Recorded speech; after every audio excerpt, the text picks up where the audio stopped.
All right, we're back with more of the Golden Idol DLC.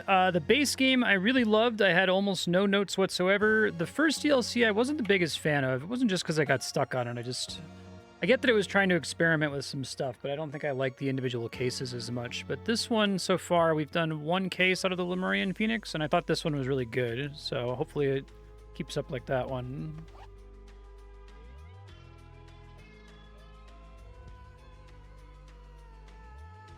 Control with blank. After the Inferno, only one shall rise, bearing the mark of the universe. Ancient spiritual prophecy. Eternity's end. Spiritual leader, unexpected fate.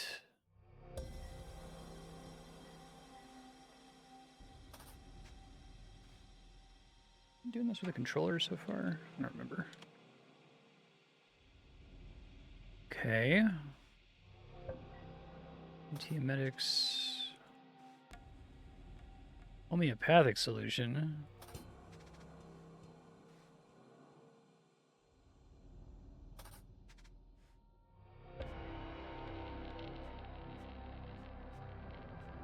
Okay. Waterfall proclamations. Yeah, they did have all the Sentinel stuff in the DLC of the first game, right?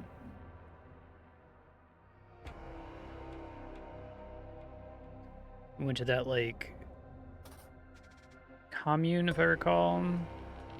Oh shit, what the fuck is this? Day of rest is Friday. Cooking, cleaning, gardening, overnight watch, washing.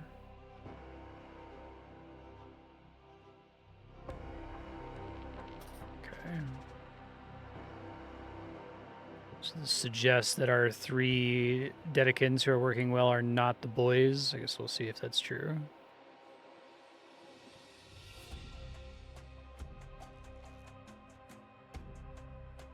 Virus returned.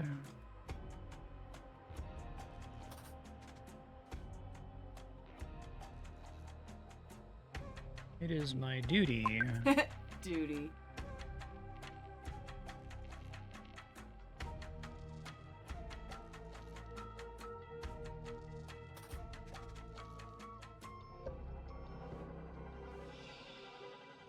Same thing happened to me. Oh, is everybody bald? Is that...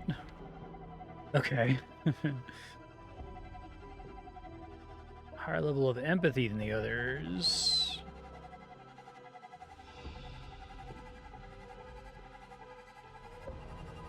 Consciousness has been redistributed. I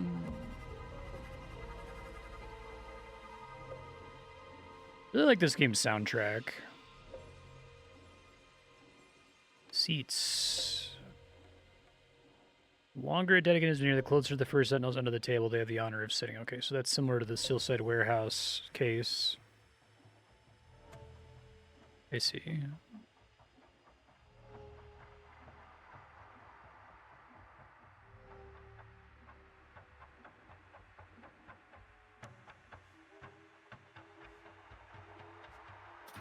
Mint. Jasmine and chili.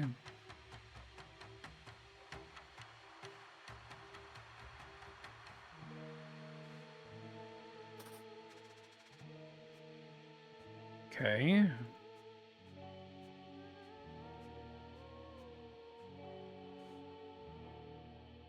Wild mix, fresh mix, mild mix, earth mix. Okay, so we can tell that from the seats, what everyone got. Mild, wild, fresh, and earth. So, like, it's going to be similar to the earlier case in the first game where some people got sick. Okay. Or at least that's what it appears to be from this screen.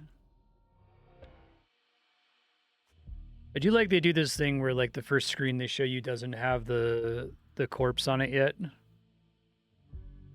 Must be washed in pure alcohol between tests to remove all contaminants.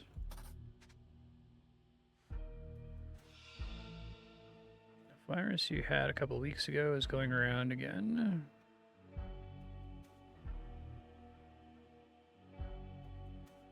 Interesting.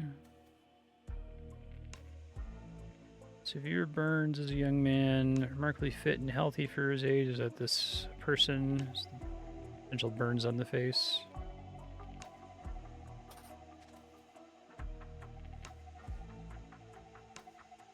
Foamy vomit.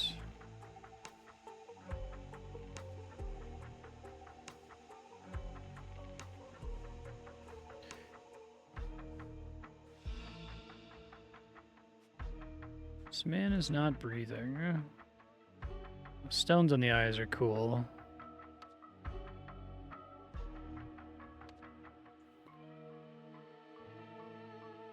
Ravi Nagasai? Nagasai. Okay. How is this even possible? Alright, they're not all bald.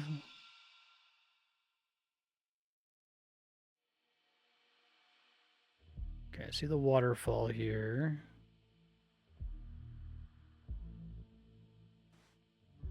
Should there be an autopsy? Okay, so we can, like, maybe guess that this is Ori.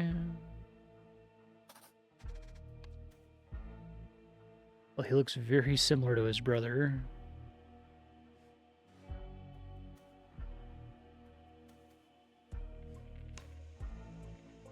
Yeah, let's guess that that's Ori.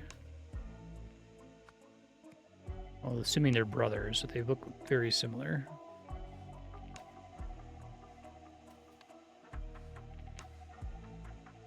Today's my son's 25th birthday. My son's... Okay. Kwanzaa considered boys are not worthy of their destinies. Alright, so if they're twins and they both have the same birthday, then we can probably assume that both of them are Pravi's sons. Is that track?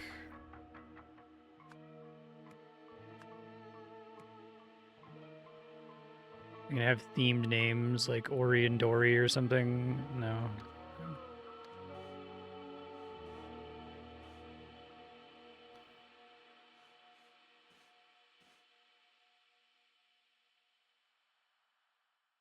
Kwanzaa.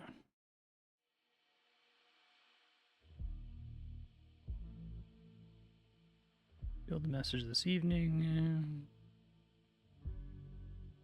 Goat escaped.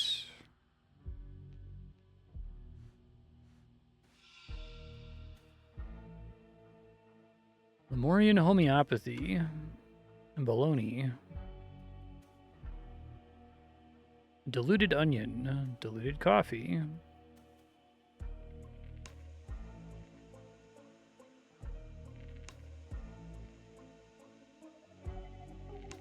Yeah, so like, did they not actually dilute it? Is that the idea? That's just how regular homeopathy works. Well, it doesn't work, more accurately. Blessed with the mark of the universe, age 25. Destined to live forever. I love this guy's patient history. You had plenty of sun on face, a sign of respect for the fire that marked you. Embrace rather than treat the marks with which you've been blessed. Solar plexus chakra blockages. Homeopathic solution 104. Okay, that might be important. Some are so arrogant as to favor Western medicine.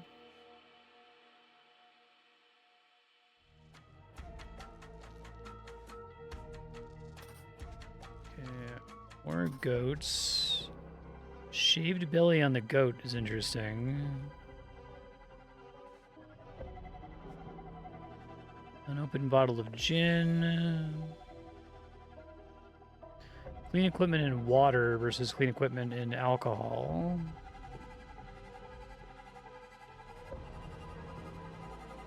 Okay.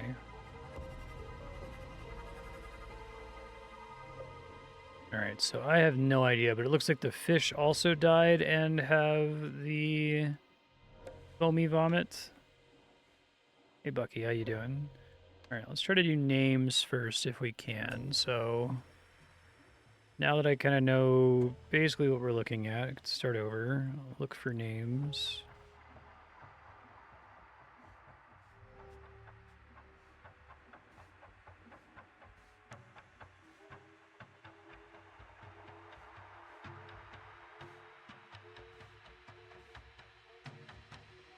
Dr. Jolene Prenzi. Okay, so that's probably Rollo Krish, right?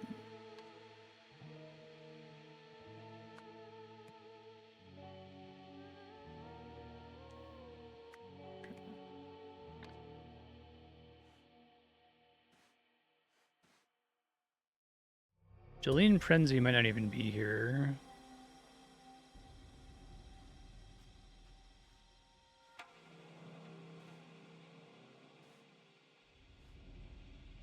Knew something was wrong with First Sentinel Nagasai. Uri and Koi have been allowed to see their father. Okay. Guess Koi there. I assume this is written by this guy. And he's Gresto.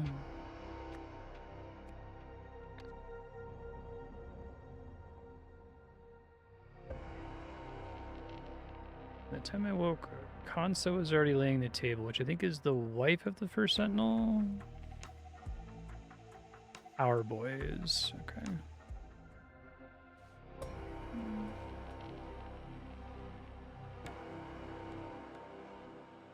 Alright, so she was in the quarters.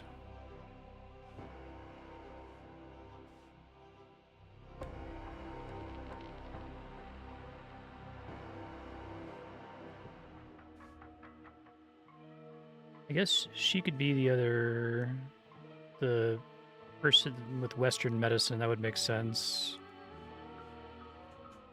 She has the same, like, EMT outfit, sort of, from the base game. Jolene Prenzi. Which I think means that this would have to be Kansa Nagasai, assuming they share surnames. I guess they don't really challenge us on that very much, do they?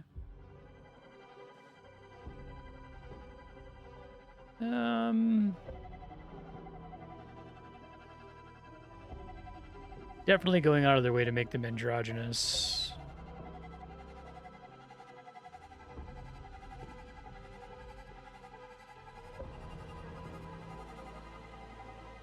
The first Sentinels.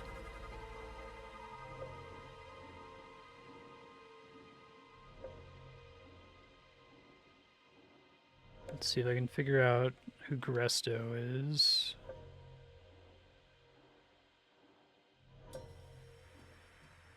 Eldest son succeeds him.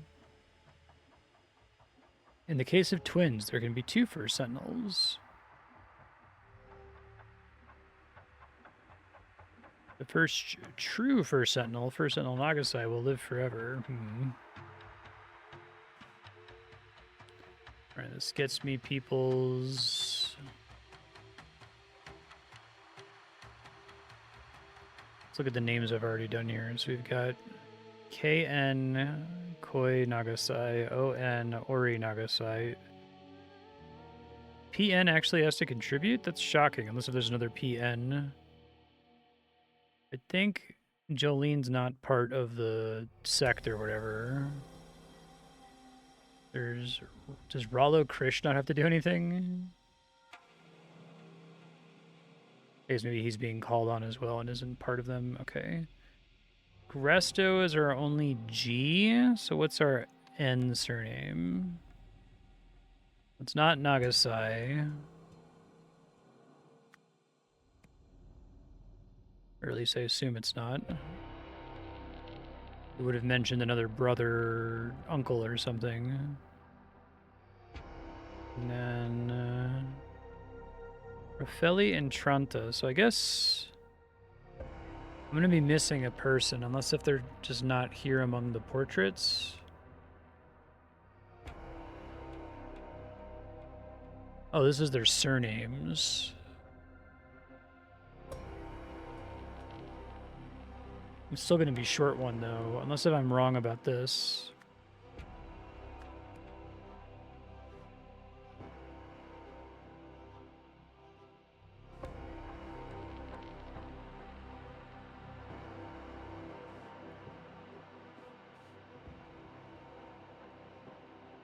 Nosy or Philly. Okay, so whoever is Rafeli is QR. My only Q name is Kwanzaa, so is it not? I guess maybe there isn't a shared surname or something. So that would leave the last one as Tranta. A name Anya Tranta. Incorrect. Basically positive, basically positive, basically positive. Probably right. Basically positive. Probably right. I guess could be wrong. I guess I'm not sure on these two. I just swap them. Oops. Okay, yeah, I just have to swap them. Gotcha. Sweet. Okay. I like having to put in the names again. I understand why they stopped doing it in the first DLC, but it gives me something to do while I'm trying to like immerse myself in the events of the case, right?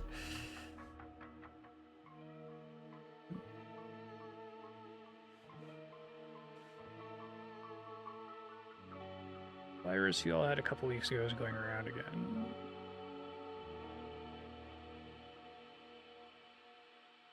It sounds like it's not the virus then, if they're all supposed to be immune, right?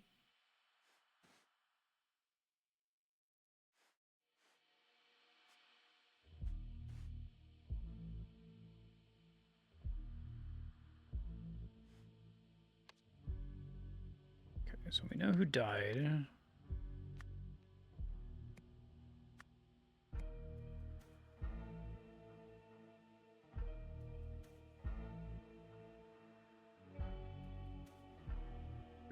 Overdose, poisoning. Pretty sure the whole point is he's poisoned. It's not the virus, right? Because somebody put something in the something.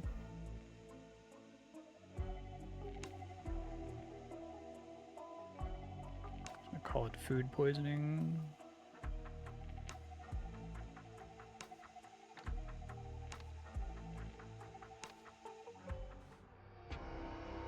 So this is something about first Sentinels under the table.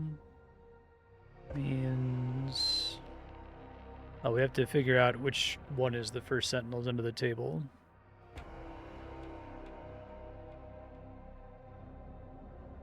The only one who ate this, whereas two people ate this. You say they both got something bad?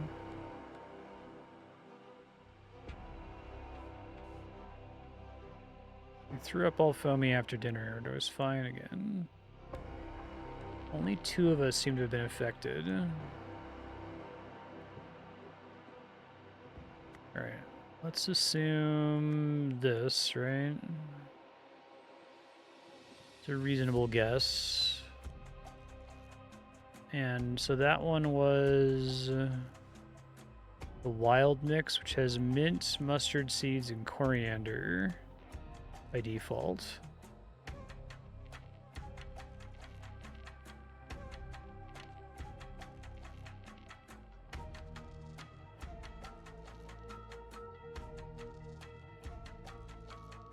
It's going to be in one of the ingredients, I guess, right? What's special about the wild mix? Mint, so it's not mint. It's not mustard. Oh, but I guess this could break the table setting, right? Because, like, it could be that the reason someone else got sick is that they also had mustard seeds in their meal. So maybe I can't rule it out that because these two are the same. There's a couple things that could complicate it, right? It could be that they had a shared ingredient. It could be that the person who did the killing chose not to poison their own dish, right? But we should still check what's unique in here. Mint isn't unique. Mustard's not unique. Coriander's not unique. If we did the mild mix, jasmine's not unique. Coriander's not unique. Cumin's not unique. So yeah, it's either a shared ingredient or the exact same plate. In fact, I don't think anything on here is unique. Mint's not, chili's not, mustard's not, jasmine's not, chili's not, cumin's not. Okay. The president didn't give us at least one thing that was unique. That's kind of mean, actually. Okay, let's look at more stuff here.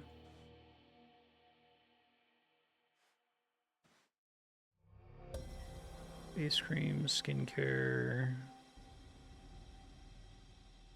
So this is like someone is secretly using a bunch of like societal luxuries.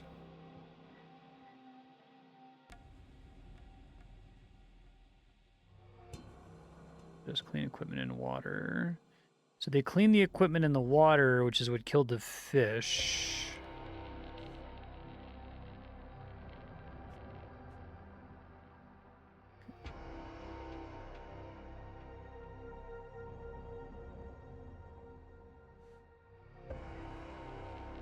It's like one of the people here is unhappy with living this way.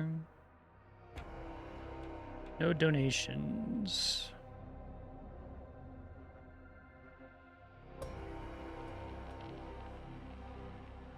They're all waterfall proclamations. I need to figure out like what day it is too.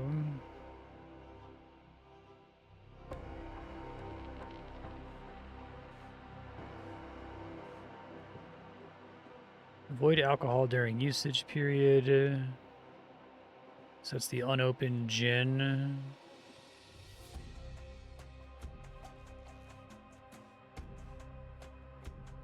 Moondrift.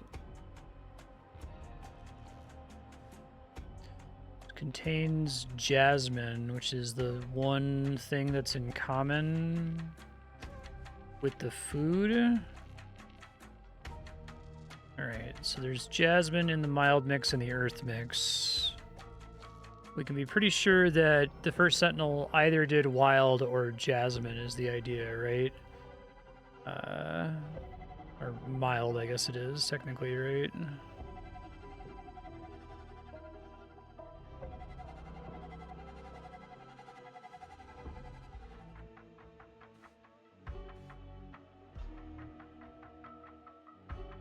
Like cures like.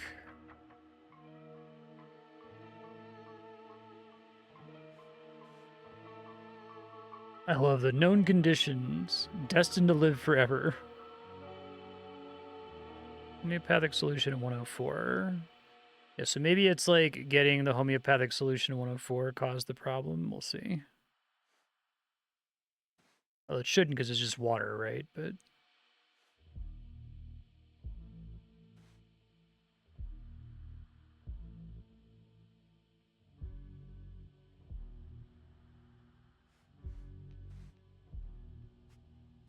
secretly have alcohol, maybe.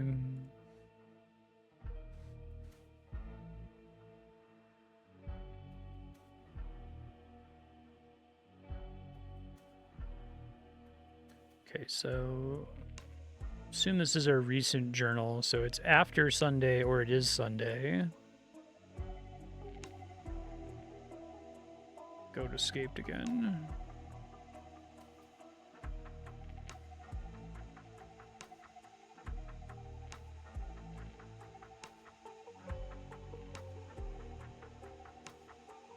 Okay, she first arrived here days before the second proclamation. So, second proclamation, I guess we can figure this out, right? So she arrived before February 13th, 1915. Which means that she was here before the birth of the twins.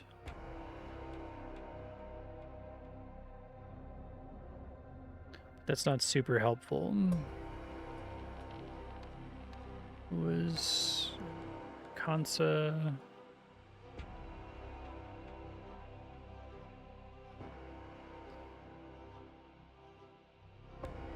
Closer to the first Sentinel's end of the table.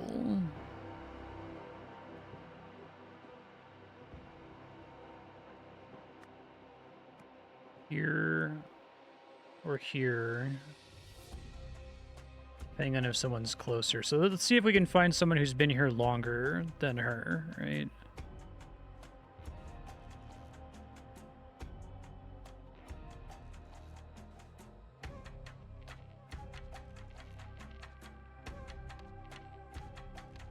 Same breakfast too, okay.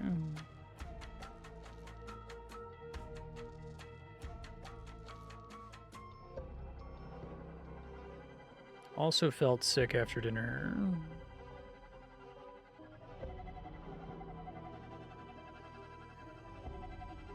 So it could be that one of them is lying, right?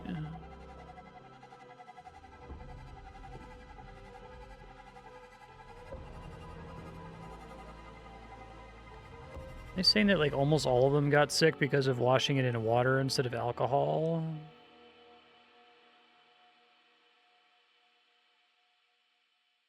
Well, the two others who caught it again seem to have shaken it off. Okay. So it sounds like he got it, and then these two got it. So if 3 people got it, how is that possible? There isn't a ingredient that shows up in all 3, or in 3 different things. Is there mustard, mint, mint, coriander, coriander. Okay, something else is going on there. It could have been like the washing with water thing that made sure that more people got sick. Let's keep trying to figure out people who have been here for a long time, though. This first Sentinel Nagasai's scribe of 28 years. Okay. So, what day is it today?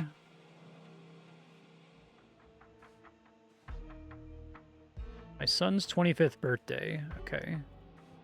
So, it is November 1940 or beyond, somewhere after here.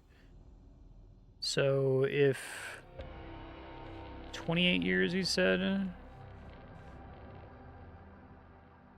Okay.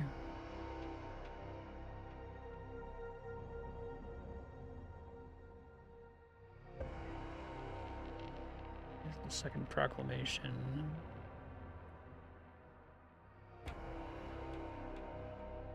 So I think he's...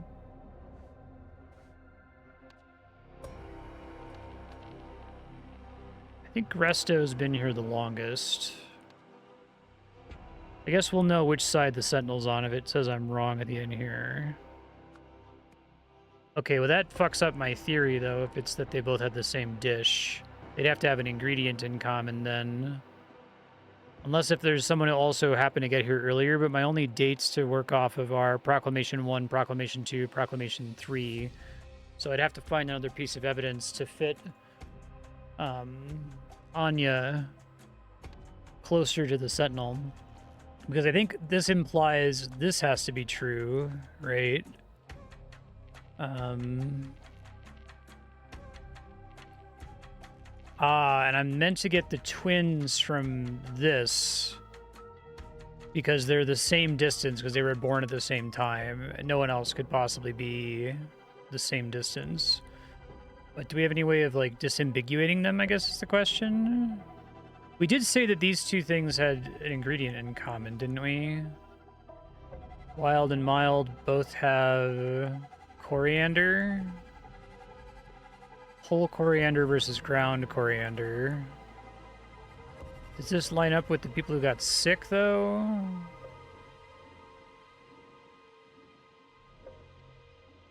Shouldn't get too stressed out about people getting sick, I think. Because if 3 people were sick, something fucked up happened. Or one of them is lying, I guess. But I don't know if they would bother to tell me that. Let's just dump these guys. Everything is correct. Okay. Kitchen.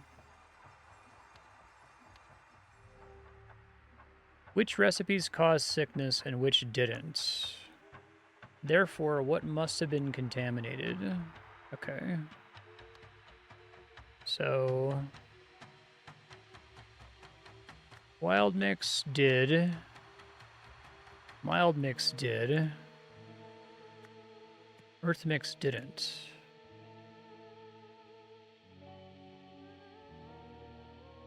Is it the mortar and pestle that was used to grind it? Is that the idea?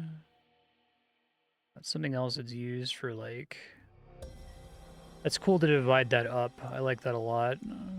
Didn't even realize they were doing that the first time we looked at this screen here. Ground hole... It's because of chopping up the leaves? Is it the knife? Well, why would... I guess it could have been like a bottle, right? Mustard seeds, coriander seeds.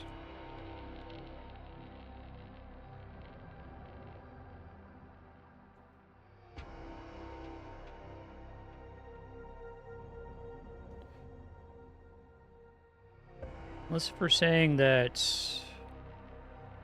it's only ground stuff. Hold on.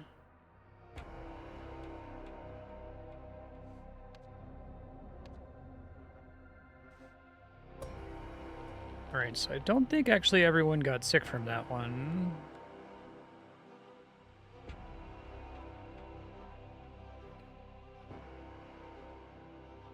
Okay, so I think we're saying that she did it. Kansa, which tracks, right? Mother of the kids, trying to get the kids to take over. Didn't poison their own meal. So maybe the wild mix didn't actually make anyone sick. And so the thing that's in common is the mortar and pestle. That's clever. I like that a lot. This is a good case.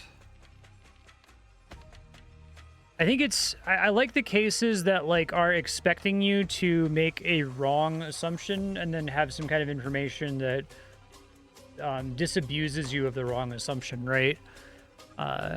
It's a really great way to go about designing a game like this. The goat died because someone blanked something. Yeah, that's really cool, because you don't even know that these are words the whole time until you get to... It's neat to, like, conceal that until this pops up. Because it never added... I guess it did add pan, ladle, mortar, and pestle, yeah. But presenting it, not knowing that that was going to be a grid the whole time is quite clever. The goat died because somebody blanked something into a something using the something and then put it on the something. Because, like, I feel like there's... Golden Idol cases have one of two ways to do it. They like to do the let's provoke a wrong assumption and then turn it on its head. I think it's good when there's some kind of evidence that forces the player to reconsider the wrong assumption. So, like, I think that the way this table works, for example, is a really good way of doing it. I forget what specifically my wrong assumptions were. It was based on, like, the table order, right? And who I thought was... I was like, okay, it seems like two people had the same dish, but I don't know whether, you know, someone's lying or they're the one who did the poisoning or what have you. So by designing the recipe to make sure that there was no way for the wrong assumption to be true, I think that's what they need to do better in more cases. Make it really clear that your theory of the crime cannot be true, but obviously you're on the right track, so redirect. Anyway, can we figure out the goat or the sentinel first? Someone put something in the something. Goat died because somebody ground something, washed something, sprinkled something into a something. All right.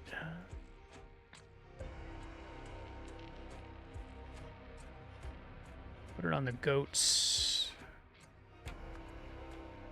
belly.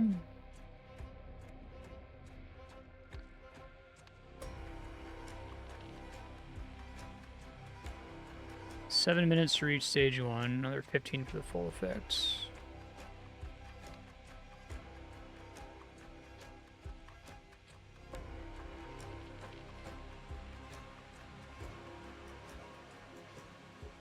Some of the flowers have their leaves cut. I think this is... I see. Moondrift. So... Because we're meant to understand that the homeopathic solution for Moondrift is the opposite of a... It's like it causes a bad thing, right? Unless if it's diluted into water. Alright, I think I see where we're going with this. Someone put Moondrift.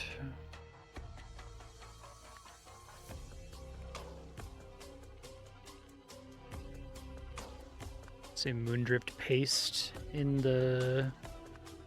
Probably not in the food.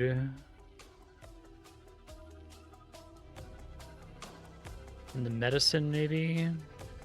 Oh.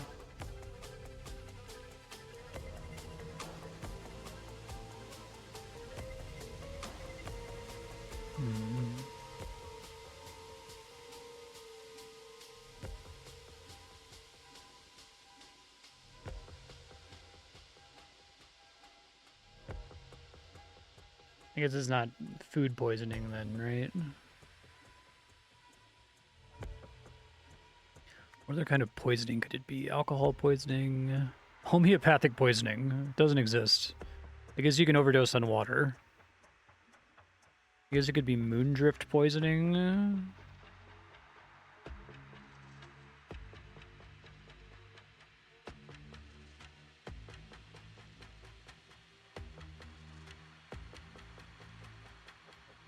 I guess Moondrift poisoning. Someone put Moondrift paste in the food? Oh, what's to be food poisoning then? Sinner's poisoning, yeah. Put Moondrift paste in the alcohol.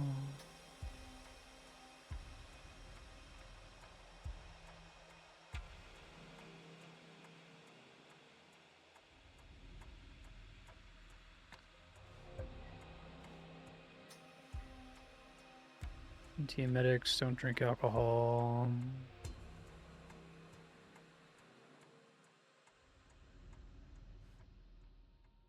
It only killed one person, right? So, like, why would no one else die? Why would they only get sick?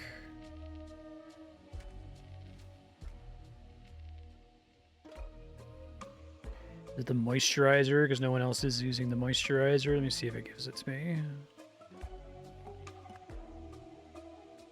Hey, alright. That's good. Yeah, they're good at building red herrings. I feel like red herrings are so hard to do well, especially when you, like, tell the player all the possible words, right? Announce that he would something something. Alright, let's do the thing with the goat first. Ground... Moondrift into a paste. Using the mortar and pestle, put it on the goat's belly. Okay, I guess that's also kind of your clue that it's the moisturizer because it was like placed on the body. Tried to use gloves, washed it in the water, killed a bunch of fish in the process. Should have used alcohol to clean the equipment. Let's say it's probably Nagasai. Announced that he would embrace something. Or live forever? It does track with the date, right? Been here for 28 years, tracked with the...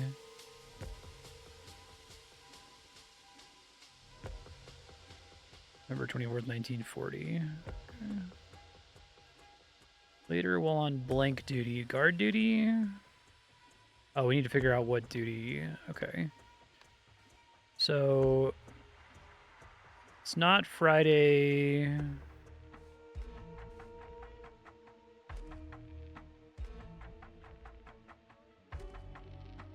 So the message was revealed on Saturday. So makes the declaration on Saturday, and now the goat's missing and being experimented on.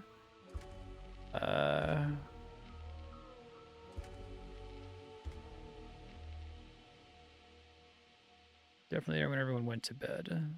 So is this a Sunday duty? Is it Kansa is my guest? Guess. Water collection duty.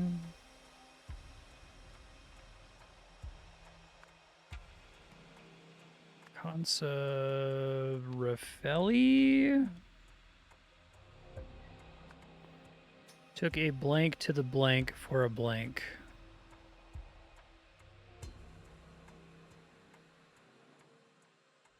Took a blank to the blank for a blank.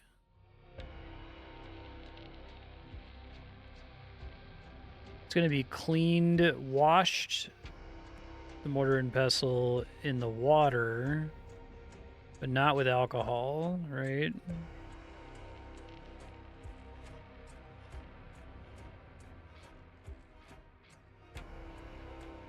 In the pond, but not with alcohol. Therefore, when the mortar and pestle was used, repair Sunday's dinner, it made people sick. Used the moisturizer, leading to his death.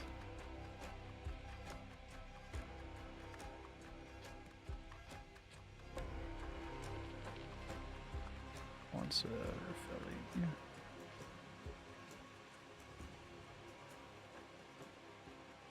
Raffelli. Took a mortar and pestle. I guess. I would say the rather than a, but I think that's wrong. Both are acceptable, right? Pestle or pestle? I've heard both.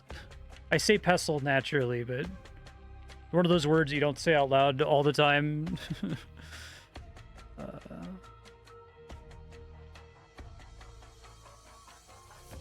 Took a mortar and pestle to the something for a something. I guess it's the pond. It's water collection. Or a...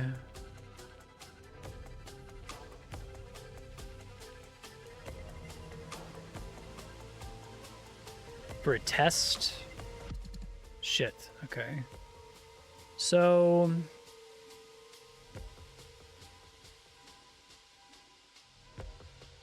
I think I'm right, but the name is probably wrong. Because that would give me incorrect since it comes up twice here, right? So, who actually did it? Let's read through again more closely. Spec the wife because of this, but that could be a deliberate misdirect, right? Maybe she's just like a true believer because she's been here for so long.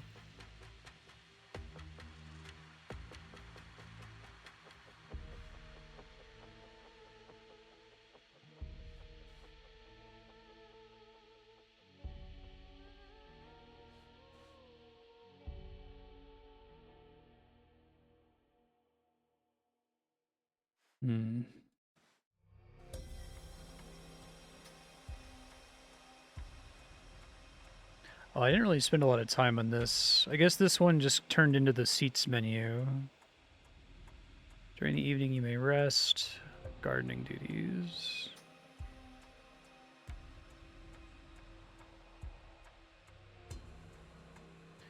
I see. So it seems like this whole one is trying to, like, bait you into thinking that it's food poisoning, food preparation. So you're probably meant to spend more time on this book obsessing over who was on cooking duty.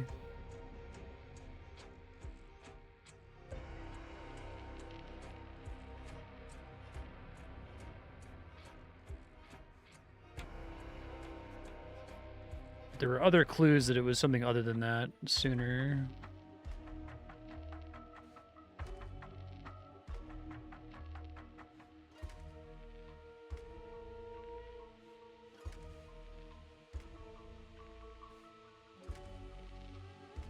Like, we're meant to understand that this guy's a true believer, so he's not involved, right? Otherwise, he wouldn't have said that he's destined to live forever.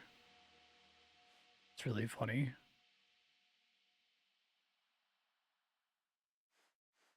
At this waterfall test thing.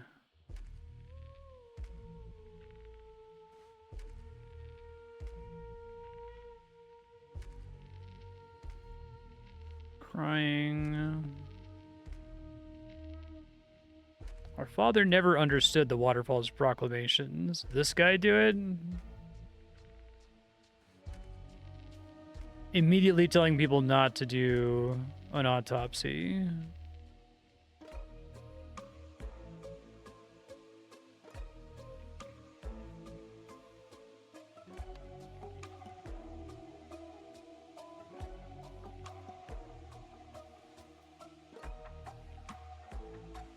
That's funny. Let's check him then.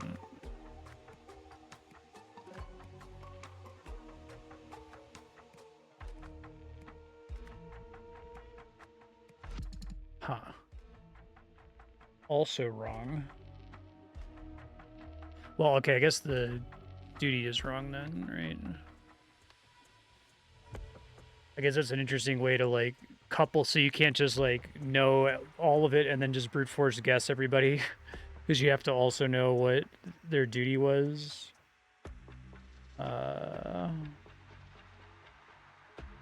Ori Nagasai was gardening on Sunday.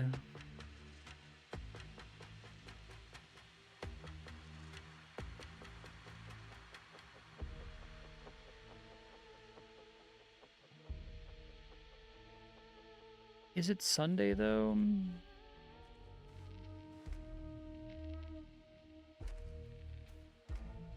Last night while we were asleep. Was there when everyone went to bed? Yesterday.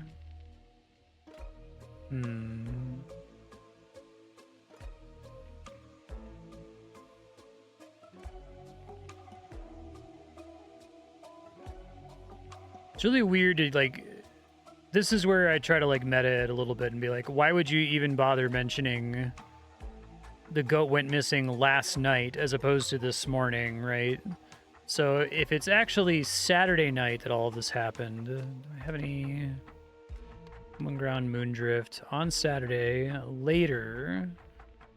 I guess even the word later makes it ambiguous whether it was Saturday or Sunday, but it's definitely Saturday or Sunday. It's not gonna be like a Monday or something. Okay, so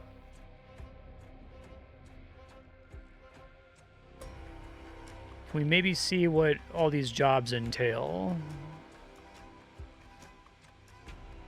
You can rest if you're on gardening duty. You learn anything else about other people's duties here?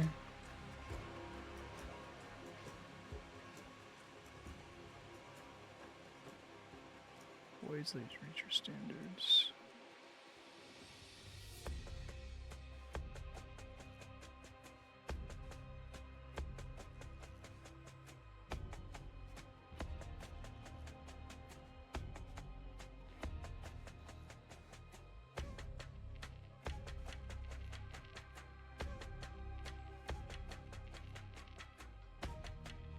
I wonder if there's other information. I feel like there's a lot of subtle stuff in some of these. The game has done a good job at training me to notice stuff like the missing flowers here. I think that's something they've definitely pivoted toward, is like, let's try really hard to make the crucial information not a thing that you can actually click on, right? I first noticed that, I think it was the drive-in theater one, where there was a crucial piece of information. It was like the tooth or something that you had to notice, but it wasn't, you weren't able to hover over it. Ice cream, skincare. Everyone have like bad skin or something? Is that what we're saying? Someone have like perfect skin? That's not gonna be it.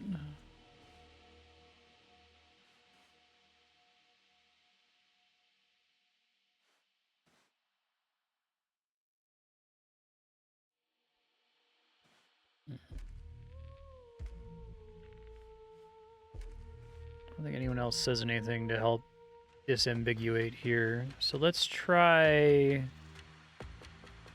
Ori Nagasai wasn't on water collection on Sunday or Saturday, right? Sunday was gardening. I guess I already have 5 wrong, so that tells me that it's... Or I have at least 4 wrong, but I'm assuming it's 5, because I think it's both the names and the duty are wrong, right? So just fixing this, if the name is wrong, this wouldn't cause the problem on its own unless if there's something else in here that's wrong. So I guess I should just figure out the names, right?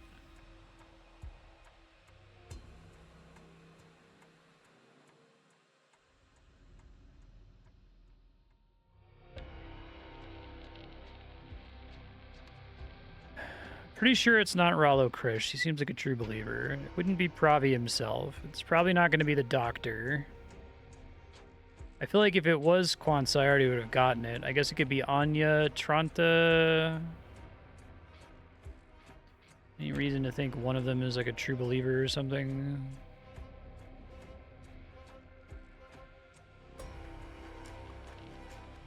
Kwanzaa was laying the table.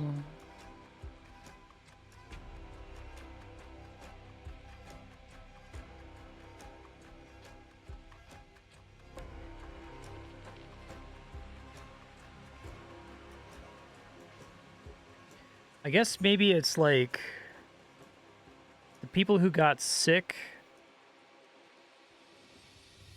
No, you wouldn't say the people who got sick could have been part of it, because I think the whole idea is that whoever did it didn't realize that cleaning without alcohol was insufficient, right?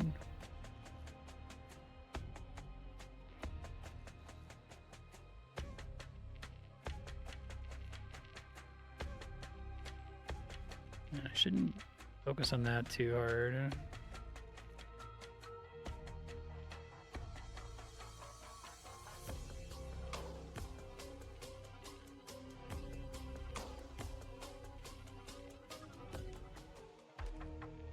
I'm really tempted to just brute force people here. But I feel like they wouldn't want me to do that.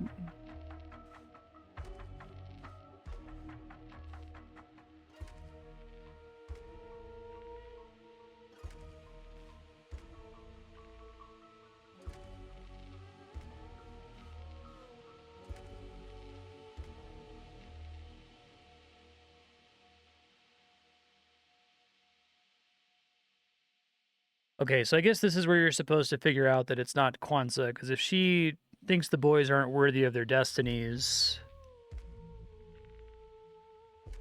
she wouldn't want him to die, right? So it probably is one of the kids. I don't know how we get which kid. We could just guess the other one. Oh... Okay. You'll have to tell me why that's right, or if they are trying to... I guess this is an interesting one where they both have the same surname, so if you guessed Ori and it said 2 or fewer, you would just check the other brother, but I don't know if the game ever... I don't think it ever explicitly includes the, like, Obra Dinn confirmation system in order to get you to the answer. Like, it has that as a way to help you if you get stuck, but I don't think it's ever dependent on that or uses that formally in the logic. All right, so if it's Koi who did it, Koi's like crying, right? Maybe he's putting on a show. Is there any other clue that it's Koi? Like, it's not like who's clean shaven. Well, anyway, let's get the duty for Saturday. Overnight watch, I guess that would make sense. They're able to do it at night and kidnap the guard. Is that the thing that's supposed to break the degeneracy? I see. Because it's the only one that is able to go deal with the goat in the middle of the night. Let's see. Cute. That was a good one. I like that one. I struggled with it a little bit, but...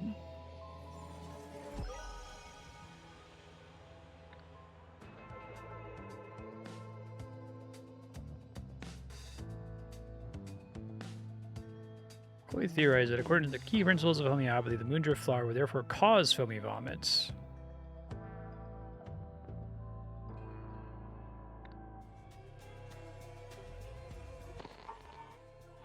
MU today.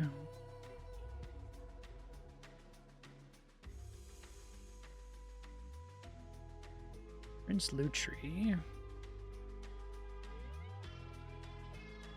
Plans to westernize Lemuria.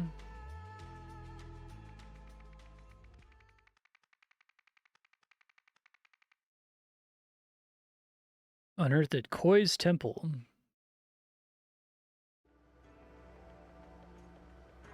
I do like the idea that for the vast majority of these cases, like, only you as the player are figuring out what happened. Like, the cases don't get solved. They usually just gotta get away with it, right?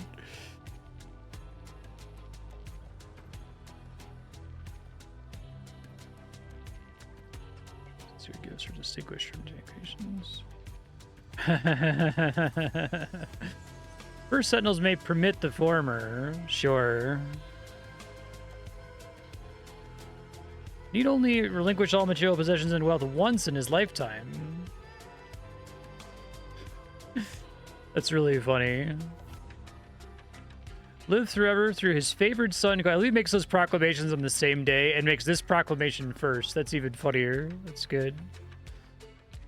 First Sentinel Koi Nagasai must spread his love to his female followers who are to embrace this honor. Gross.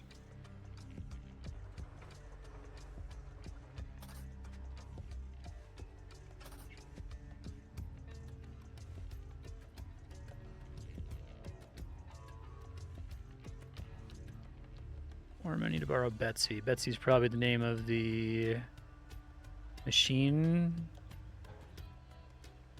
Keep the change, Koi.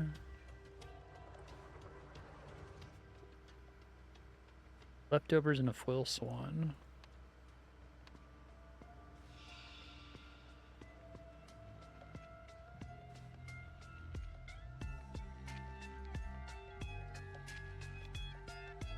Yeah, that's fun.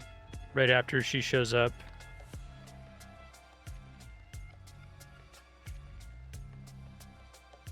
It's cute.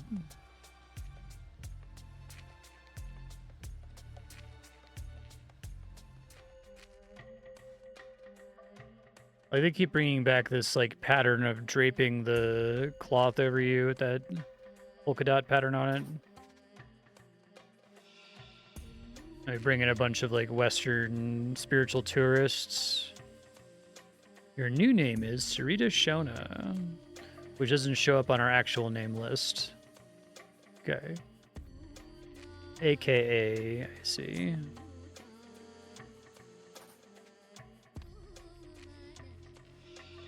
Hey. Your new name is Tessa Navari. That's a cool way to connect all of this. I was wondering where they were going with this. So this is going to be the mentor from the images.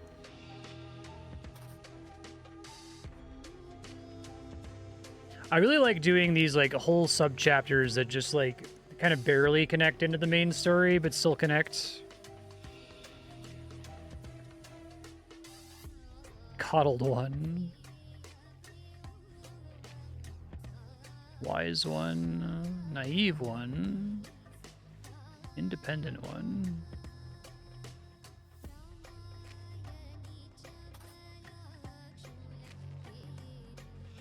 Yeah.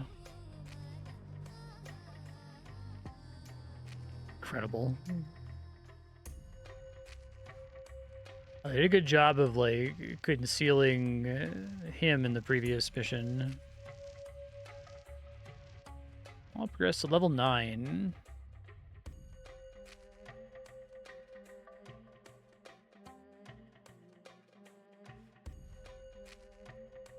In a classic levitation trick here. Oh, there's a clock. Okay.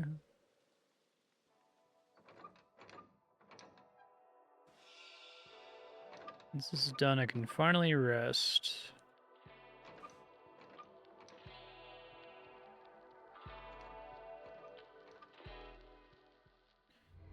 Pay for what you did to me. A life for a life. Interesting.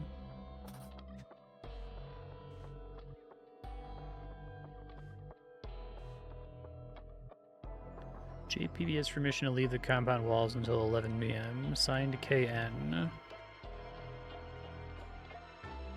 That JP? I guess we don't know any names yet.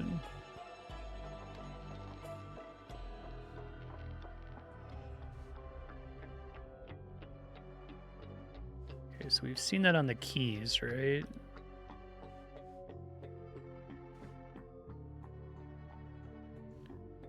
Fancy cars.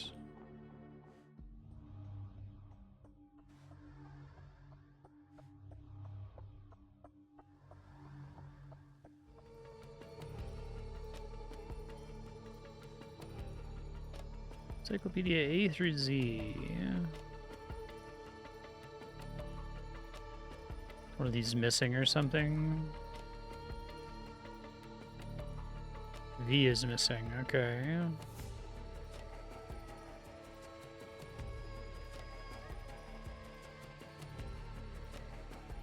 Guess they help you to see where it's missing because the other books fell over. Ori's camp, that's Snake.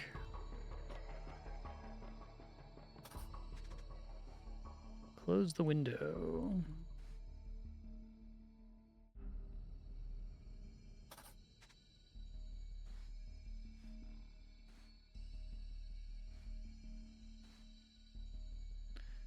That's Shake Mommy and Daddy's little princess image responds to flattery. That must be the wise one, right? Appearing foolish. Easy to manipulate through validation. Wants proof she can handle herself. Seeks to impress when subtly undermined. Strong thirst. I'm gonna screenshot this because I want to go compare it to the other thing.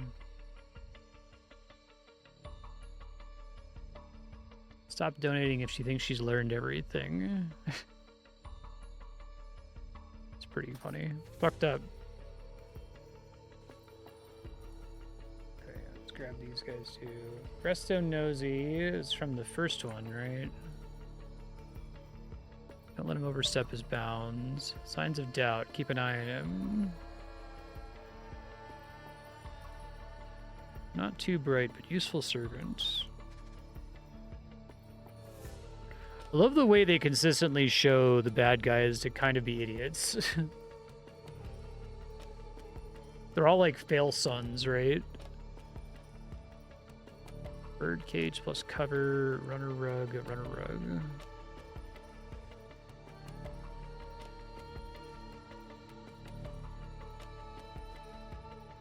The bird is not breathing. Right, I missed something somewhere. What did I miss?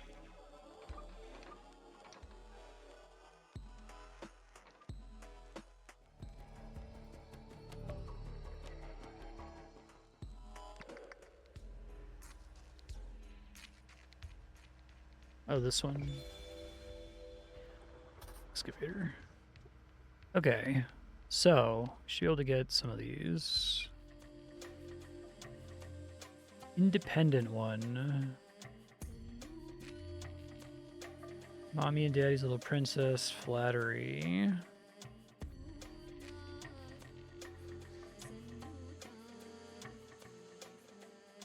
She's learned everything. Naive. Coddled. Seeks to impress when subtly undermined. Wise one. Okay, so like... I guess the idea here is that 2 of them have been flattered and 2 of them haven't been flattered, right? So Helen Martin is desperate to shake Mommy and Daddy's little princess, responds to flattery. And then Nina fears appearing foolish, easy to manipulate through validation. So it's like 2 of them have been undermined and 2 of them have been flattered with their names. So how do we like figure out which one's which, I guess is the idea. So So we've got flattered, undermined, flattered, undermined.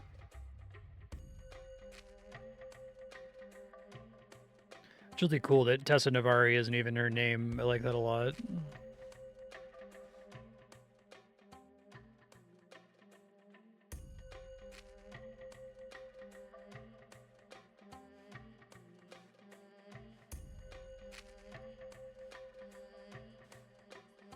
It keeps showing us the like floor plan everywhere, which is really interesting. I don't know where they're going with that exactly.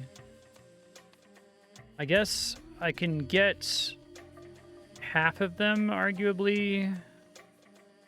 I can get them in a state where I can bifurcate, and maybe I'll get more information later that will maybe break it down. So let's do I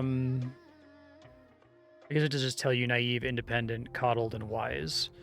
So naive is going to be either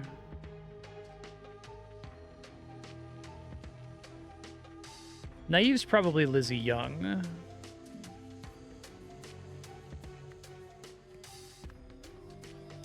She doesn't think she's learned everything, right? So that means our other one collapses and resolves itself. So that's Maggie Carter, subtly undermined as coddled one. Maggie Carter. And then Desperate to Shake, Mommy's Little Princess would be independent because you're not dependent on Mommy. Ellen Martin. And that just leaves Nina Lavelle as our last one. Okay, and then, so this is Koi Nagasai. And then we've got the one guy is the guy from the previous case. This guy. An inhaler. I think that's this dude. Yeah. Was Resto Nosy.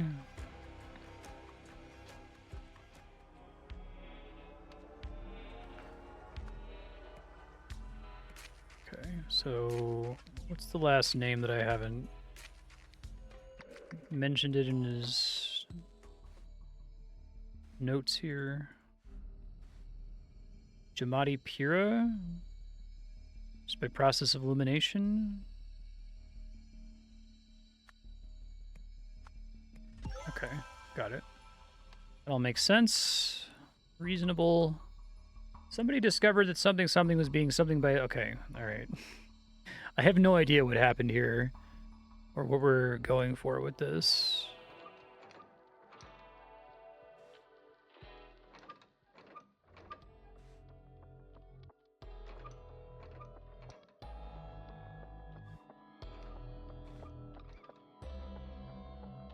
Kai Nagasai, JP's, Jamadi Pira.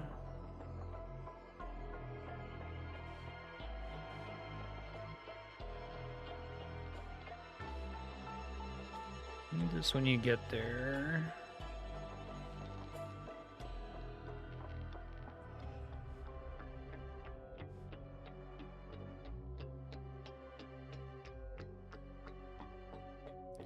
All right, let's try to do our blue words syntax shenanigan. Discovered that somebody was being blasted, haunted, lifted. Was being haunted? It's the only... Being haunted by a something. Being lifted by a, being blasted by a. Like, you wouldn't be in a state of being blasted or being lifted or being banished. Haunted by a ghost? Spirit? By a nightmare. Haunted by a nightmare. Alright, well this is this guy then, right? This is Jamadi Pira.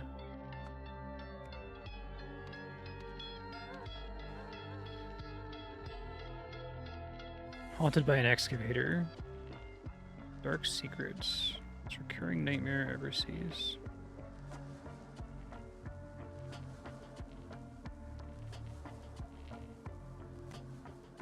In a what?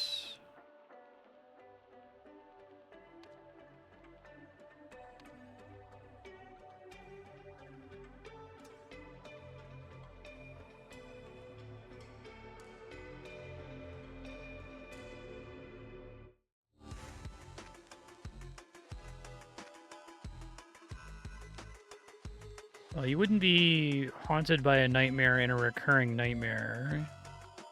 Haunted by a secret?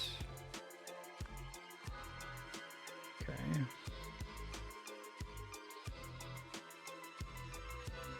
I'm confronted about this. Somebody first blasted something, lifted something, disposed of something, struck something. It's too many of those are possible. Then somebody verbed somebody with the something, blasted somebody, lifted somebody, disposed. Yeah, they're all. There's nothing I can do with syntax there, sadly. Afterwards, somebody ordered that the blank be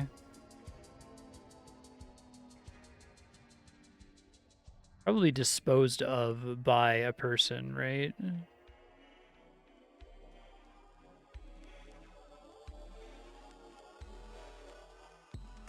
The body be disposed of? Is that what this is? Looks like there's blood. It looks like he's got permission to go drive out, so he can drive out and bury the body. Okay. So that's, maybe it's not Jamadi Pira then?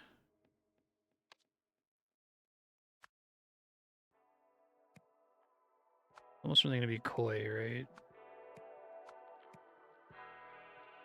No idea what the rest of it is, but I'm just getting that from syntax.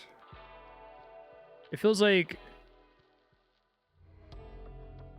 Jamadi Pira was being haunted by a secret in a recurring nightmare. Like, that would probably lead to Jamadi Pira dying, right? If that was what it is in the events list, so... Let's read through everything now that I know what the events are that I'm looking at. Fancy car, fancy car.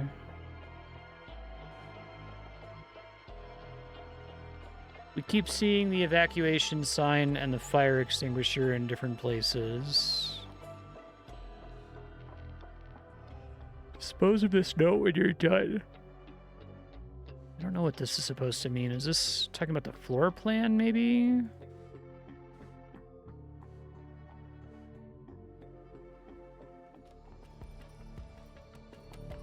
Why does the V encyclopedia matter?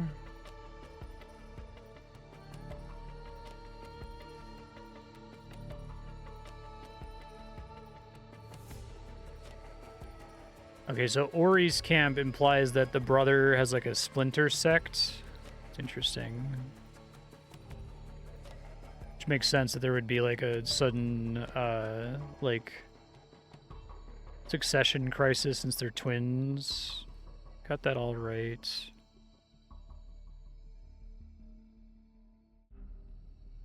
Signs of doubt.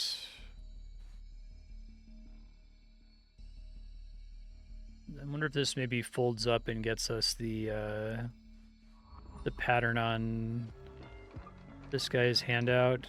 JORC, but I think it's supposed to actually be like the shapes of rooms or something.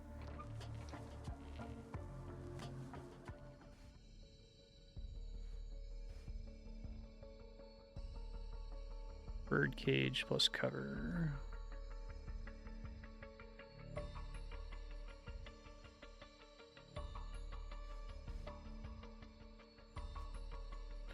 What's the point of the bird being dead? Okay, so I guess this fire extinguisher's been used, which is weird. And it's damaged? Is it used and damaged in the past? No. Okay, so somewhere a fire extinguisher got used.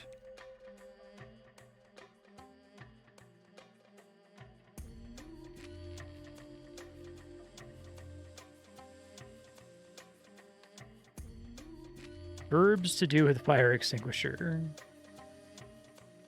Blasted, maybe. It looks like it also has damage on it, though, right?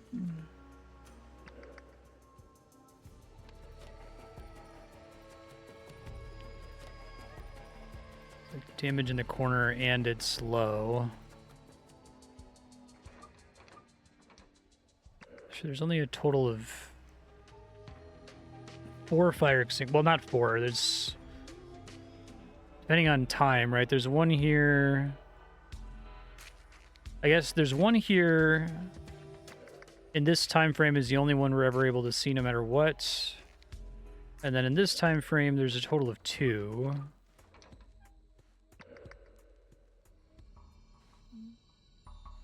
All right, let's guess something happened with the fire extinguisher. So someone got... It's like, it looks like they got both blasted and struck with it, right? But I guess maybe we don't know the order. Yeah, I don't know.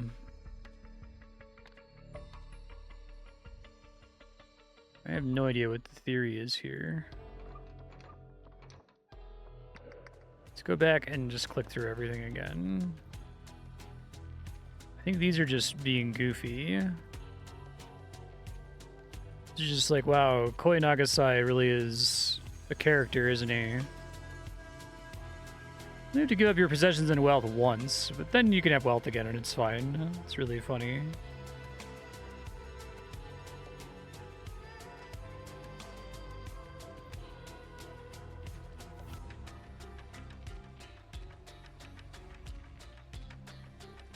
Former need to borrow Betsy. Koi is borrowing Betsy.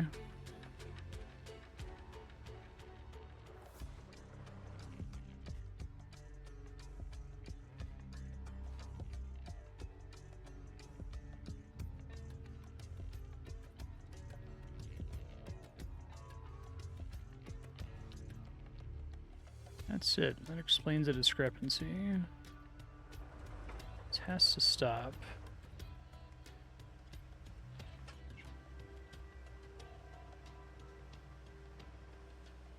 Why does...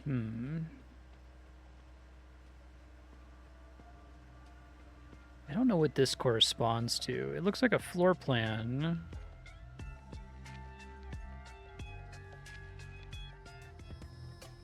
Floor plan for this room?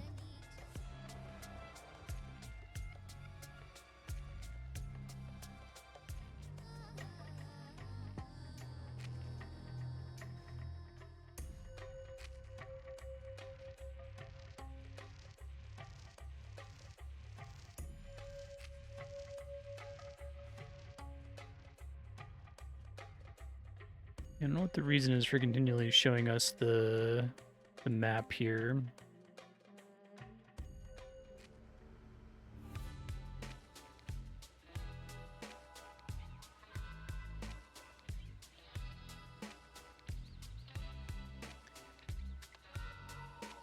A little stuck on this. So this one, like, there's not really a lot of information, is there? Which should make it easier for me.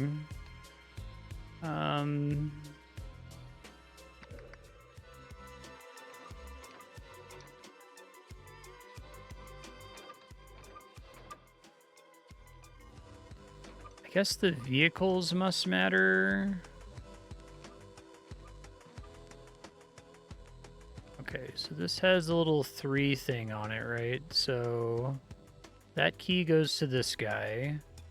This key with the moon on it.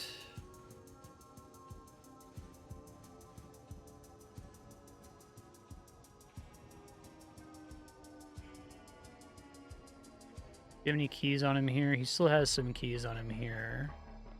So there's the other fancy car and then the Laris.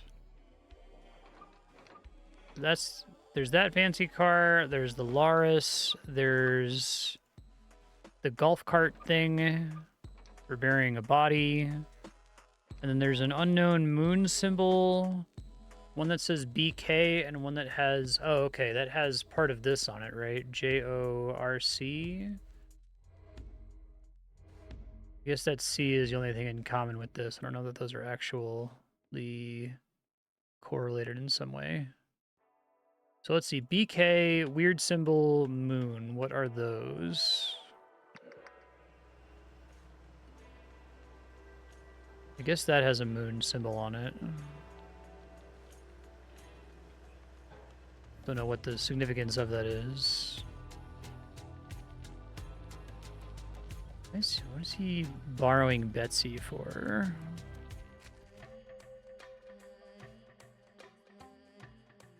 Right, so the BK key is missing.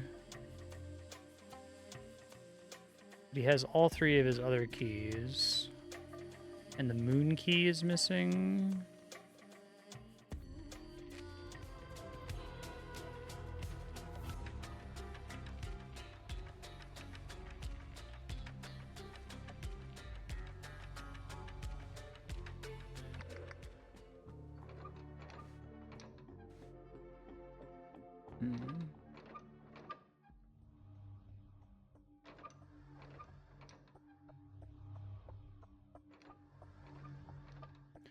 I don't know what, there's like a key fob or something. I don't recognize. I assume that's just supposed to be a kind of key. So I shouldn't obsess over like the shape of it. But I also don't know what those could possibly be referring to.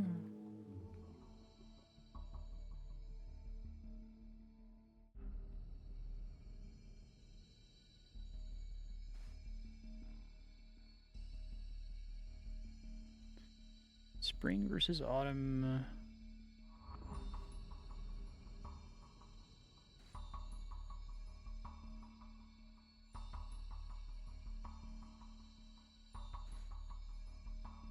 He has this paper that Gresto previously had. So he's probably the victim.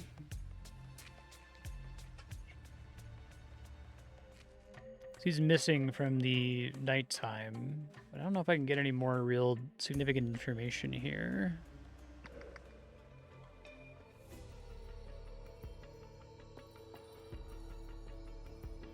Trying to figure out, like, what's the significance of the dead bird being covered up? And what's the significance of the V encyclopedia? Like, that's such a weird, specific thing that doesn't... Maybe that must tie into, like, the meta-narrative for this DLC, because, like, I can't think of anything that's even kind of hinting at that from the words that it's given me so far, right? This is showing you that these are all different rooms. Maybe that's the point of this. So that's, like, the northwesternmost room. That's the southeasternmost room. And that's the southwestern room. So this is a different room than his office, I think is all that that's saying. I guess it's telling you, like, their relative locations.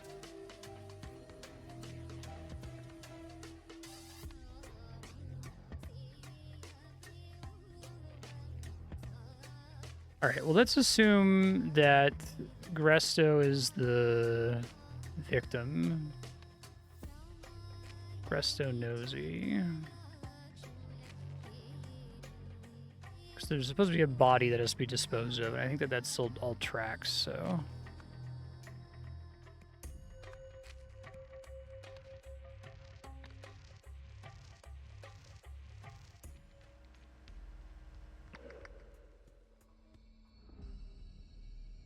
When confronted about this... Yeah, so if, like, Koi Nagasai did a murder and then ordered it be disposed of, then he's the one who did the murder, right? Like, it seems obvious, but...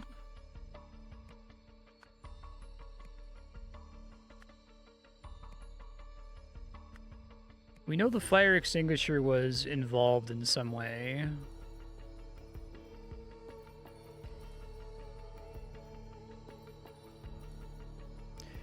We're saying that, like, the fire extinguisher killed the bird accidentally?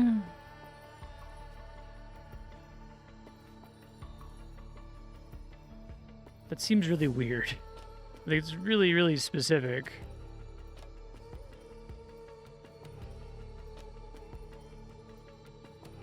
Okay, Okay, and I guess you're getting spring versus autumn based on the color of the outside of the thing.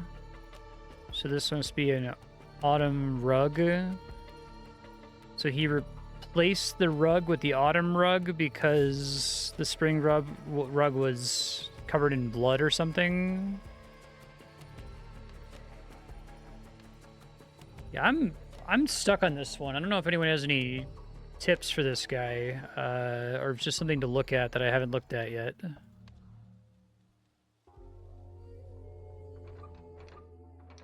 think I have the basic shape of what happened, but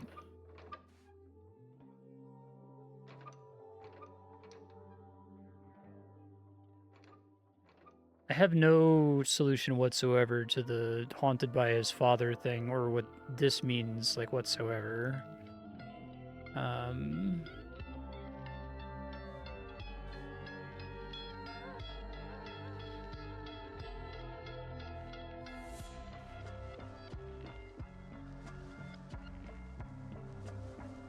Has this moon key. Clearly the boss's keys, right?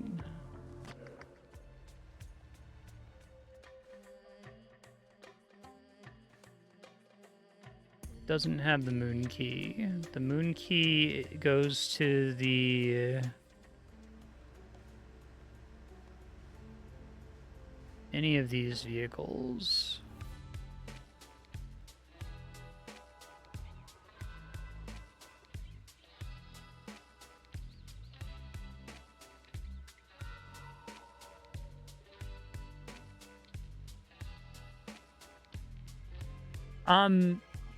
Well, let me, like, lock some stuff in. Is the bottom correct? Koi Nagasai ordered the body be disposed of by Jamadi Pira. I mean, that seems...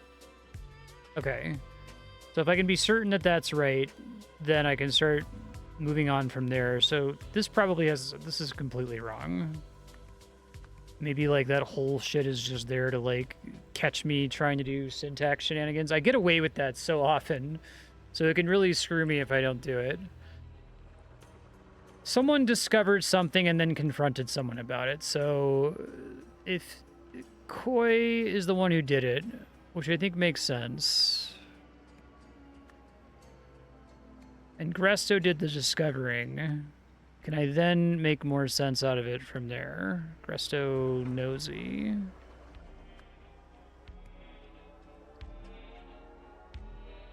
There's information in this case that's only relevant to the meta-narrative. Okay. It seems like, given that there's so little of it, it's kind of tricky to figure out the difference between the two.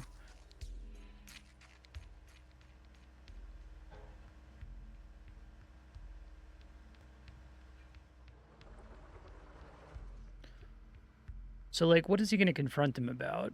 He was being haunted, was being banished, was being lifted. Oh, is this like he's like cheating?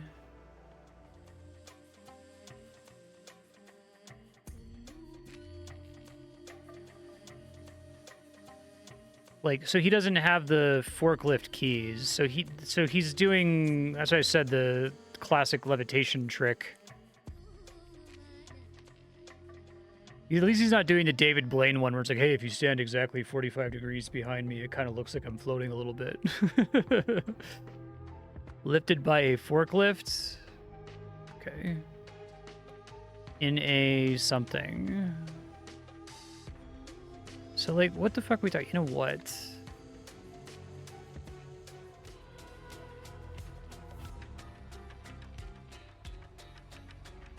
That explains the discrepancy.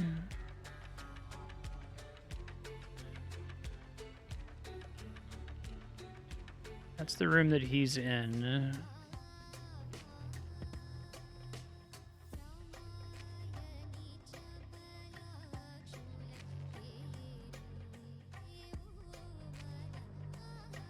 I don't really get what they're saying with the floor plan. Is the floor plan stuff material to this case, or is it just something for the meta?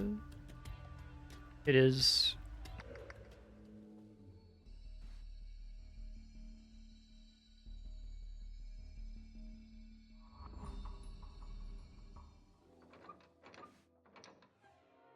Is it like the discrepancy is between what this thing appears to show and what he has on his paper. Lifted by a forklift in a... Let's do syntax.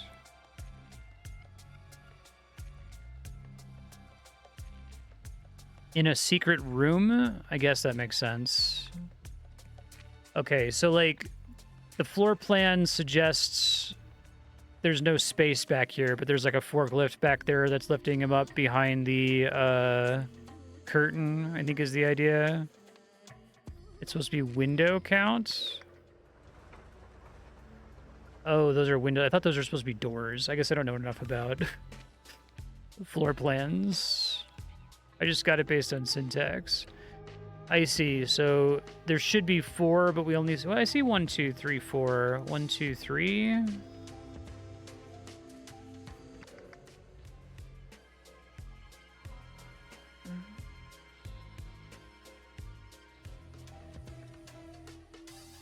Maybe I'm not supposed to be able to see this one.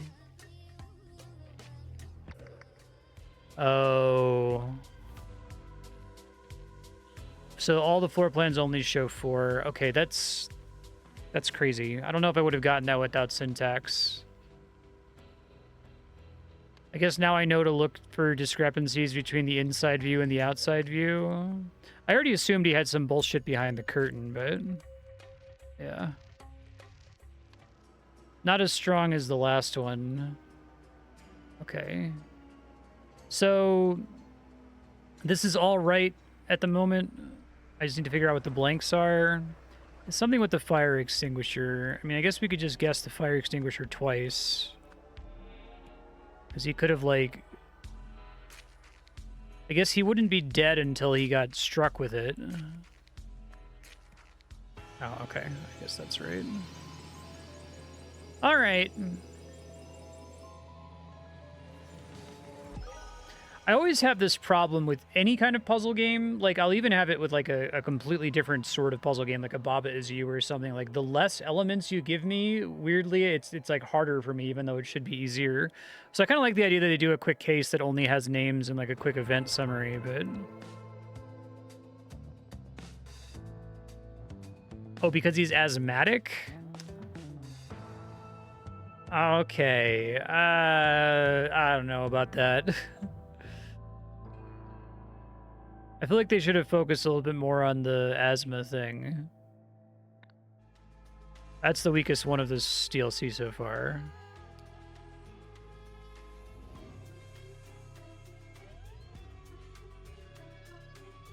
Yeah, I was just under the impression that it was like, oh, he just like panicked and like attacked him to blind him or something, right? And then like went and hit him with it. It would be cool if they had a better idea for a way to use the fire extinguisher, but like, how do you use the fire extinguisher to kill somebody, right? Other than hit them over the head with it.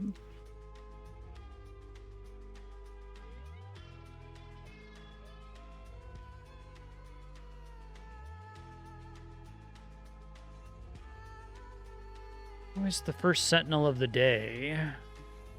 Interesting.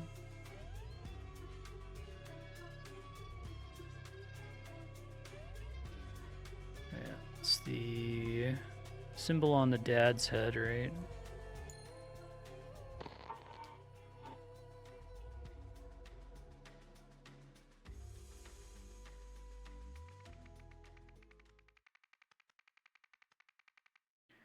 Warrior receives a haunting message. Is the other brother split off? Oh, he's still doing the waterfall thing. Now, hold on. I'm curious. Let's exit out of this really fast.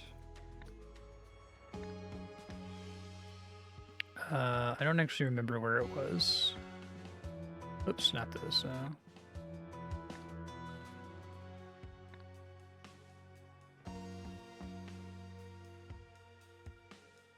Beavis.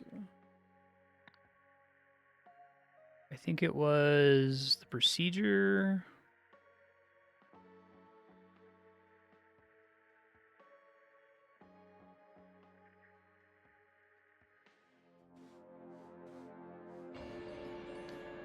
Okay, so yeah, it is the guy with the triangle on his head. I was wondering if maybe he switched to the other brother at some point. That's what I wanted to check.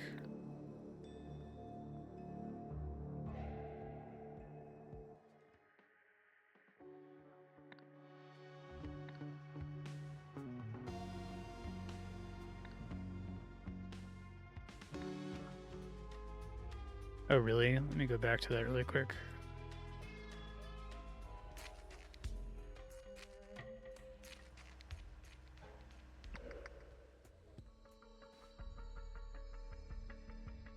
Because it's a different color?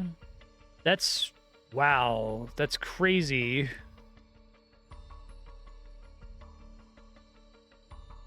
But I guess they're all different colors, so you'd really have to be paying close attention to realize that's what's happened there.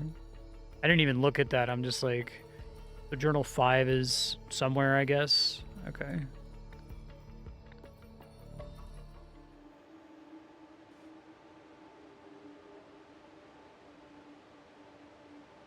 Okay, Tessa Navari did not switch masters. Weird symbols and shit. Some of them familiar. What the fuck? Okay.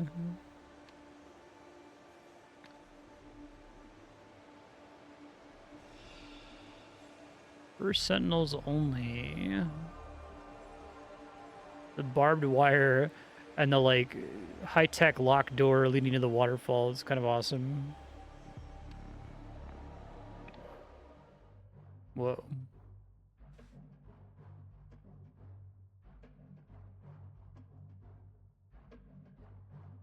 Oh, there's that blasphemous fool Koi. All right, language puzzles. We love to see these. Help your mother. Lion hindered his mother. Waterfall killed lion. All right, so we know some of these here. Oh, but they're not going to let me write all of them down. Maybe they will eventually. Waterfall rewarded tortoise. Tortoise helped his mother. And you got swiggle lines versus straight lines. I love video game conlang puzzles. Okay. Quick chance of Sonar level. Ready with sinners. Dedicants and their memory. And money.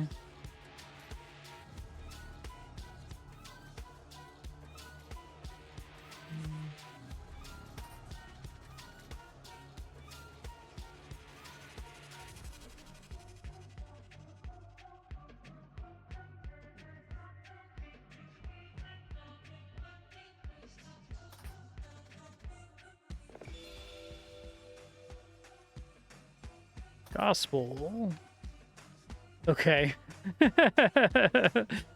This is fun.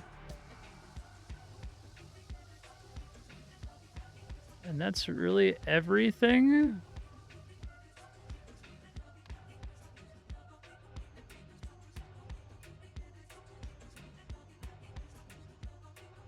It's like the previous Sentinel, right?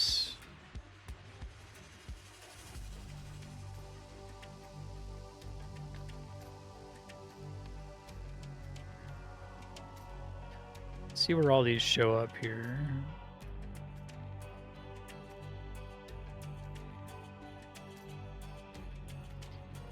Yeah, that's the burned face, right? Remember that symbol from the dead body. And then we just checked that the brother has a triangle.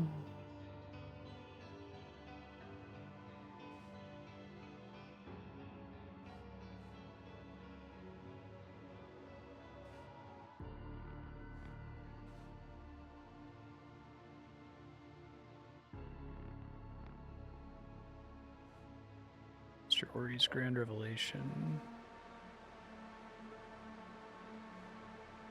Then there's that symbol.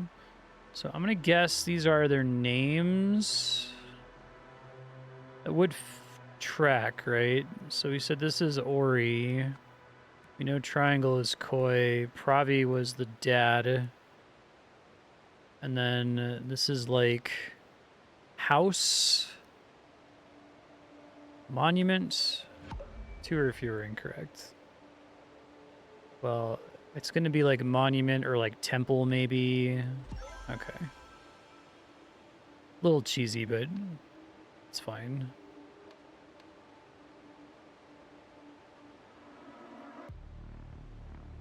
Now, they want me to reconstruct this in English order from left to right, regardless of the way that I read the words, right? Regardless of the direction of the arrow. Looks like there are certain circumstances where you read left to right or right to left, depending on like who the subject is, it seems like. But regardless, like, the answer is always going to flow from left to right. Is that true? Because I'm translating it.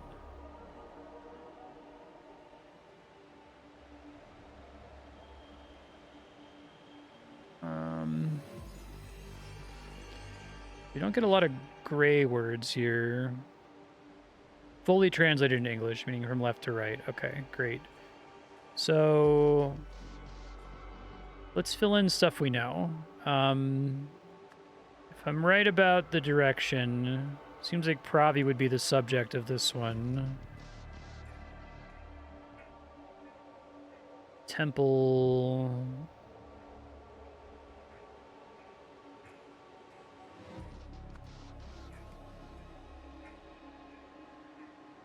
Pravi's the object of this one. What else do we have that has recurring names? Okay, so here we've got Ori is the subject if we're going left to right. Ori again. This is going to be Ori's temple, probably. Square in the temple logo.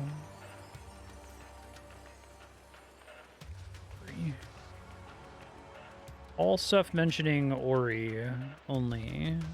Okay. Alright, so here we've got stuff mentioning Koi's temple.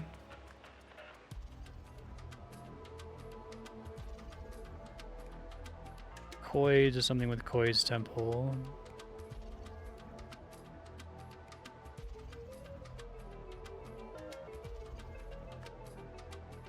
This Koi's something or other. Koi's Dedicants. Okay, so triple dot means Dedicants. That's good.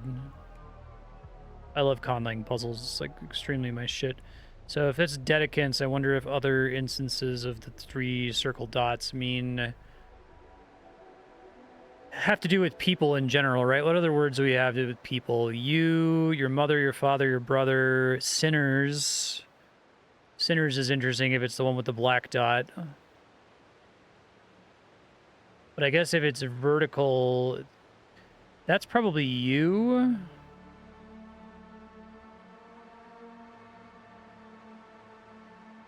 Your Dedicants here, right? Because it's solo. This is a great one. This is them definitely having fun and experimenting. I like when they do shit like this, where it's like, hey, you can figure it out. It's fine. All right, fucked up thing that's like also people. It could be sinners. Dedicant's money is interesting.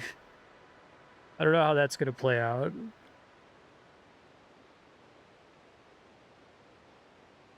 Let's see.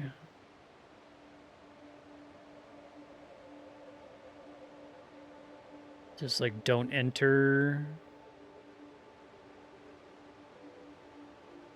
You must not enter Koi's temple. Koi must not enter Koi's temple.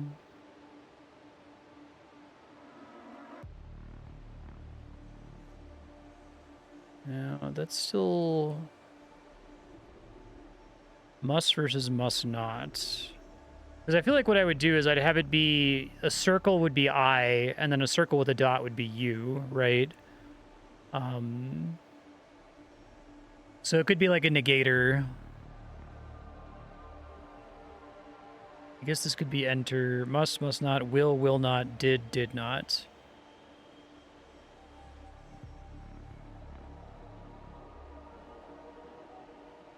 All right, I think I've filled out everything I can fill in from the information I already have. Let's try to get the rest of it from the other clues we've got around here. So this should be pretty helpful. You must help your mother. Okay. Mother versus father. I like the way they draw that. You, and it's like a family tree. And then on one side you have the mother. So that must be father. That's good shit. I love that. Conlangs are fun. It's like, it's easy to write them out and then show them to a person and have them be like, oh, I see why you're saying it's that or whatever. And then because of it looks like a family tree, that has to be father. It wouldn't be like brother. That would be weird. Father. And now this is probably brother and sister or whatever, right? Because it's along the same line instead of up the family tree. Let's say that's your brother, probably, because they didn't give us sister. I guess it just means sibling, right? Your brother. So I guess maybe a straight line implies an imperative, like must. A squiggly line implies that a thing just happened. Isn't necessarily a command. I guess what causes it to be read from right to left versus left to right? So this is the lion's mother. So it might always be left to right no matter what, right?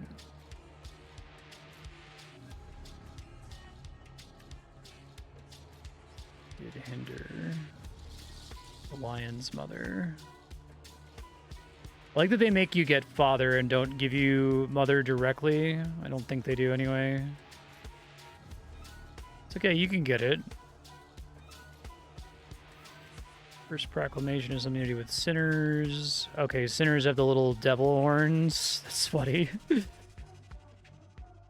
All of you, but with little devil horns. Okay.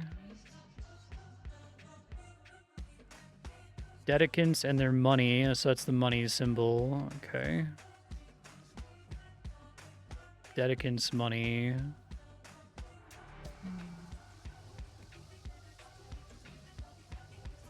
It's dedicants again.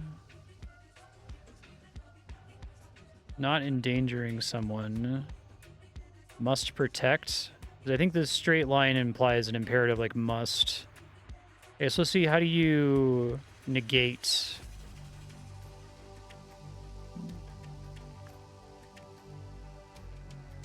Not endangering, must not endanger.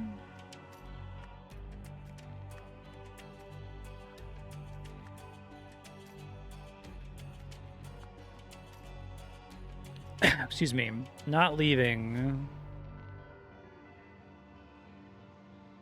Must not leave Ori's temple. Dedicants must not leave Ori's temple.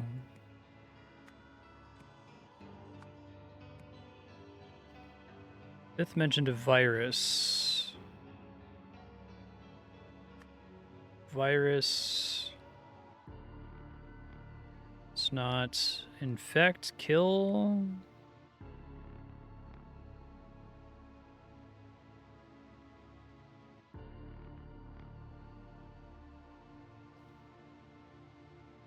Say it's must not, and the line above the verb is the negator. Okay. Sinners, dedicants. We don't see negators in either of these, and they all have musts, which would make sense if this is like commandments, essentially. We must punish sinners.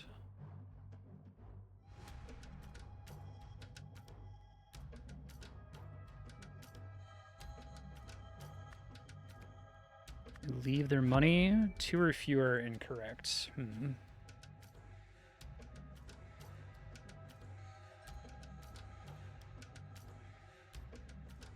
This is the symbol from the golden idol, isn't it?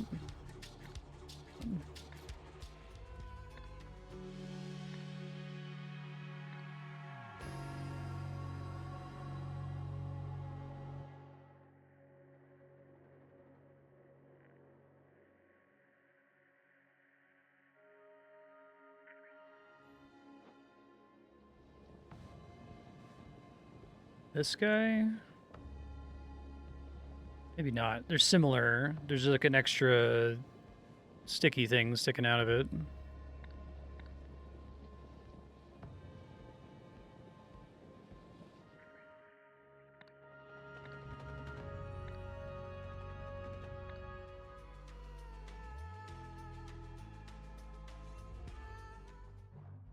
Okay, let's see. Guess I don't know punish sinners. Other thing to do with the money. Kill money, resurrect money, reward money. Protect money is funny. Burn? Oh, okay. Okay. We know this is leave versus enter now because we know the negator. Opposite of kill is probably protect. Well, no, it's must not kill. X just means kill. Okay. Yeah, that's doable.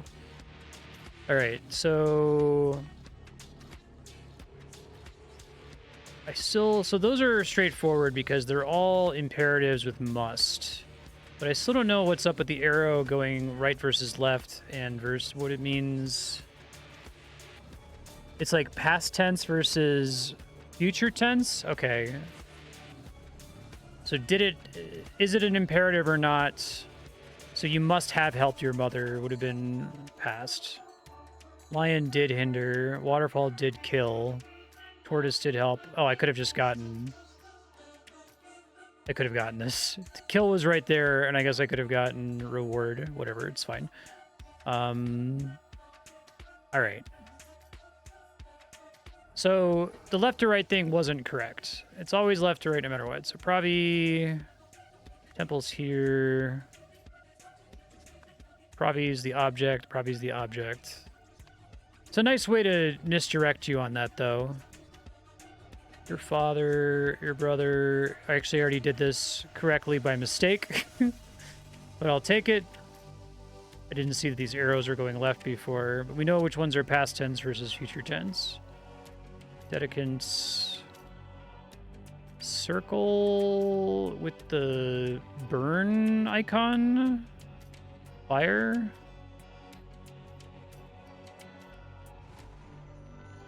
Anything else with like burning that could possibly be?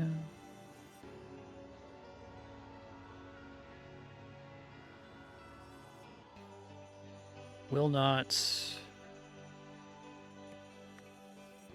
Fire will not burn you. Right? I think we saw one of these. In danger must be protect. Something will protect you.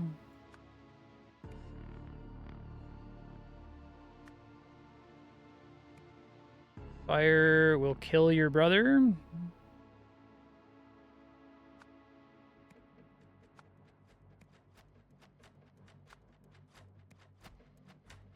What will protect you, though? I don't know this one. I guess it's just a... Get what the word virus was? It was on here, right? Virus. It's not virus. Waterfall. That's virus. The virus did not kill your father.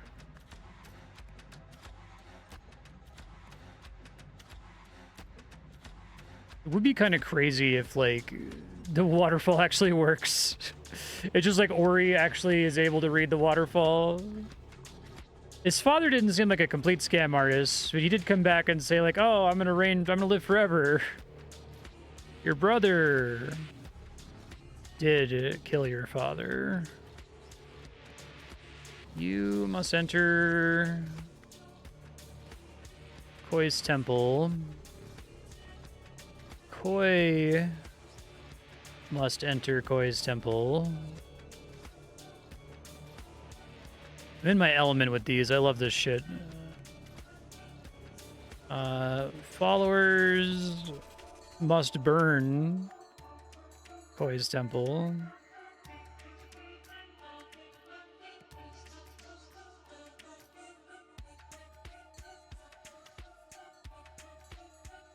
Your followers, Koi's followers. So, like, the idea is we're going to do this, like, spiritual test, right? Like, we're going to put them in a building together, we're going to set it on fire, and only Ori is going to live because he's chosen. Is it the waterfall will protect you? Nice. Oh, that was the actual... Okay, well, hold on. I got to do the other ones game. I guess I just have the gospel left to do. Waterfall will protect you just makes sense from context.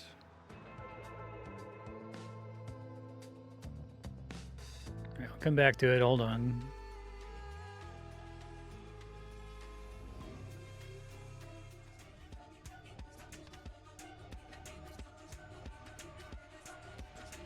All right. Fire. Oh, let's fix the order, right? I already did that. Okay. So fire.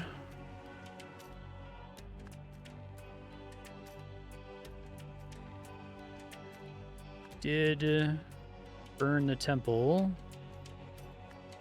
I feel like they give you an entire extra tablet of information that you don't need to solve this one. But maybe it's like, this isn't for conlang nerds. You know what I mean? They're trying to make sure that it's like super fair, that you don't have to make any like logical leaps. All right, fire.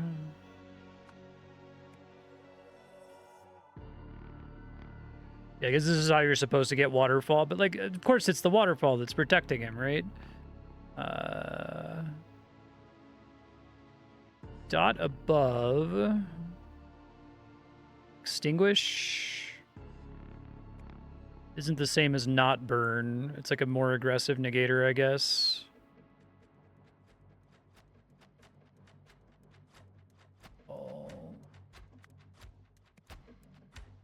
Did extinguish. So these are all past tense.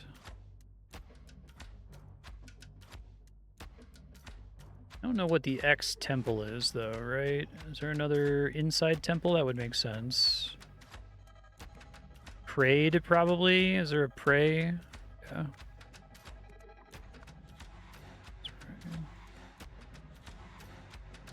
Did extinguish fire.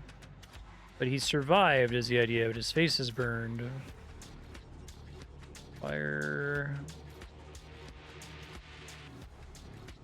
Did burn Pravi, but the fire did not kill Pravi.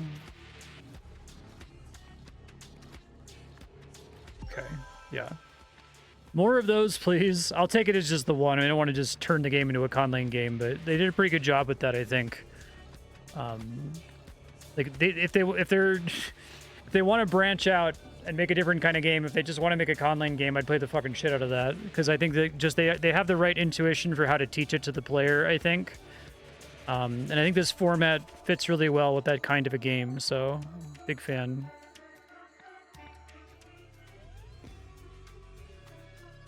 Blasphemers brought to justice.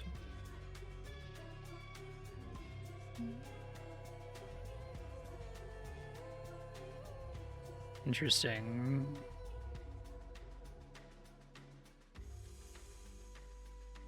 Well, this is all going back.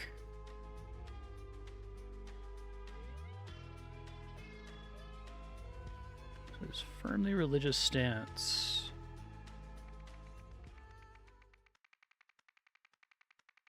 Victor rises from the ashes. All right. Well, yeah, this follows from what we just saw. Oh, and you can even see the forklift. Okay, so Burn the hand trying to turn and open the thing. The escape hatch.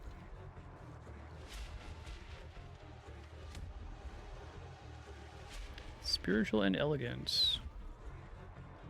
Asceticism needn't be austere.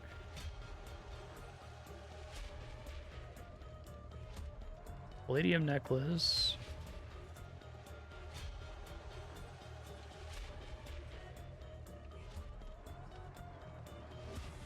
Donate to Koi's Charitable Foundation and get one as a sign of your generosity. It's funny.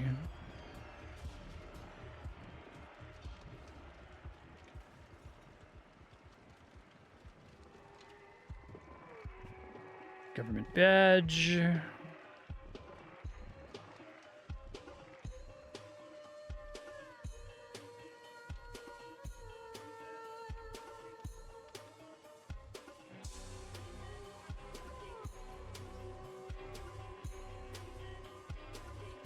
The soundtrack in this DLC is like the best in any of the Golden Eye. Like the music's already been pretty good, but I really like all the music in this one DLC. I wonder if it's the same composer. Navari.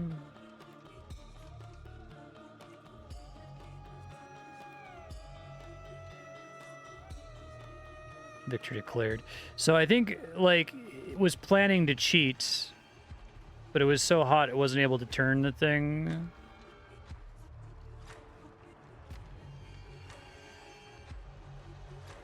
Put an end to donations and punishments.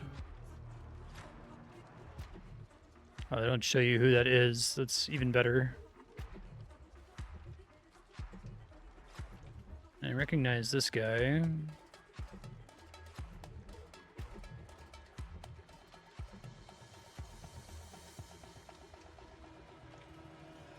Spectators accepted their soul. First Sentinel. Trial by ordeal.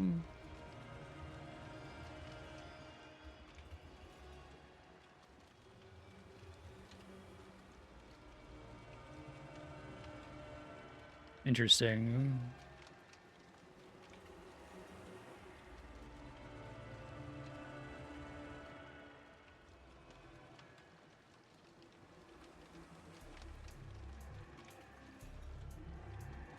Okay. Authorize a trial by ordeal.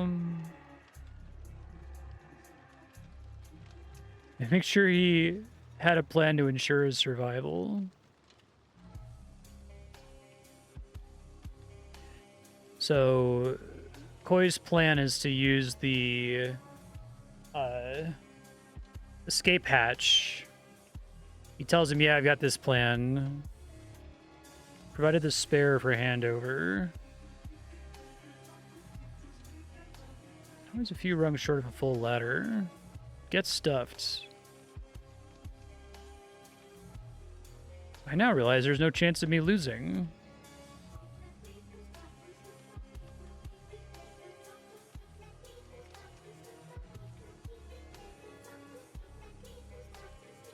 Why aren't you preparing any of your tricks? Interesting. So I wonder how they got around that problem then. It's nice to have the fire extinguishers in that case to set this one up.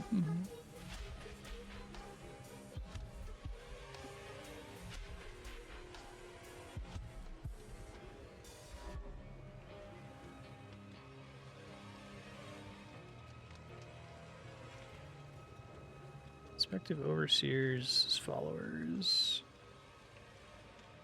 Oh, interesting. Tessa Navari's blocking the exit. I feel like whatever's going on with Tessa Navari has to be the most interesting thing that happens here so that there's a bit more of a connection to the rest of the game. But Jamadi Pira is responsible for the restraints, which means we know if he's burying a body for him, he's probably not tying the restraints super tight.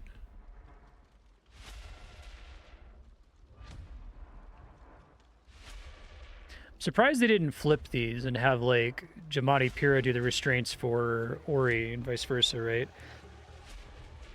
Okay, so we know Kansa and Anya.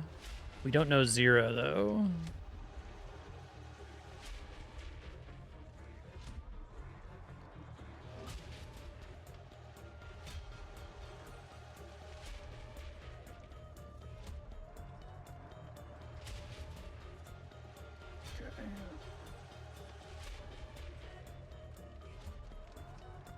A little idol.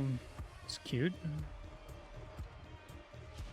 So is this another one where it's going to give me more spots after I progress, but that's the most I can get for now? I don't see any other ones. Ori challenged Koi. Corey accepted. He could win if he... something from something, something, something.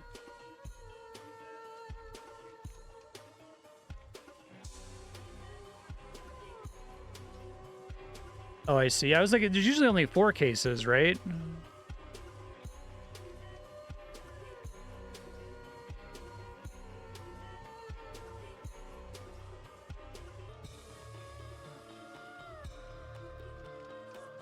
Court proceedings began, something, something to something, and then something it with the something. As a result, only something survived. Well, it sounds like Ori survived.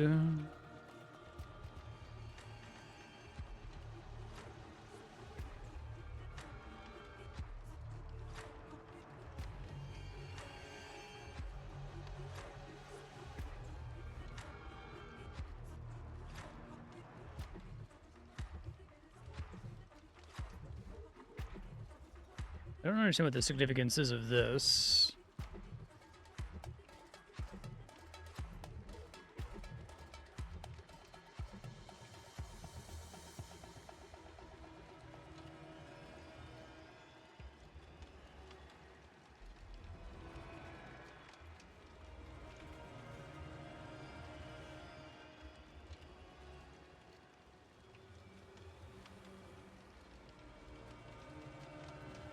I guess the significance is how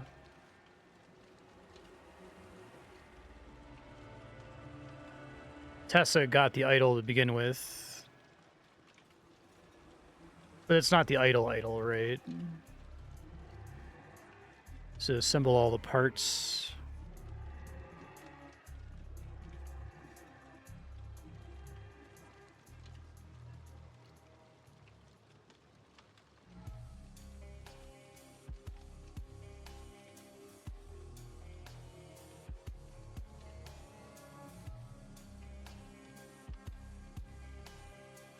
Zero Legstoy, Nali Zarati.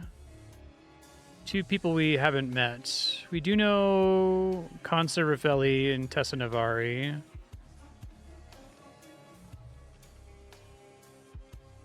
Nerfest Rolling into the Molotov cocktails.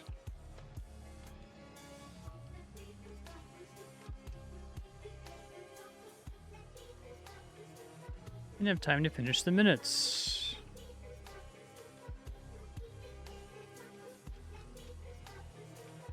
The key has to be significant for some reason, right?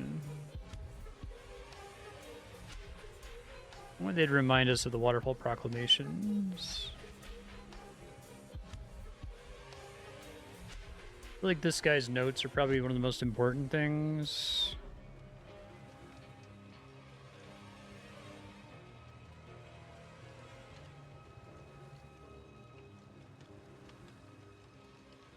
Why did the spare? Spare what?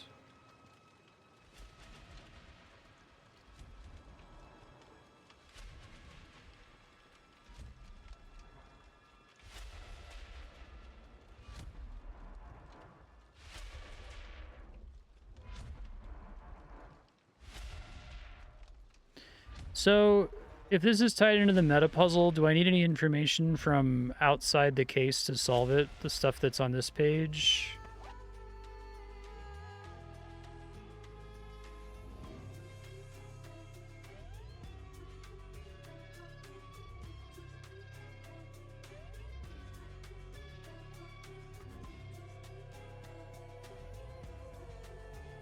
I see. So, like, them saying we're magicians, like James Randi, we know that the levitation trick is just a fucking forklift, right?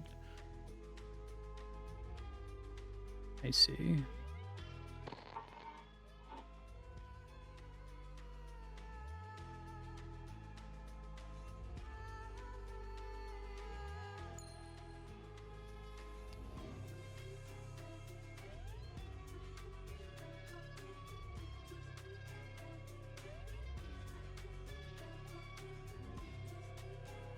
We forget our spiritual roots.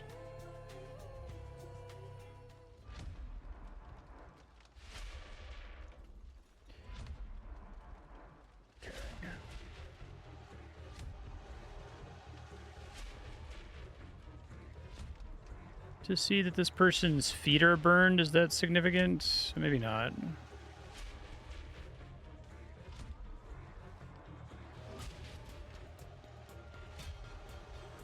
Okay, so we've got these 2 keys and a key in common.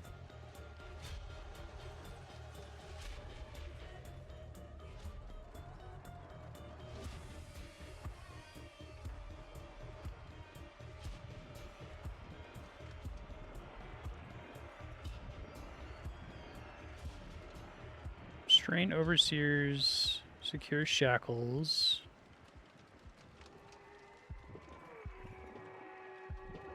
Mission overseers start fire. All we know is Tess is getting out with the idol. So I guess it's not... It wasn't clear to me initially that the restraints are locked. This kind of makes it look like it's just like zip ties, but... Triangle and square. So there's an extra key is what we're saying, I think. It's only supposed to be 2 keys for undoing them. Do we know this character? Restraints, Jamati Pira, Zero Legstoi. I'm not supposed to recognize this guy's face, right? He doesn't look like he's from one of the other cases in this chapter. Just a rando. Okay.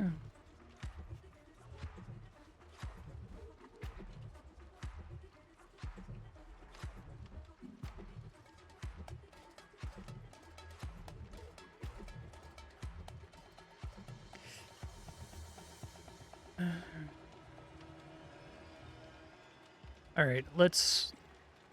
Haven't been doing as much syntax shenanigans because I feel like they've been designing some of these cases to confound me.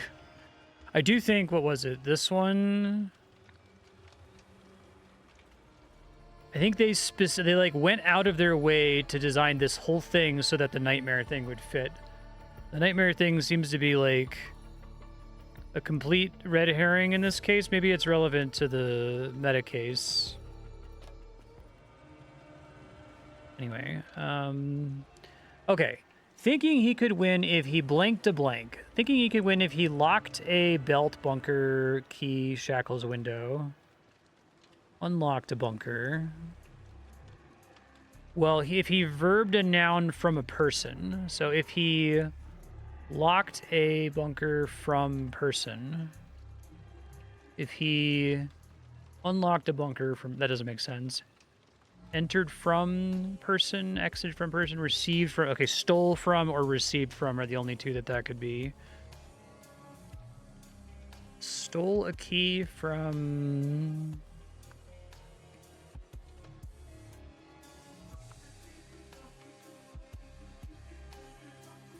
Who is in charge of the restraints?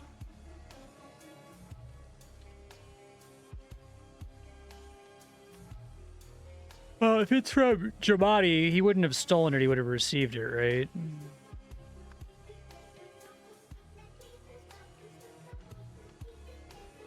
He received a key from Jamati Pira. Unlocked his shackles with it. And then entered a bunker, right? I mean, he has this little secret bunker at the bottom. Okay, so that's the whole, like... Ori needs to give the government certain... I love that the government supports the corrupt brother. That's funny too, right?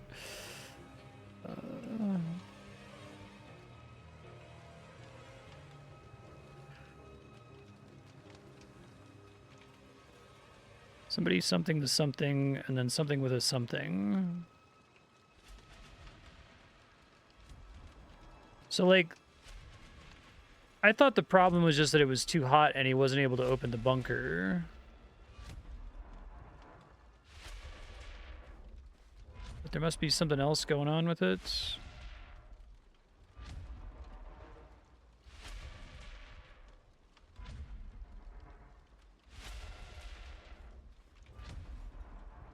Oh. Oh, we can't see the hand, motherfucker. I thought maybe that was trying to, like, explain. I'm like, what the fuck is the point of this, other than to mention the tattoo on his hand? But it's on his right hand, and we can't see this person's right hand, right? They did that before. I didn't really like that. That was the case that was about they were filming the commercial, and they gave you this, like, identifying information, but then they, like, framed the scene so you couldn't see the identifying information, and I was like, I feel like that's not necessary, you know? It could be like a cute haha, I know what you did there moment, but I guess maybe what this is actually doing then, the information being provided, is that I should not be certain who this is. This isn't necessarily Ori who survived.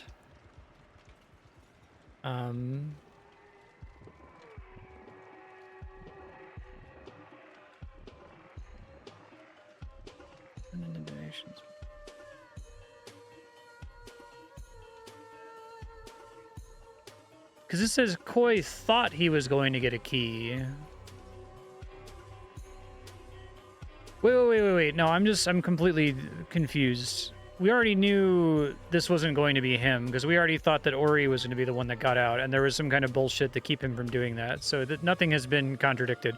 All that I think this, if you for some reason thought that Koi got out alive because of reading about the plot, be like, oh, he must have succeeded, but then, like, why? Like, I just immediately assumed that this was going to be Koi trying to cheat. Otherwise, why would someone be trying to get into the secret bunker? Okay.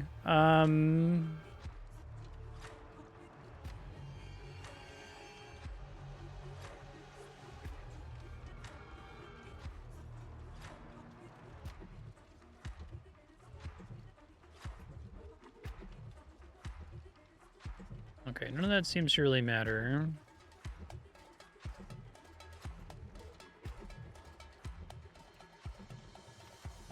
Oh, just what he just said. Whole new perspective on life. As such... Okay, so that's the minute. So he just said this.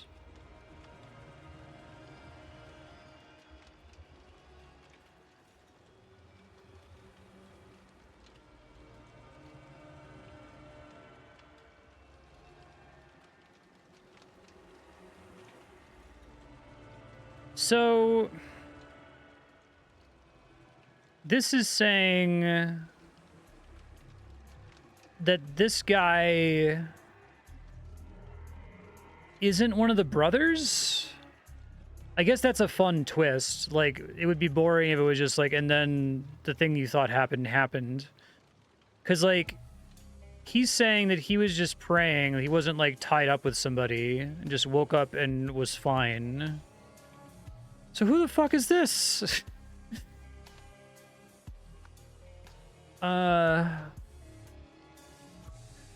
It's got to be someone I know. It's a guy.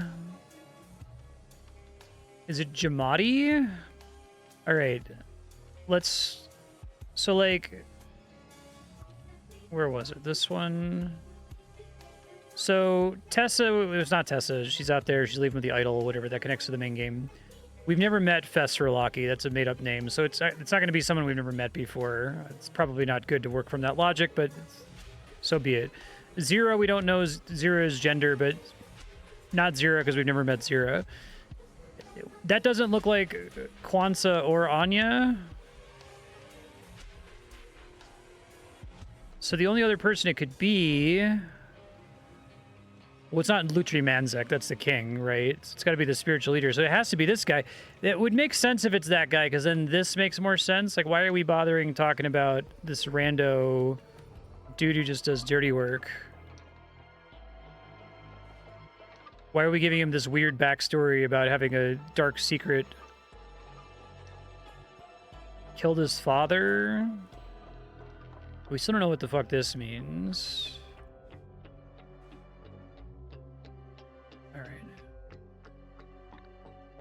I'm okay with rolling with that, but that also doesn't help me at all with the rest of the answers. All right. Ori and Koi, we're going to have a trial by ordeal. Boy accepted, thinking he could win if he received a key from Jamadi Pira, unlocked the shackles with it, and then entered a bunker. But that didn't happen. Jamadi actually did something. What did Jamadi do? He blanked the blank and then blanked it with a blank. Blanked it. Entered it with a key.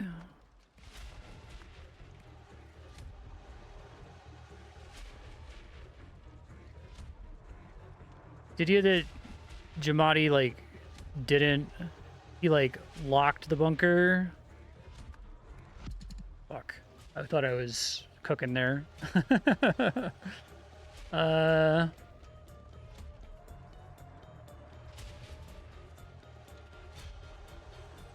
have the right basic idea here? I guess I'm, like, super wrong, right? I'm off by, like, at least 3 answers here.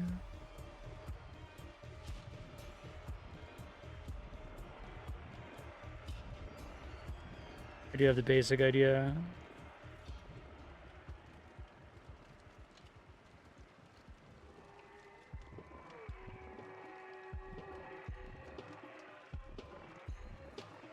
I don't know, I have 3 wrong.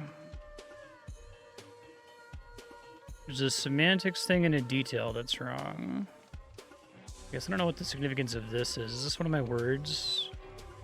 Belt is a word.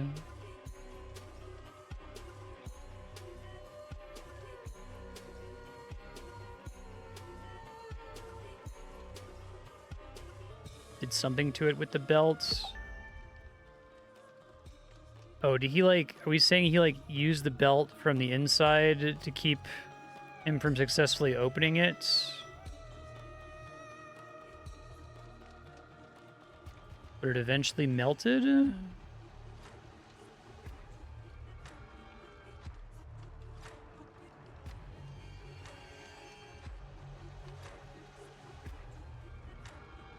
Entered the bunker. Okay. Yeah, I guess... I feel like they really like to, like, add an extra layer of, like, of a logical jump. Like, I feel like it would be fine to just have this belt connected to this thing, and they're like, oh, that's too obvious. I don't think it's too obvious necessarily. I don't know. There's 2 left hands crushed by the bunker. What the fuck?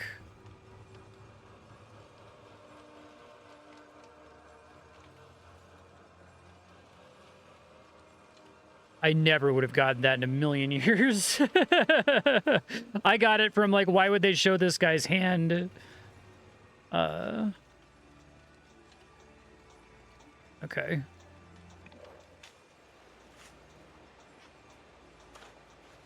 Oh, I see. Because he had to, like, then leave after the fire was done burning.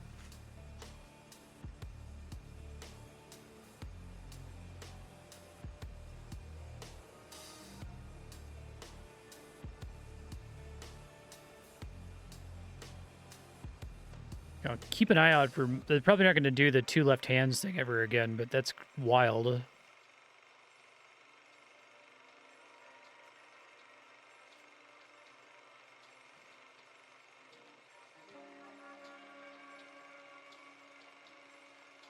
I want to get these to stop tinkling. Okay.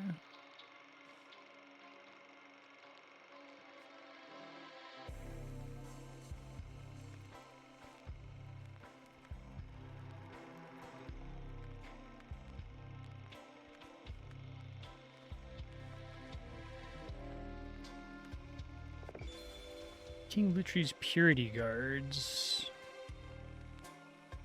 Okay, let me watch the whole video here.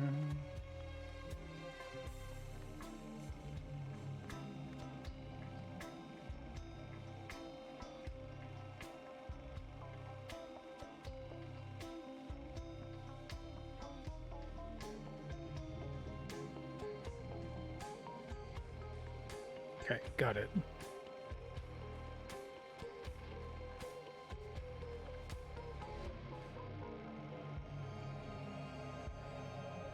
First miracle to be captured on film. Real footage of the divine moment that gave rise to the first true Sentinel.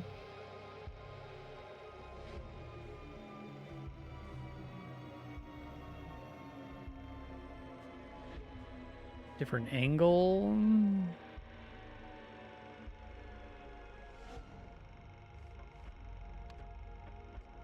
Oh. That's interesting.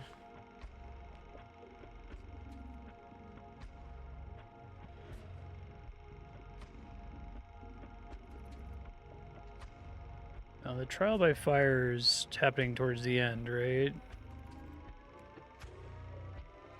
Makes sense. Lutri's murder happens towards the end, too.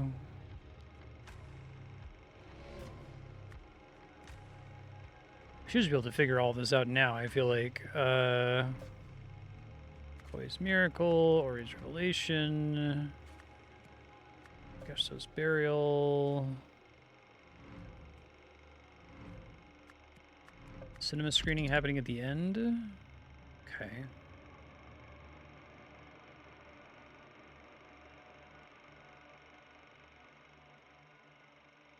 feel like I have this mostly right. The cinema screening is the thing that's fucked up.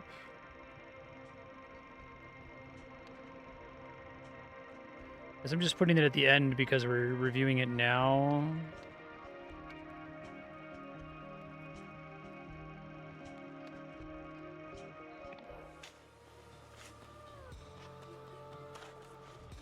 I guess the idea is that he did the burial on the same night and buried his body here. He needed this code to get in the door.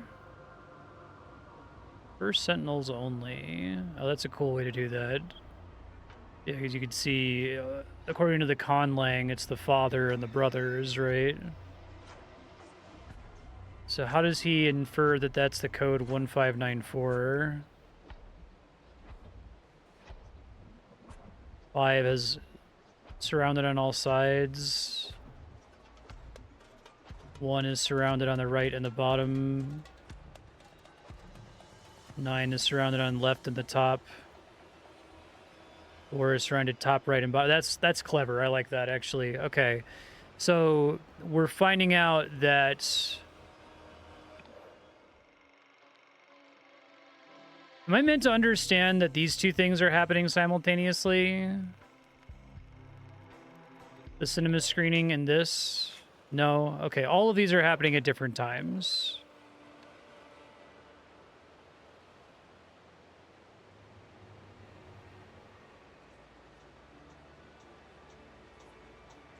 I guess it actually doesn't reveal anything about the timing of anything, does it?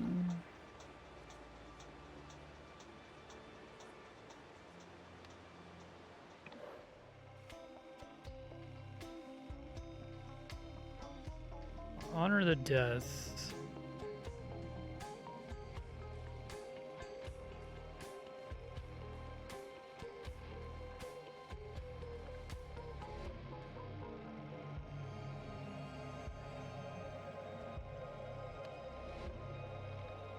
Wait, what's represented with symbols and not clocks or dates?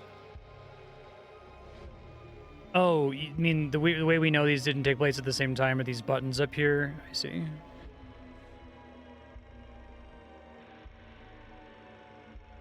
You and Shastai.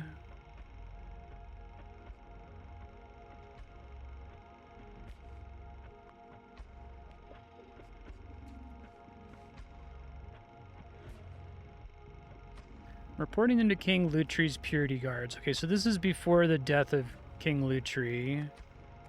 Is it just this? No. Lutri's murder is definitely like the last thing that happened, right?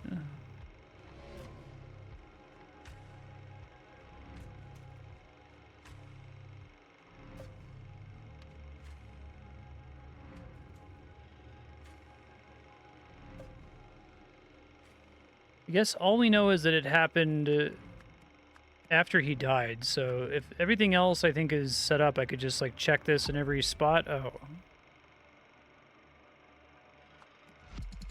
Okay. So like, oh right, this happens after he does the thing, okay. How am I supposed to get the cinema screening? All I know is that it's after Pravi's murder, but I feel like it could be anywhere on this path. Is there, like, one of these documents that forces it to have taken place All I knew it had to be after Pravi's murder, but before Lutri's murder.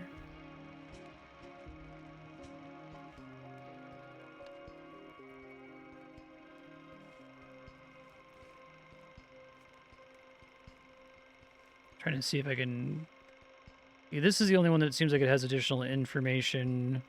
You and Shastai, grandson.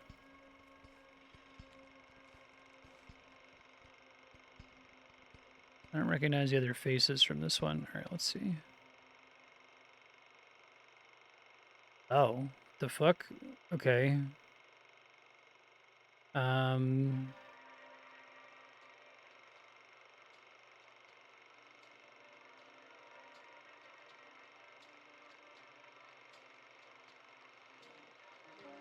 Dude, I have no idea. I guess the timeline must inform this somehow.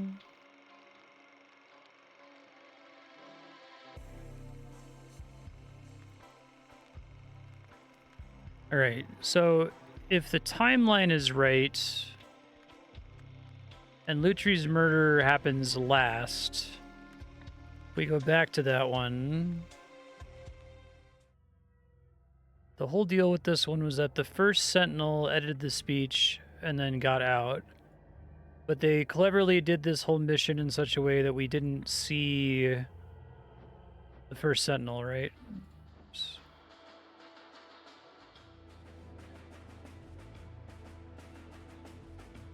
But that obviously has to be the guy from the end of the trial, the... What's his name? Jamadi Pira?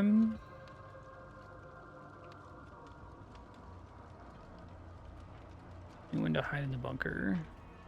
Well, we know he's hiding in the bunker.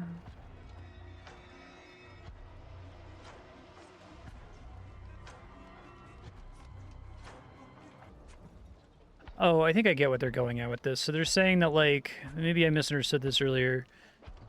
Before the proceedings began, Jamadi Pura entered the bunker and then locked it with the belt. So he was just, like, hiding down there the entire time. I thought he would, like, did that during the trial or something, but he was just already down there long before. I don't think there was anything in here that mentioned, like, people evacuating in advance. It would have been one of these, right? Yeah, it didn't say, like, everyone had to leave, I guess, but...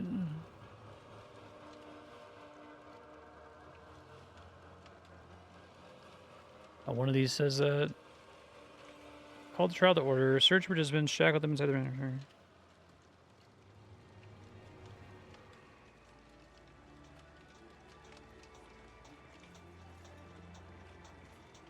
Is it that the problem is that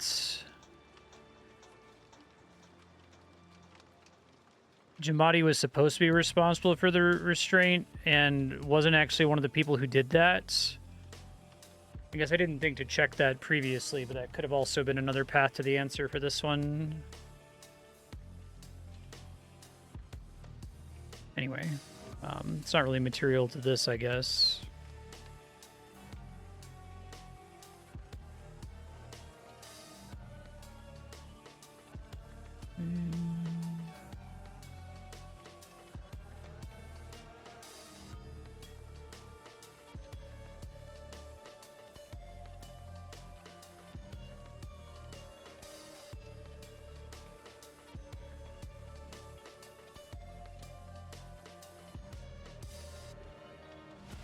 Advance notice. Even the palace won't know when the trials will take place.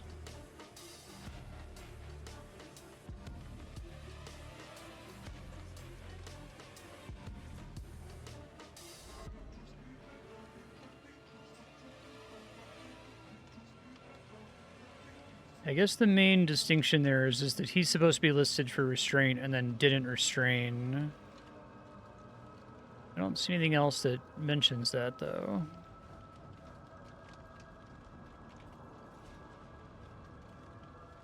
Okay. Knew when to hide because...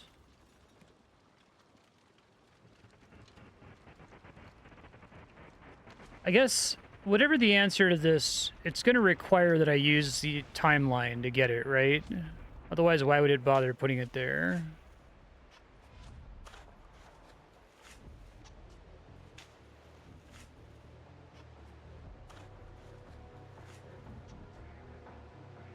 Hang on a second.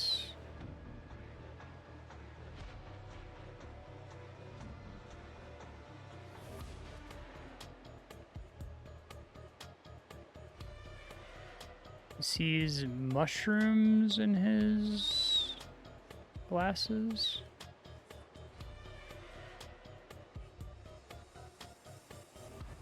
I don't understand what the significance is of the mushrooms. I get that he got the code because the guy gave him the code. Burying the guy's body here.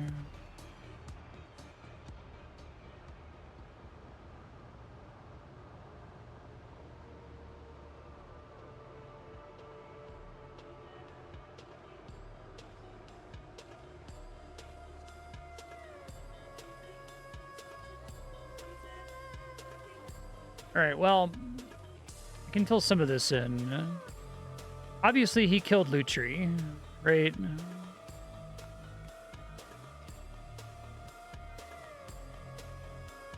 I get stuck sometimes, like, staring at it, not comprehending the whole thing, and I just don't fill in the thing that I know is true. I did that for, like, 10 minutes a second ago.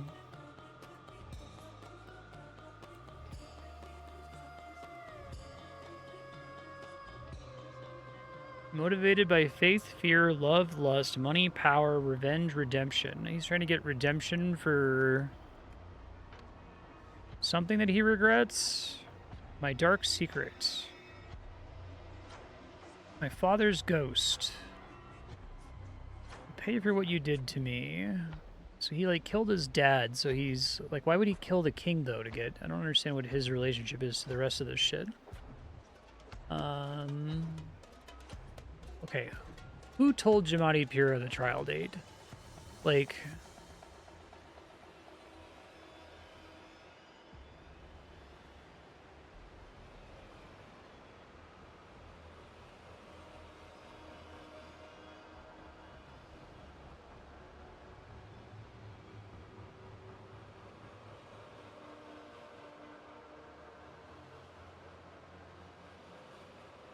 It's either a person or a thing. Okay, let's brute force it. First Sentinel, that doesn't make sense. Golden Idol, no, it's not even relevant. The Monument doesn't make sense. The Secret Room doesn't make sense. Koi's Diaries, maybe, but I don't think we have any evidence that he's seen Koi's Diaries. Koi is the rich guy that he's working for, right? Ori is the other brother at the waterfall where he's burying the body secretly. The miracle told him the trial date. The prophecy told him the trial date. The waterfall told him the trial date. I don't think it's... my guess is that the intent of the cinema screening is to, like, make us understand that this isn't actually supernatural, that there's some other shenanigan. Oh, is it that there's a place to hide behind the waterfall or something? Like, why is he seeing mushrooms in the glasses is what I don't understand.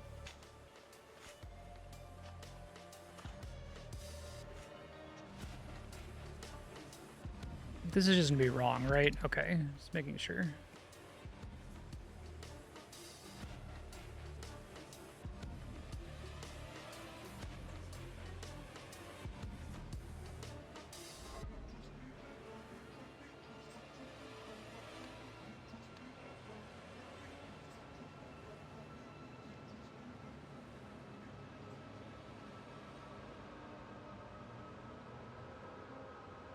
Does this case expect me to back out to other cases to make sense of it? I mean, I guess it kind of requires me to remember the previous cases, remember stuff about, like, Lutri's murder, right?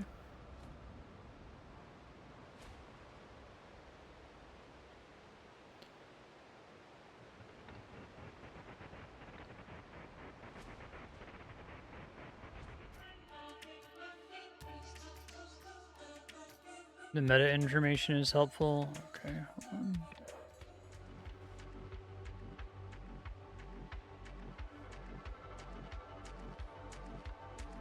There's some mushrooms here. You can see the little cave behind the waterfall. I feel like that's what they're trying to draw your attention to, is the cave behind the waterfall. Which I guess no one else had seen before because they don't actually climb up over onto that thing.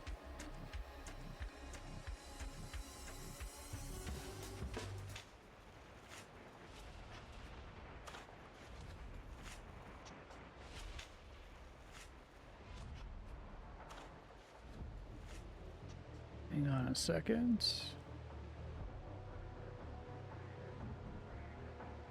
What did he do?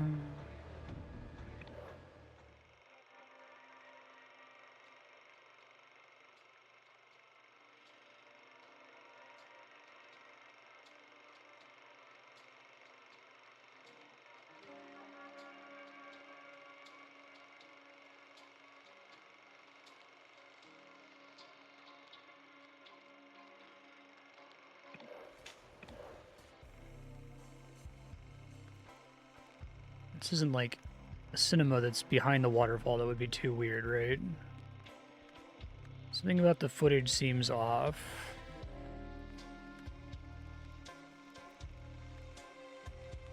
Like the idea that it's also a magic trick, that like something behind this thing is what caused the water. Like the water actually does get sprayed on the thing and he does get slightly burned. And then maybe it was like he like secretly left the building and went and hid behind the door, and that angle doesn't let you see that clearly, but that doesn't seem material to the whole plan thing, so I don't really understand what that has to do with anything. You said the meta stuff helps with this one. I'm pretty stuck on this one. This DLC is, I like 80% of it. There's the one case I didn't really care for, this one, and then this ending one is kind of requiring some really big leaps.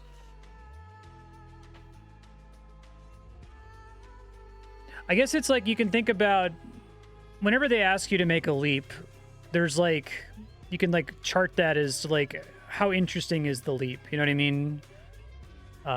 Some of the leaps are kind of like trivial, and it's like, well, you could have just like showed me that and been more explicit with it. It didn't actually make the story more interesting when you did that. The Echo Secunda one was one that I really liked. That was a reasonable leap that like complicated the story in a cool way. Ban this person real quick.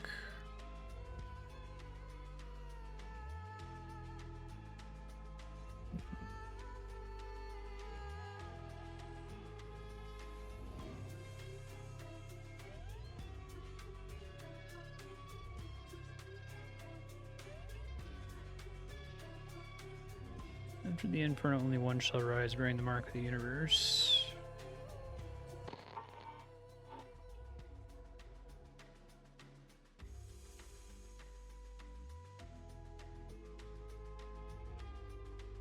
Westernized Lemuria.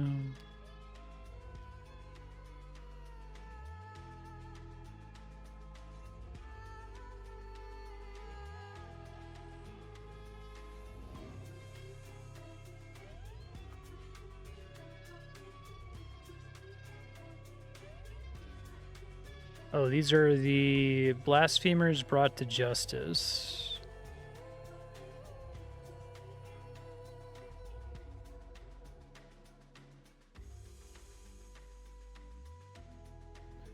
They're questioning the waterfall miracle.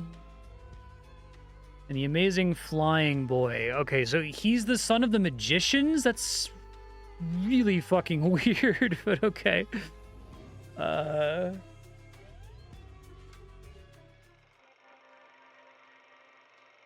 That's her.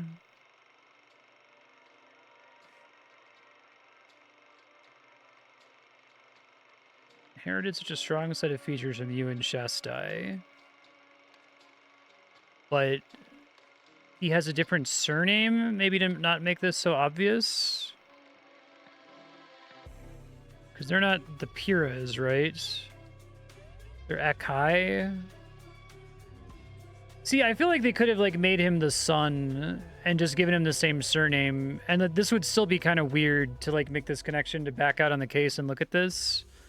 But they, like, changed the surname to add an extra logical leap there, I suppose.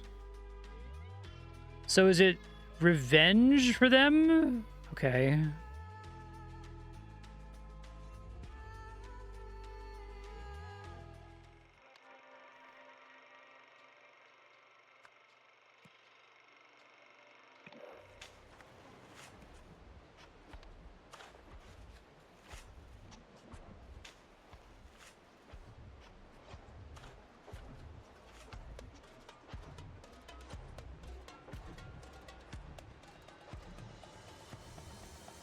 I don't understand what he has to do with that, though.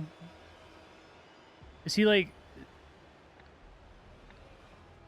Am I, like, completely wrong about this magician thing? It feels really weird. It feels so weird that I feel like I'm wrong about it, but also you mentioned that it was connected to the meta stuff, and I can't think of any other connection. No, that's right. Okay. He's the son, not the grandson?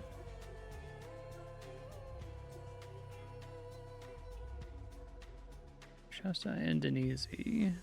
Questioning the miracle. Overheard. Guidance from his advisors, the two first Sentinels.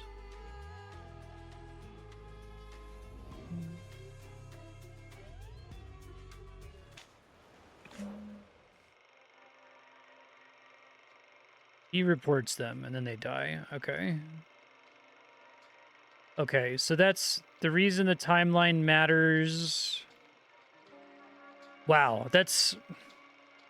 So, like, I figured the timeline was going to have to inform this, but I think it's the other way around.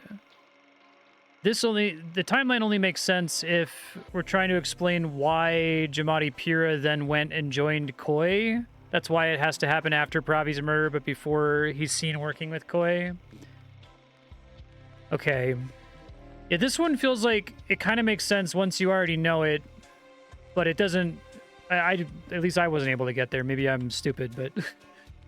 All right, so he killed Lutri Manzek, motivated by revenge because his parents or his grandparents got killed. I don't know why they have this note about, like...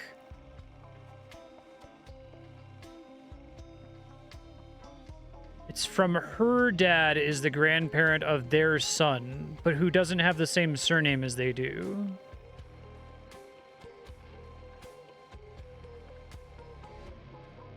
Yeah. The strong set of features, aka the eyes, the white eyes, is that what...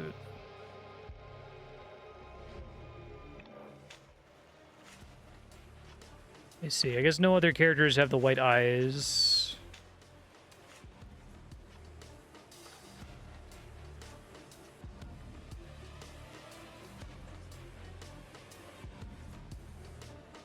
So we could try this with... Okay, so revenge was the thing I changed from before.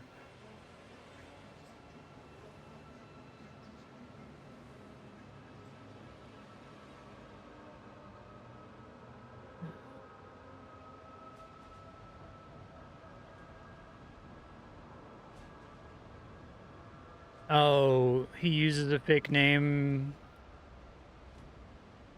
Okay, I guess that makes sense. I feel like we needed a little bit more of him, but I guess if they gave us more of him, then it would make it too obvious.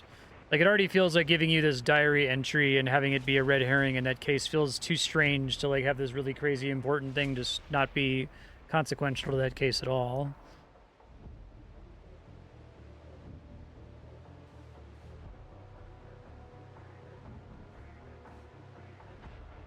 What else did it say about this kid?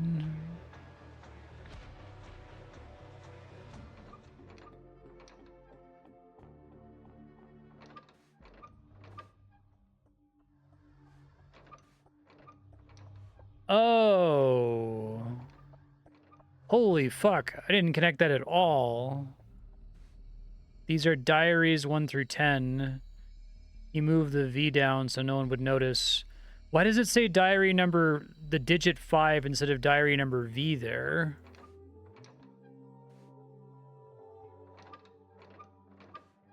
Okay. Yeah, that completely missed that. I guess this case just kind of like washed over me and I didn't really like commit too much from it. What did he say about him here? Had opportunity to turn on me early, but proved his loyalty and worth that day. Not too bright, useful servant. Done as told, no questions asked. Okay. Well, I'm stumped on Blaze of Glory. Like, I don't know. I guess if he's got the diary, maybe that's the special thing here. No. I guess I don't know how he'd know it from the diaries.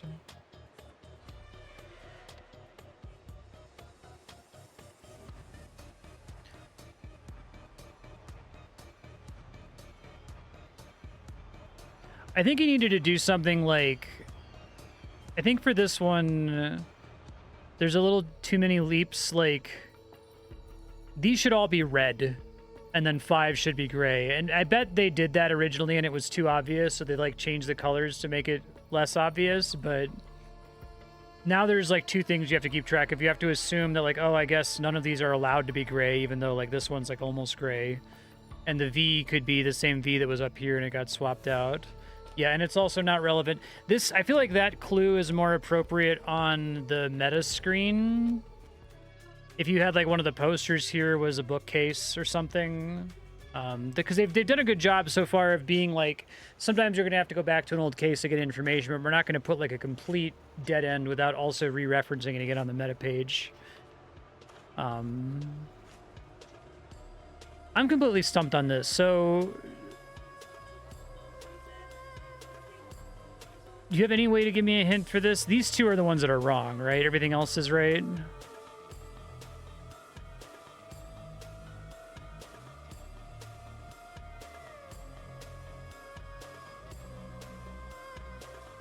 Cave behind the waterfall. He sees the mushrooms.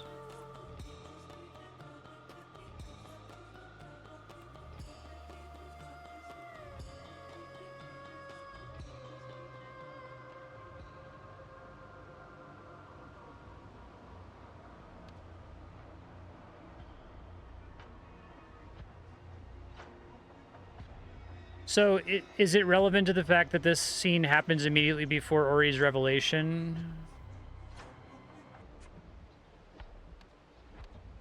Okay, thanks for the hint.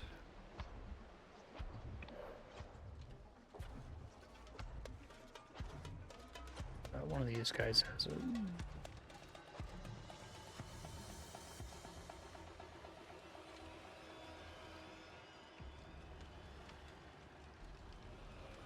The date given to me by the waterfall. So he went behind the cave and, like, yelled. Okay, I like that.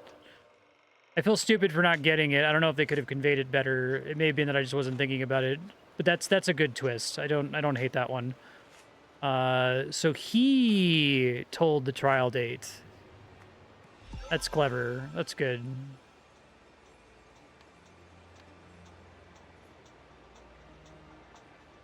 Go blank, blank, and blank, because together they had blank as blank. His parents, Kai and Shasta Akai, be executed, ordered.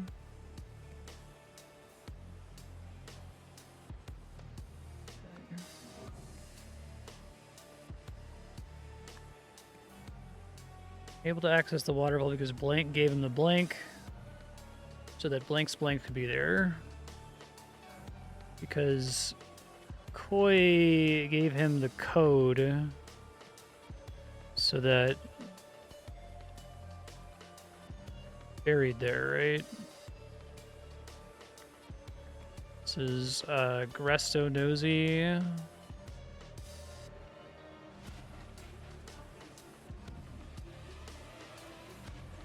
From behind the waterfall.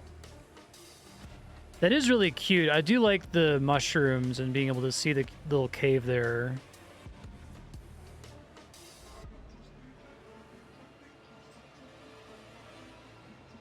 Got too nosy. Spoke to Ori. Yeah, I wonder if this one could have had some other thing that connects it, because I feel like it's a really big leap. But then once you make the leap, like this one's like auto-solved, right? Maybe even just being able to see both plan and execution next to each other and see the way that it's phrased. Maybe just seeing the phrasing might get you, because if you saw like behind, then you might see the thing with the waterfall. I feel like just having to do this by itself without also getting to see this is really, really hard. Behind the waterfall. Leaving the Nagasai brothers to die. Pure being blank, blank, giving him blank to blank. Declared. Appointed first sentinel. Giving him access to loot tree. Okay, yeah, that. I think this one was fine. I just kind of wish we could have seen the whole timeline from the very beginning. I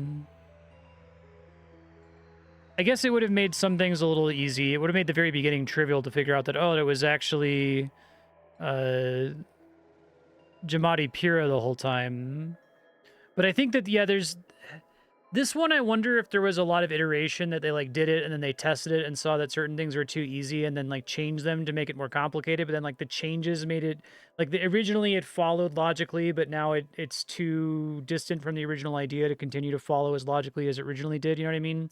I feel like Jamadi Pira taking on a fake name, that should be... That's, like, a mini case, right? Or it's a part of another case. If there was like, they don't want to have more than 4 cases in these, I guess 4 plus 1 in this case. It would be nice if there was some throwaway thing that lets us identify Jamadi Pira's last name is the same as the parents. And it's kind of cool to be like, look, he has these like striking white eyes, but I don't know, stuff like, oh, he shares your features is just, it's indistinguishable from throwaway text, I guess. I liked most of this DLC. I liked it better than the previous one, but... I wonder if they get stuck sometimes on the DLCs with like only having so many cases to do, whereas like the main game is great because there's so many cases. There's like, what, 25 of them? Like 5 per chapter and then 5 chapters. You can really hide little things like that and have them like hide in plain sight a little bit better. Where here it's like, if they devote an entire case to this kid, it makes it too obvious. You know what I mean? So they have to like obfuscate things too much. Rest on the intuition that a child getting revenge for his parents is a natural trope? I suppose so, yeah.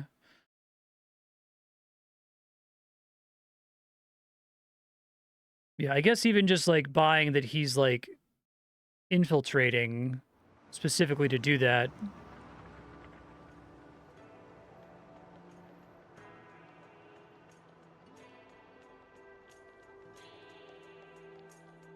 Goodbye, Lemuria. I'll never forget you.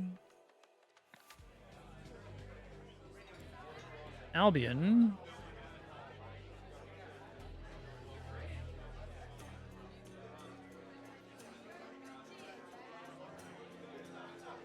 Made in Lanka. Oh. But then they go and look for the actual one. It's cute. She thinks it's the golden idol.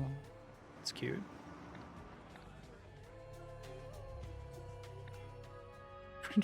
Committed 3 righteous murders and got away clean.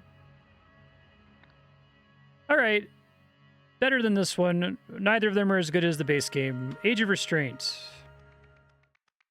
Oh, this is fun if this is about, like, ancient Lemuria. Ancient society cracks down on dangerous technology.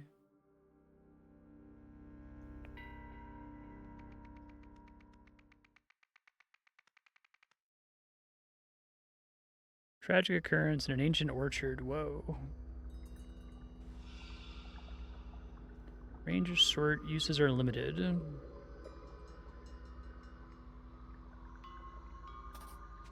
I love the like styles of costumes they all have.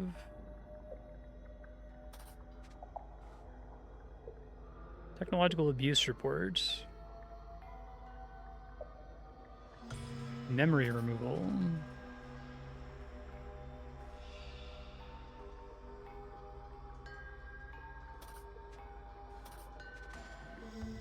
Let's inherit the orchards. My brother is lazy.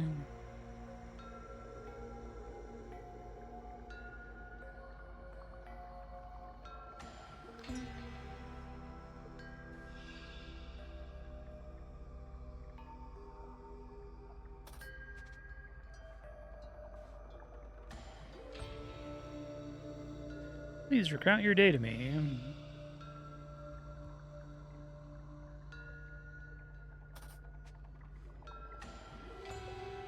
Okay, that's cool. I like that they have the white and green polka dot pattern. I am a sentinel. I am not a sentinel. The canal is pink. The canal is blue. Oh, I see. So the little tiara indicates whether they're telling the truth or not. Ah, I like that. That's a cool mechanic. So anytime we're reading what they're saying, it's flashing green if they're speaking the truth, and it's flashing pink if they're lying. Nobody will be punished.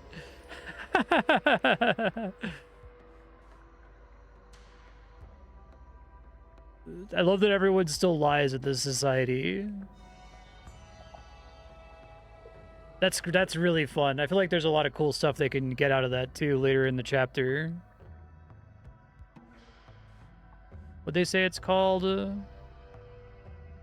Temporary Veridola. Okay, because a lot of them have them like fused into their foreheads. But some of them have them via like a tiara that they're wearing. Okay.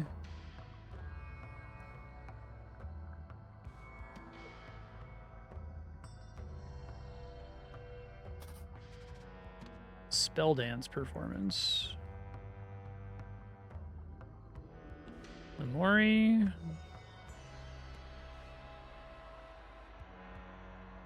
Yelda. I was like, what's up with the colored text?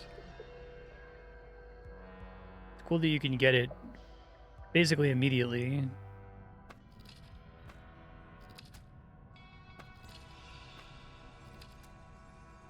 Harvest of the Day assignments.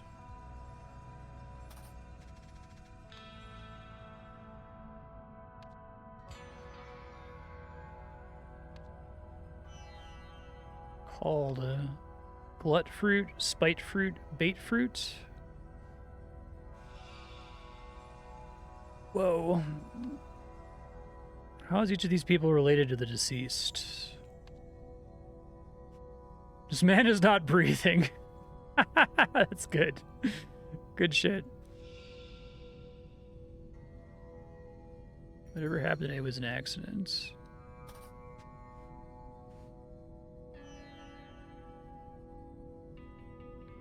Son's being questioned in the spite fruit orchard.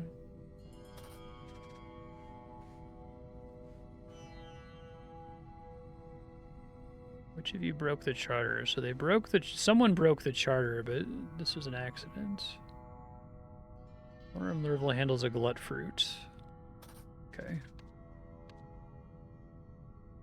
They're making that relatively straightforward.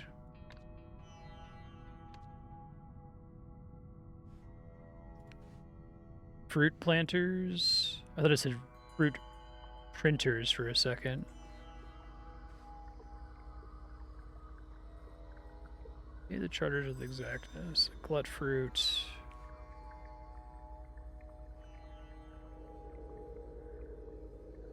Okay, spite fruit orchard is the red one.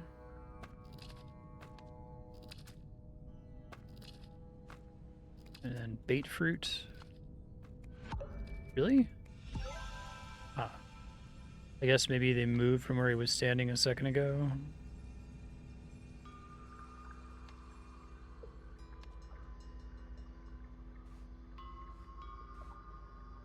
I guess they're all being questioned, so... To the glut fruit orchard. What else is there to say? I harvested glut fruit. I see. Okay. I guess that gets us an answer, though.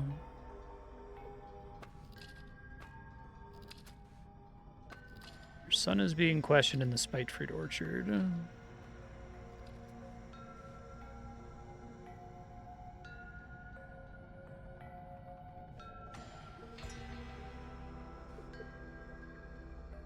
Grandfather. All right, so let's guess Grandson?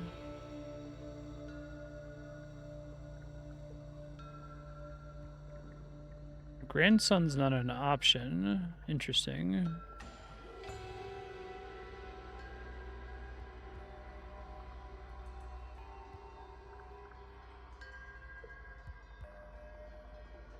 This child, that would be like nephew, right? But that's all relative to the victim, so I can't do anything with that yet. Okay, let's move on.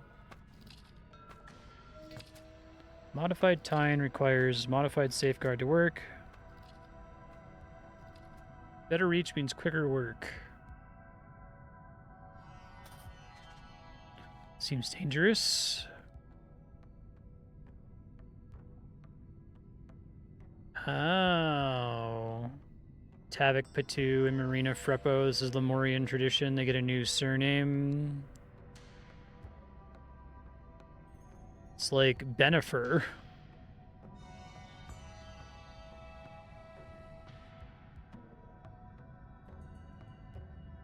Does that... Hold on, I'm just curious. What were the parents' names again? I don't think it's relevant, but... They're both Akai. I was wondering if maybe that was like a way to retroactively make his name make sense, but I think you're right. It just made a fake name. Okay.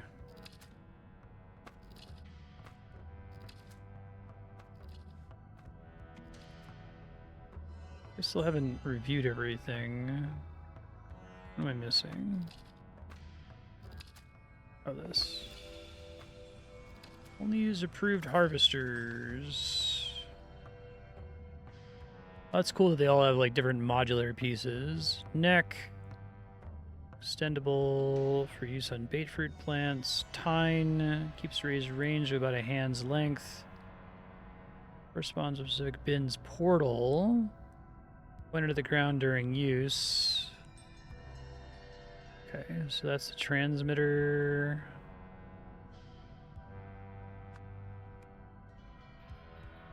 Actually, that's probably the grip, right?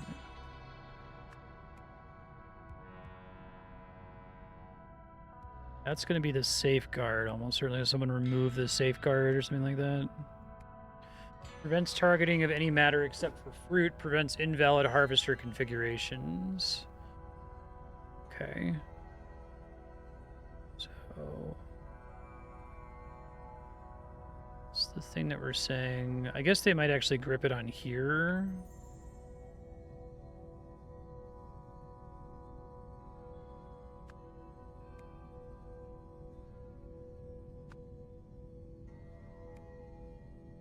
Approved by Sentinels. Neck. Extendable. There's more information up here. Modified Tine requires modified safeguard.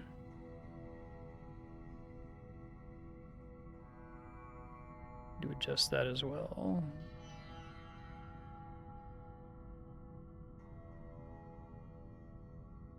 Better reach means quicker work.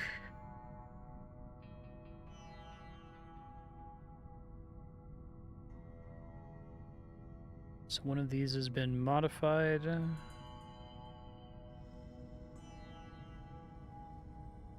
Probably these two things. Because this one's not anywhere in the list. I guess we can go look at all of the guns everywhere, right? Also requires a modified safeguard. Okay.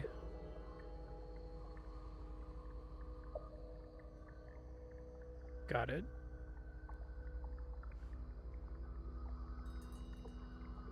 This is a really cool case. I like this one. Seems like it actually is an accident, but it's just like they made this mistake. Corresponds to a bin's portal. See if I can figure that out.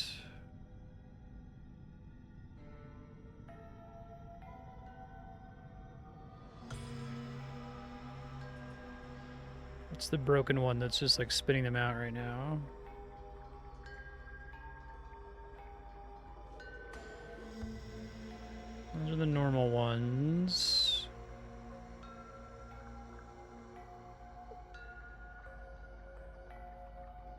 So you can see him physically gripping the thing, pulling like a little lever on there.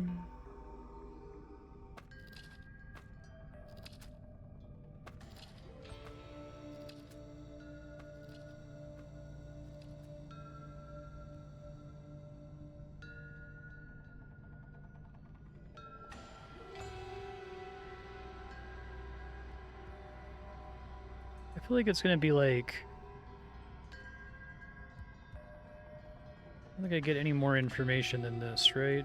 Neck is one of them.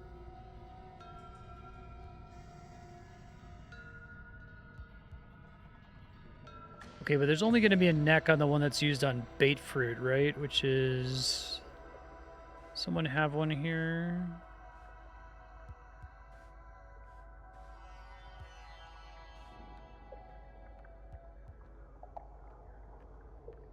Maybe that's the neck that extends this thing right here.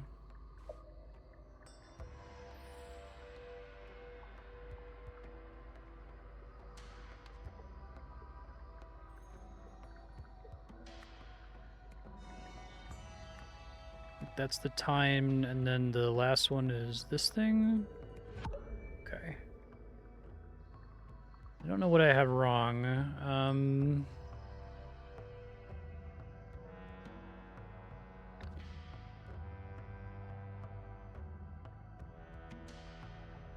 What else is different here? Oh, this has the line versus the dot, so that's not the safeguard. They're baiting me to think that that's the safeguard. So that's the thing that corresponds to which bin's portal it goes to. Okay, so that must be this, and it's provided by the Sentinels, which is why it has the symbol on it. Clever. Okay.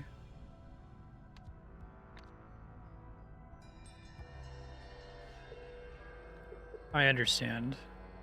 You can't really make out this symbol on the other ones. I guess you can on that guy. Okay, never mind. I'm just an idiot. You can see it pretty clearly there and pretty clearly there. I guess it's just, this is the one that's not marked for whatever reason, but I guess it's just to not give it away obviously there. Okay. Orchards. Who is in which orchard when the death occurred?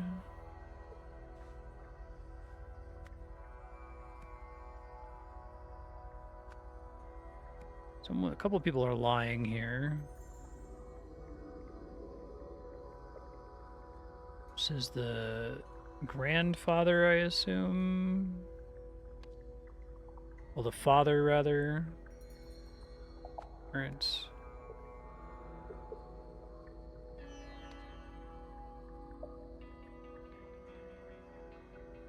Children and I obey the charter with exactness, which is true. My husband Tanis told you the same thing. We don't know a lot about Tanis here.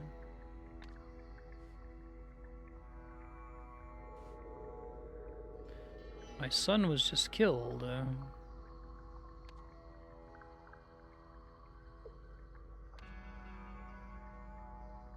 So a parent...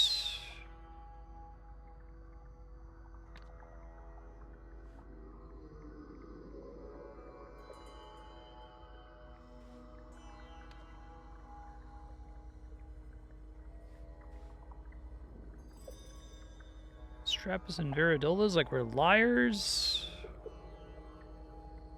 Calm father. I'll miss Lurum as much as you will. Doesn't actually miss Lurum. Okay. Brother is lazy. His wife is disrespectful. My nephew is useless. All three Lurvels have yet to prove their worth to the orchard. Property of Nada Yelda. Okay. So that's Nada Yelda.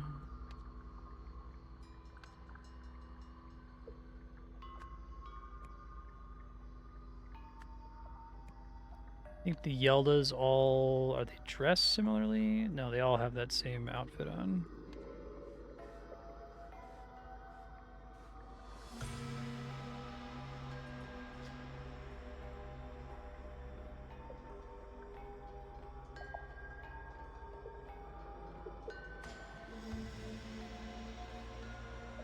I do like that all the cops just have these built into their heads.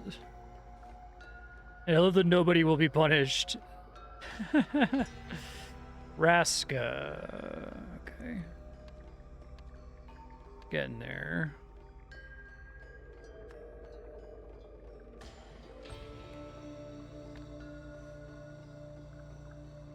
Tanska Orchards. Xenopolis.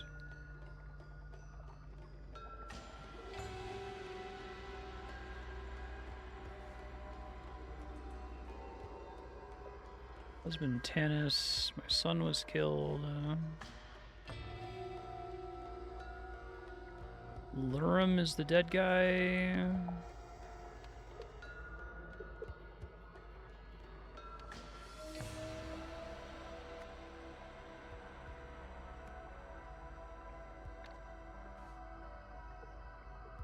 Brother is lady. Yeah. His wife is disrespectful. My nephew is useless. So, sister.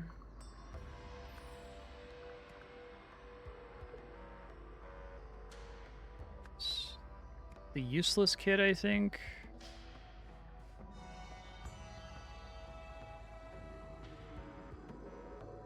Looks like him. I guess I'm worried now that they're going to constantly ask me to, like, compare what people look like.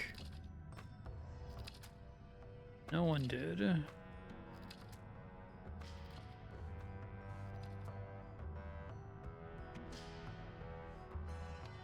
Proved Harvester could not have caused this. Alright, so we get names from this. Ermenville.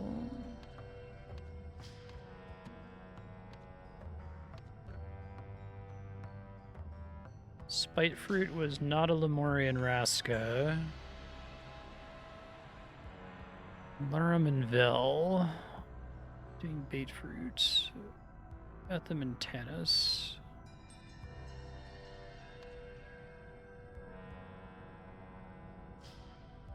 I guess this is eventually going to talk about like modifying the Harvester, which is the actual substance of this case. All right, let's try to keep getting names here. So,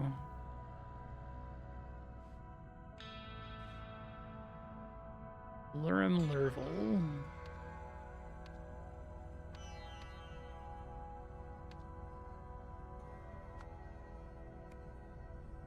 Okay, so the Yeldas versus the Lurvels. There's like a third one, right? All three Lurvels have yet to prove their worth to the Orchards. Okay.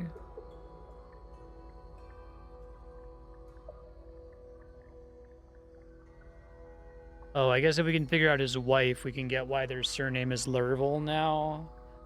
Okay, I'm getting it. It's taken me a second. So someone would be Vel, just straight up named Vel, I guess. Gonna be Vel Lurvel. It's got to be heard by process of elimination. And then this kid's a Lurvel too. So we have to figure out what the connection is here. Went to the Glutfruit Orchard with my grandfather for the harvest. Okay, so he was assigned with the grandfather. Oh, I thought we just learned the grandfather's name, but hold on. Etham and Tanis. Tanis is the husband, okay.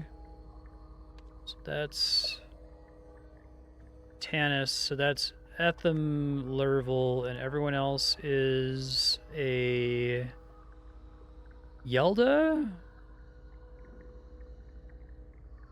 Well, you'd think that they would have a new last name. Tanska? Is that the trick? Nice. That's fucking good. Because I guess at the end you're like, oh, it's Tanis and Raska Yelda. How do we get... Where does Yelda come from? I guess maybe there's another person whose name isn't listed here that accounts for... Okay, well, let's try to get the rest of it here. So... That's the spouse, because it's Vel.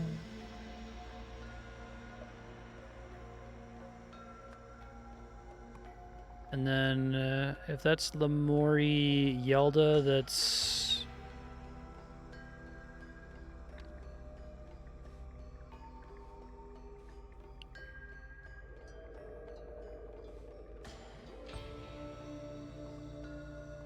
Uncle and aunt. Son, okay. Okay. Cool. So who's working in the orchards? So I guess there's who was supposed to be in the orchards and who is actually in the orchards, right? So the yellow ones were Spite Fruit, which is supposed to be not a Lemurian Raska.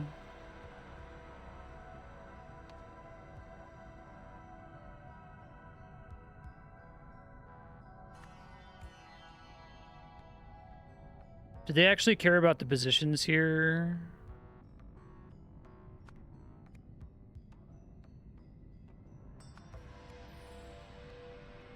And then Luramanvel were Bait Fruit, which is the pink one.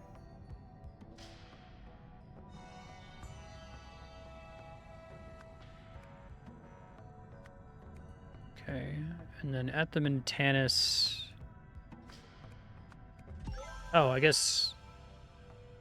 Who was in which order? I thought they were going to definitely tell me that 2 or fewer are incorrect, and the idea is that someone was in the wrong spot, but... Guess not.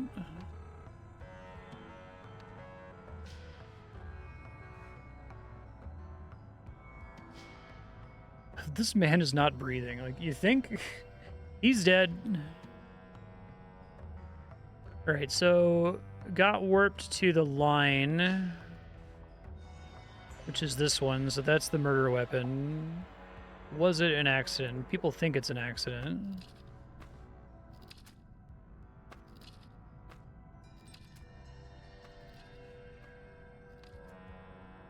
Somebody something to something of a something to something is something. To increase its range. Extend its range of a harvester, modified the something, the tine, I think it was.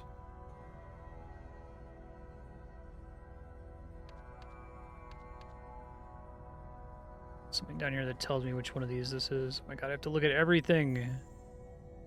Yeah, it's tine. Modified the tine. In the process, the safeguard was also modified.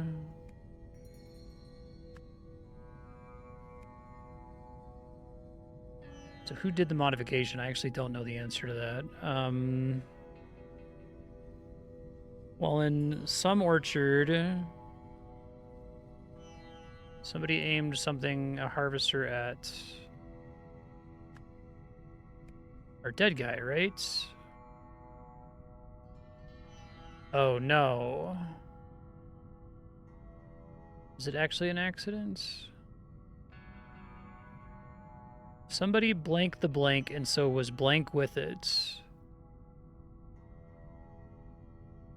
Used with it? It's the only one of those words. It's behind the orchard. Yeah, there's the thing that says that it was an accident, so Lurum Lurvel. But there is actually a crime here.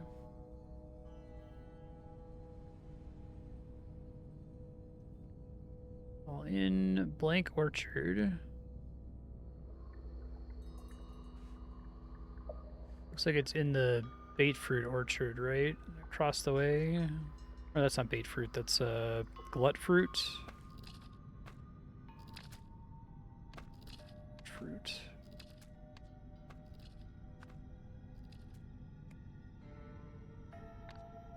I think the idea is he was trying to, like,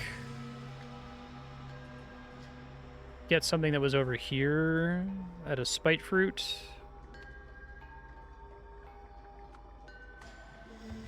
Spite fruit plants. Maybe it's just the person who's doing the testing. All right, so now I need to figure out names, but I think I have the rest of the answers correct.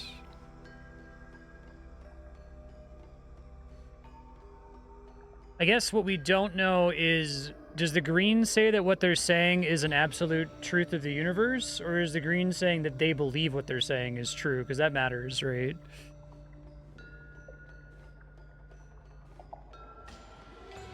I think it might be the former, just for like a puzzle design perspective, that it's an absolute truth of the universe, but that can't be it, because if that were it, then the investigators could just say, this person did it, right? And then it would be green. I harvested glut fruits. He's lying about harvesting glut fruits. So it would make sense if the kid did it, since the other person says that the kid sucks. The kid is Etham Lerval. So, but I don't think he's smart enough to have done the modification, right? So who did the modification? I'll prove that Nada is wrong about me. I think the dad maybe did it.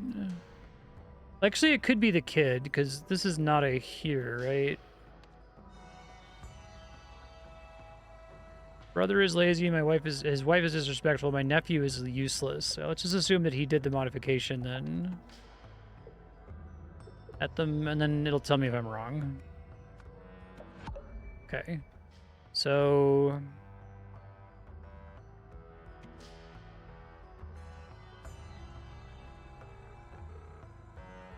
do I have the right idea what this one is? This another semantics thing?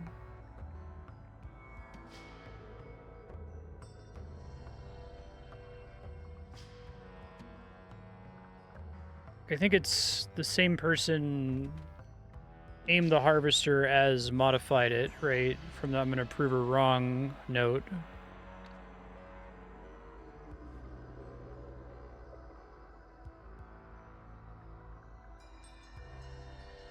I guess if this was wrong, I'd have 4 wrong. So it has to be a semantics thing that's wrong somewhere.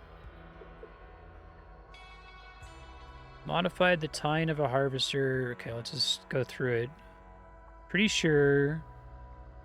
Make sure there's another word that would. Extended the tine of a harvester.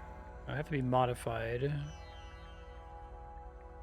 The safeguard was also. It wasn't removed. I don't have the option for remove.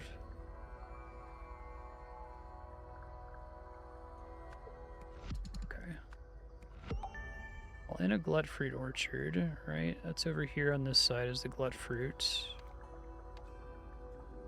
Aim the harvester at a spite fruit plant. I guess spite fruit orchard. Plant was correct.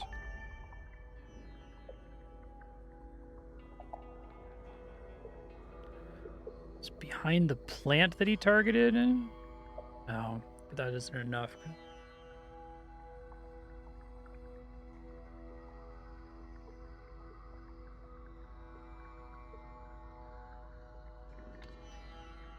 Can you fire it from here? That's the whole point.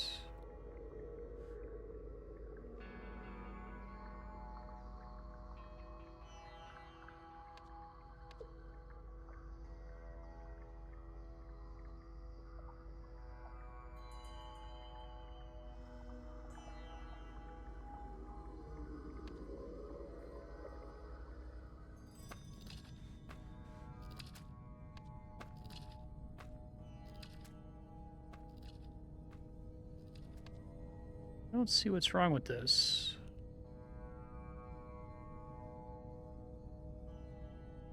Use was right, yeah?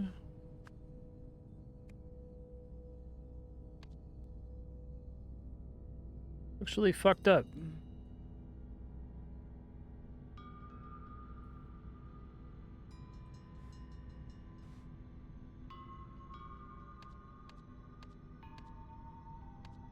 Guess he's fused with the red plant? Hold on.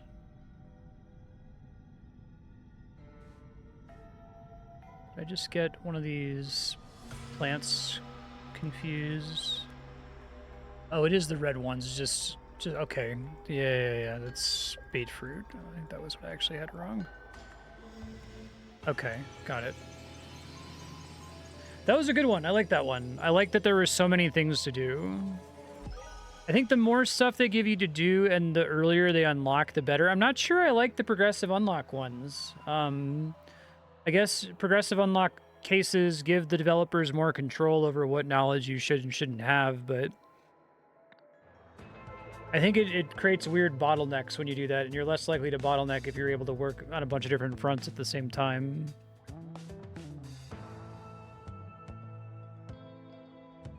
Let's try to investigate the accident.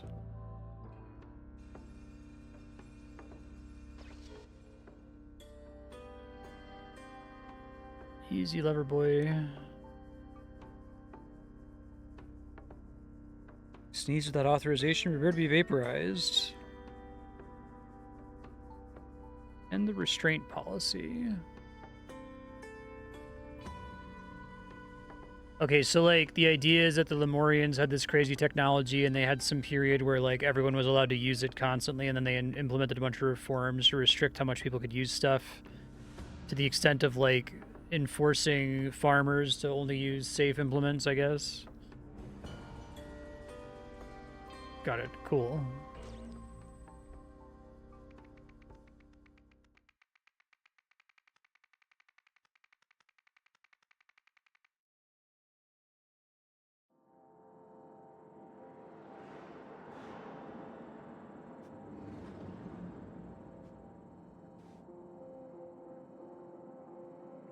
Printing and formatting is sure to describe the Sentinels only.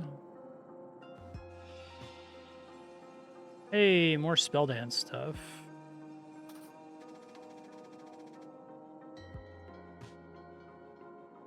I did like this. That was such a weird fucking case in the base game. Like the weird like talent show, and then like watching the person watching it and realizing that they know this weird Lemurian dance.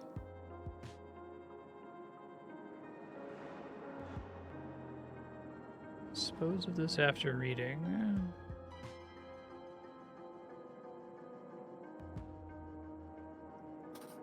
Okay.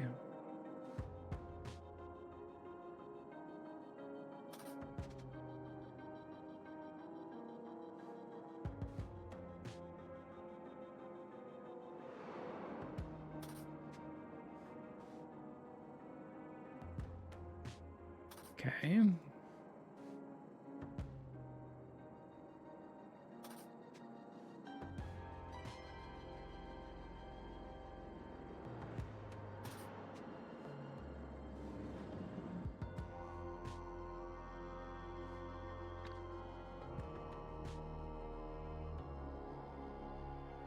The fuck?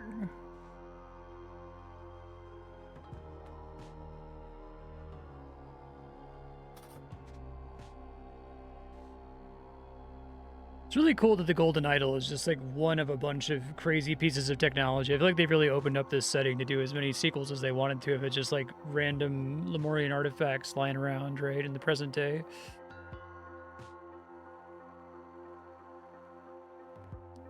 Okay. Bunch of names.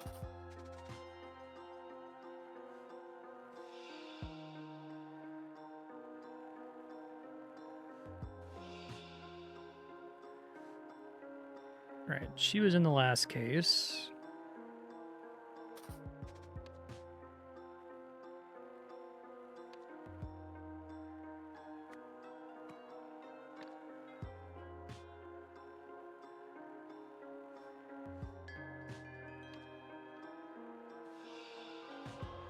So is this guy.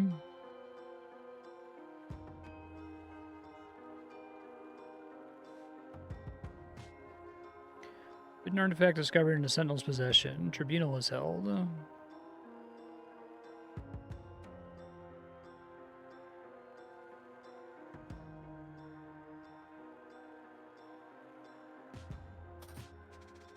Okay.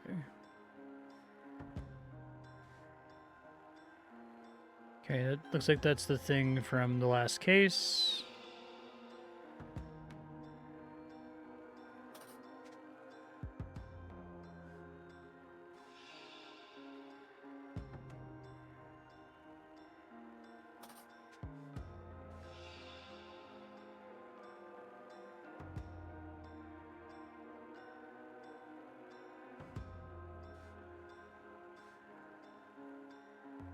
Library alone, didn't see anything unexpected.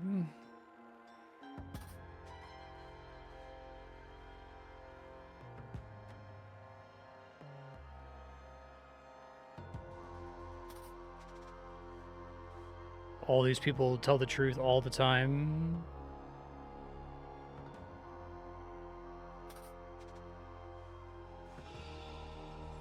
Done nothing wrong. I mean, I didn't know.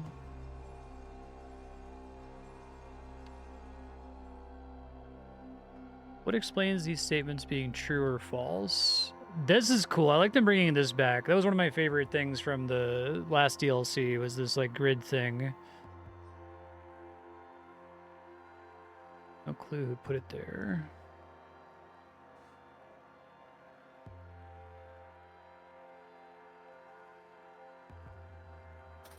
Okay.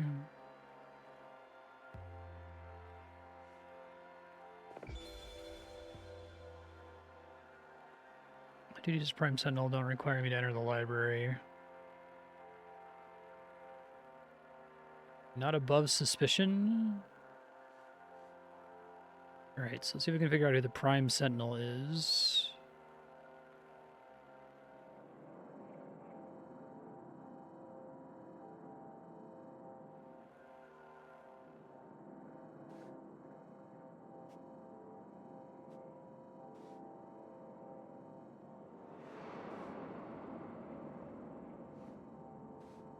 Sentinels Inns.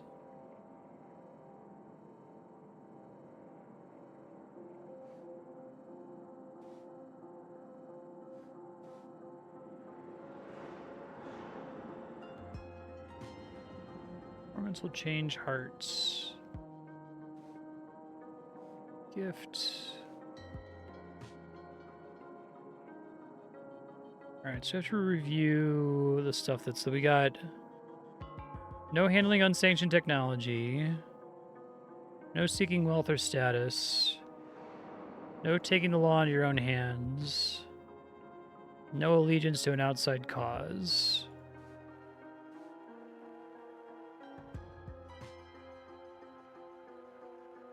Why are these lies? I never touched that thing.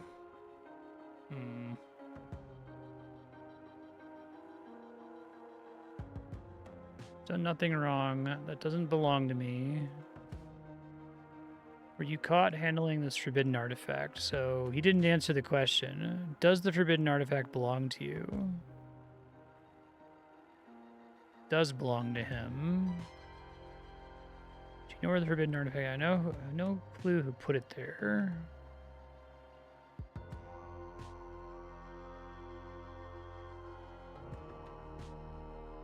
Never touched that thing.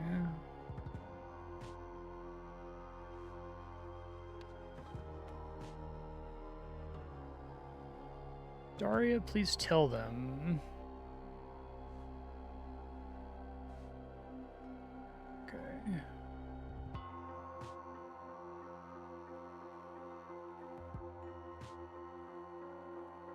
Sentinels who entered the library today. Just like showing like a timeline. Technician Kara, Harold Zins, Advisor Kibb, Scribe Sift, Assistant Daubery. I don't know where to start with this one, to be honest. I guess we could try doing the dance. Projected for the public, translated to something. Okay, hold on.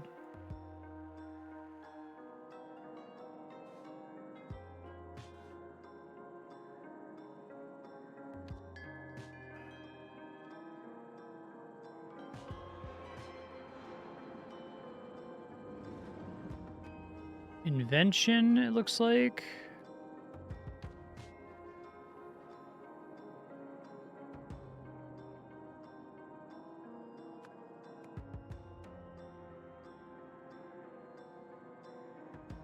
Do we need to remember the stuff from the base game about, like, raising your foot or whatever, right? That, like, changed the meaning in some way.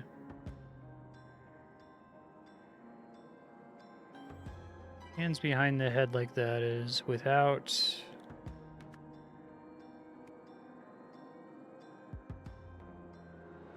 This is self-contained. Okay. Humility.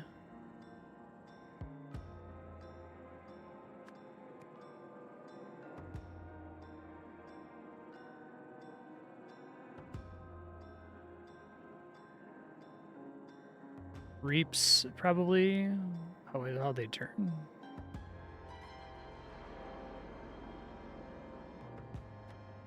Sows Discord or something.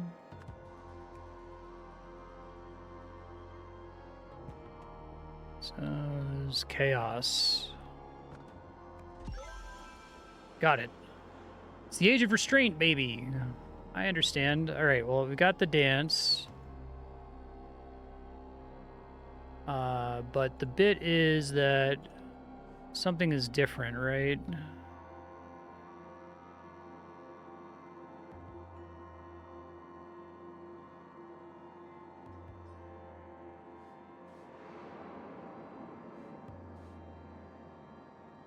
Formatting adjustments, then make copies. Confident your performance will change hearts.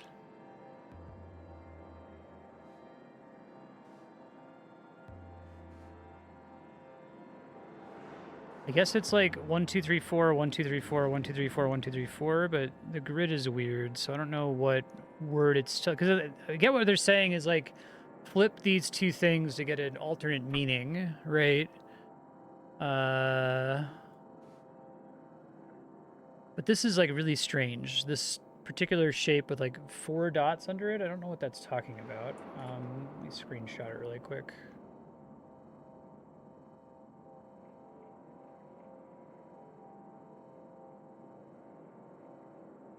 Cannot tell you openly. Pay attention to the performance of your guidebook. I have a message for you.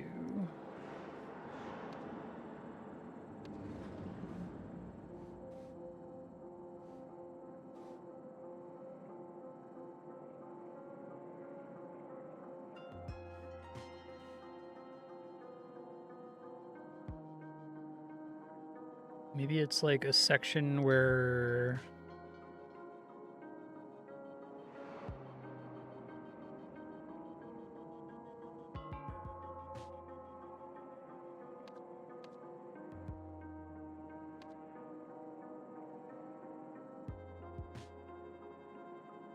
Let's see all the possible words that it could replace for the word down and to the right of it that's in the dance message. So, okay. Invention down and to the right is I love you. Without is find. Love you. Find. Maybe we do this for all of them. Humility is gift. I love you. Find gift within butterfly. That's really cool. I really like that. Do I get to fill it in somewhere? I love you. Yeah, here we go. Here we go.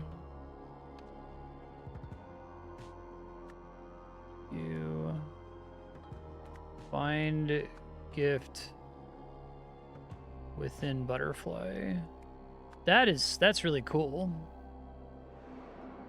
Translated the message as, or the dance.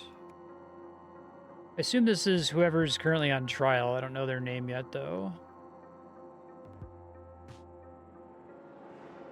All right. No idea what I'm doing with that.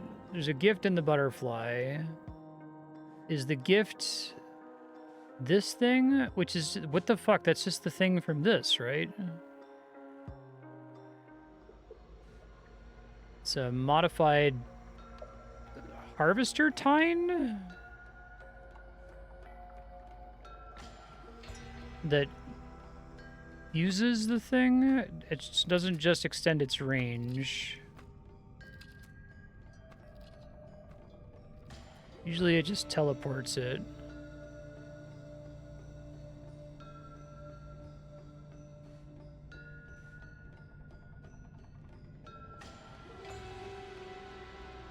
I guess maybe the idea is that, like, they confiscated it during this investigation, which is how they have it on hand. I'm guessing that that's the thing that's the gift.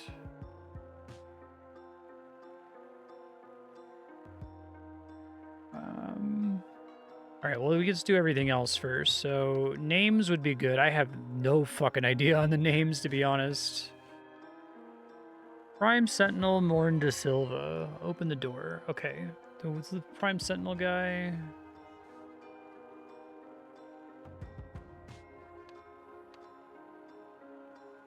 Cool name.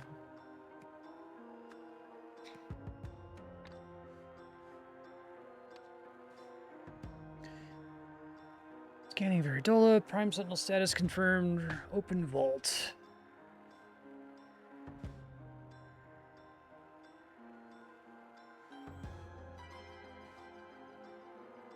Just clear view of Herald's Inn spell dance performance.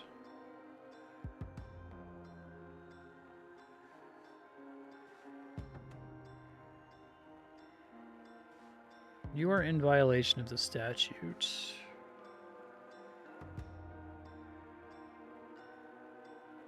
It says, do you know where the artifact came from? I have no clue who put it there. The way we know that's not true is this thing.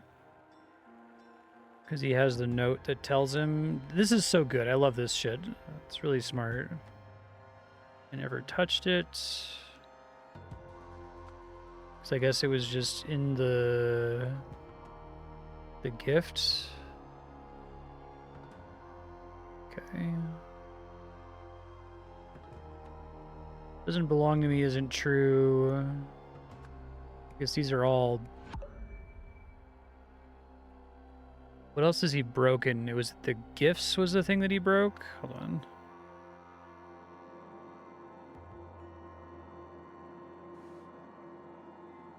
Status or wealth.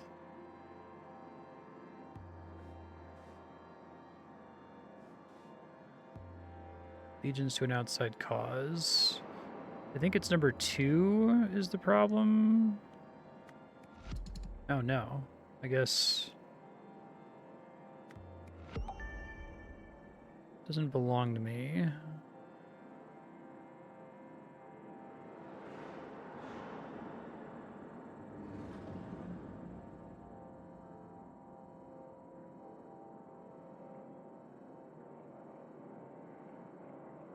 So, okay. That one's probably always been wrong.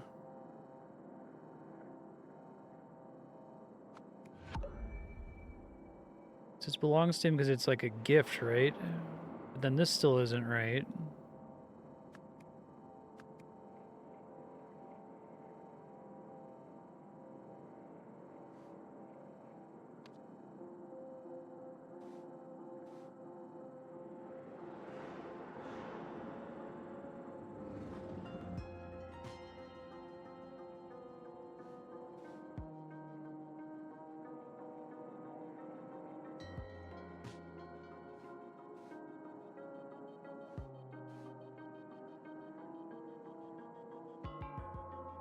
Printing and formatting restricted to scribe of the Sentinels only.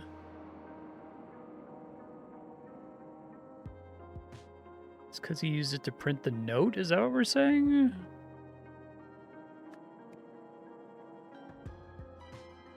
It says 2 or fewer.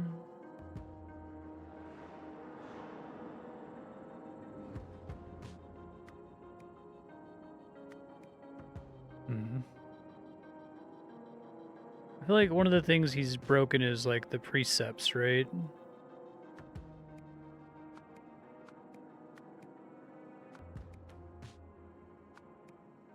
Not sure what they want from me on that one. Not yet anyway.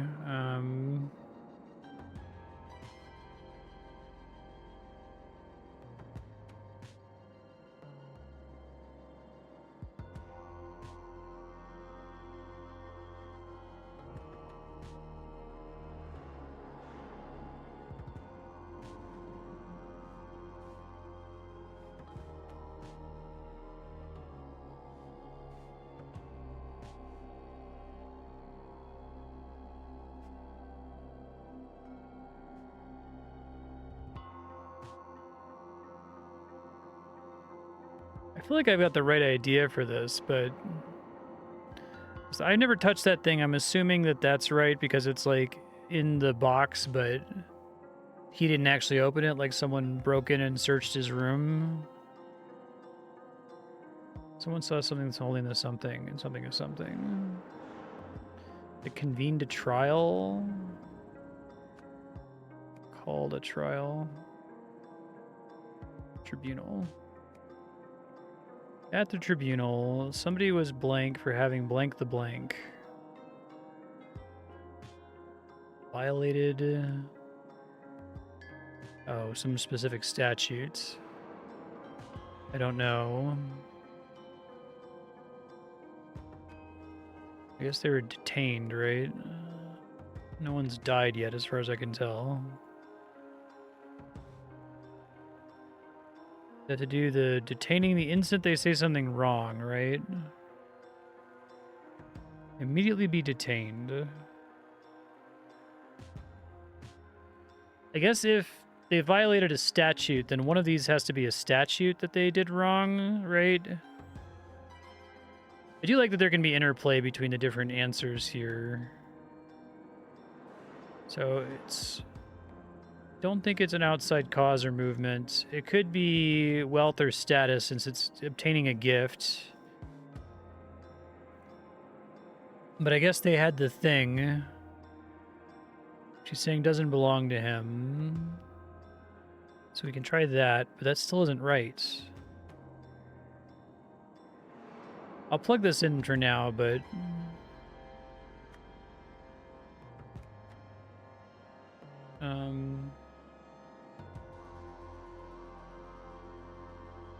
Brought a blank aboard the blank.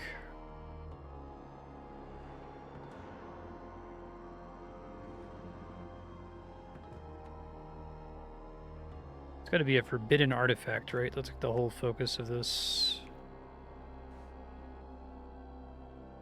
Unsanctioned technology.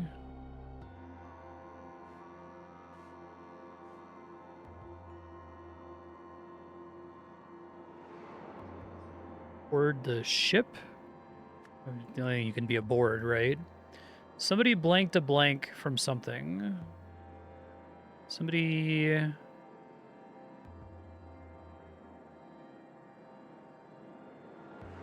sent it to something.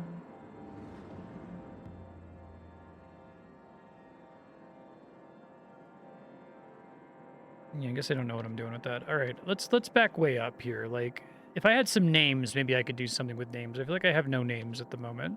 So, do we get any names in here? High Ceremonial Cloth of the Sentinels. We get their different laws, statutes. Only the scribe of the Sentinels is allowed to use the library's printing and formatting machine. Does that mean we can infer that this person is the scribe? Scribe is Sift. I guess we don't know that this is necessarily this person's room. I guess that's Sift.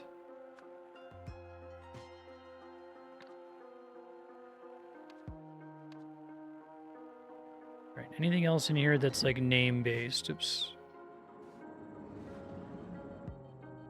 Sentinels in, Spell Dance of Sentinels Inns.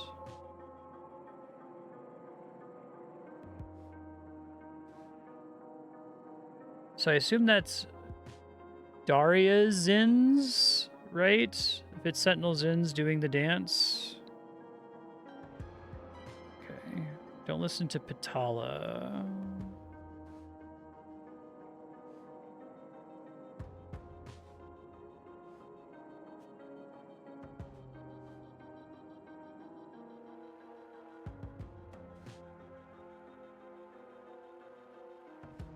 I don't know what he's talking about. Daria, please tell them. Okay, so that's got to be Daria.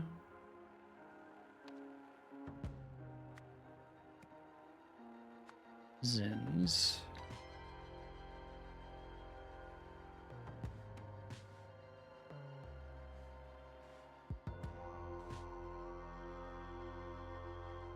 Herald Zins, Spell Dance Performance.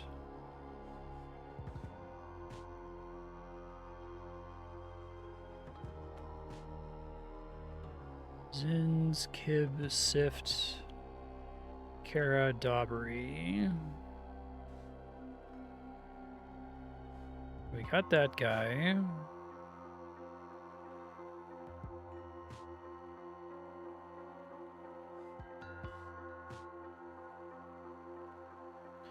Object we confiscated from the orchard. I gave Sentinel De Silva one to deposit into the vault. How did he get his hands on another?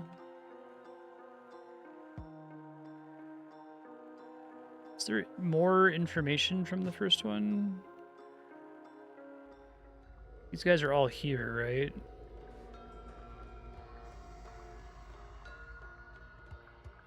Memory removal is the penalty.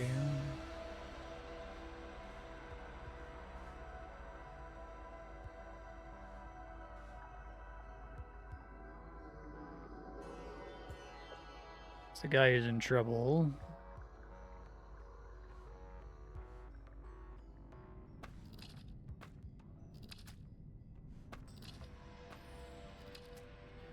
Okay, so they're all the same people from the Harvest case, but the Harvest case doesn't give me any information to solve this one.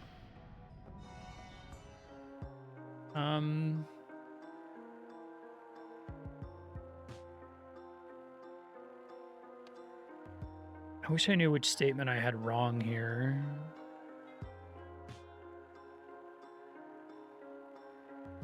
Doesn't really help me to get the names, though. Let's keep focusing on that. I think I can still get that mostly from this thing. Heko Sift sent me to the library to catalog a recording. That's when I caught Gim Gim, still in the close of high ceremony, holding that thing. Alright, so that's when I caught Gim Gim implies this guy is Gim Gim, who's not Sift. Okay, so he's not...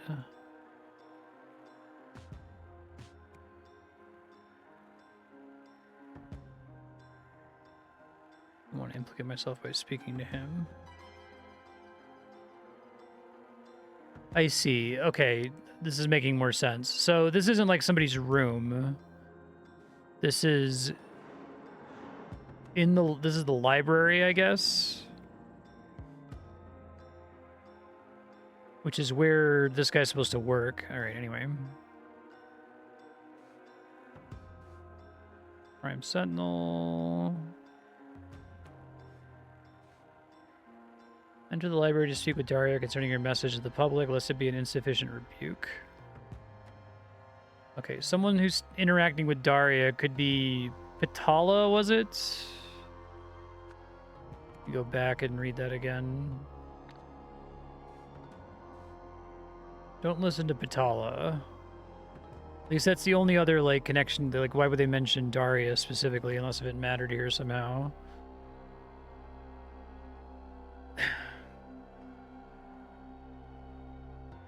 How quickly technology has corrupted one of our own. Yes, but I've done nothing wrong. Okay, I think I missed the yes, because it doesn't say that in the statement.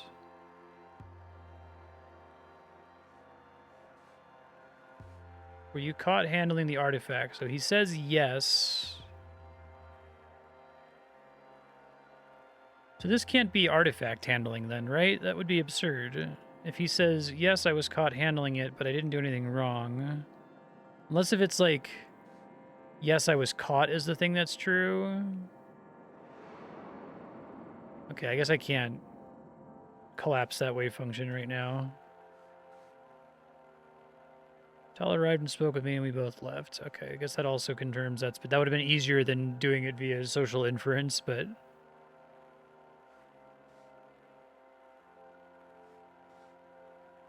The library alone, I didn't see anything unexpected.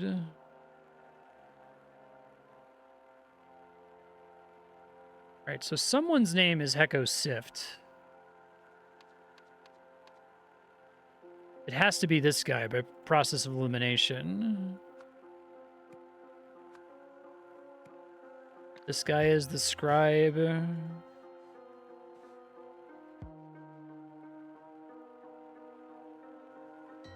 Sentinel De Silva wanted to deposit into the vault.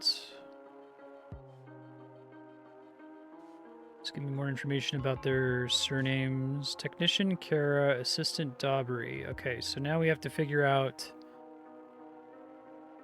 People were talking to each other, right? So is it Patala Kib? Because Zins was in talking to Patala. Okay, and that leaves us with only a couple.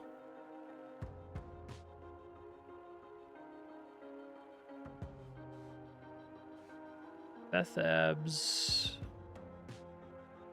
Catalog your recording of the performance in the library immediately after changing.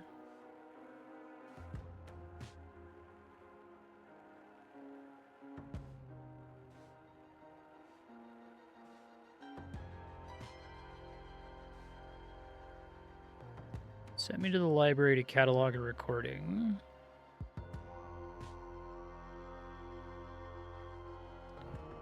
Okay, so if they both saw each other, they had to overlap while they were in there. This is day to night, I understand now. So this is Daubery, and this is Kara? Okay, got it. Well, I'm still fucked, because I still have no idea what to do with this one.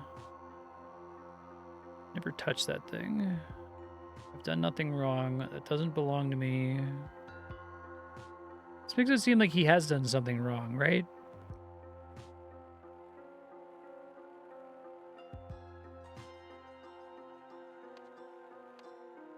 Okay.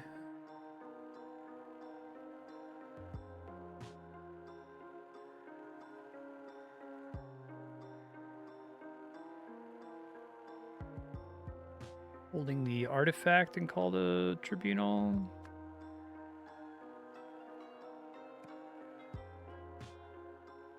Someone received a gift? No.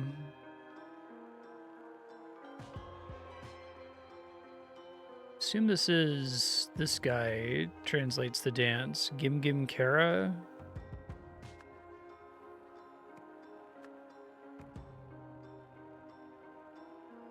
Okay.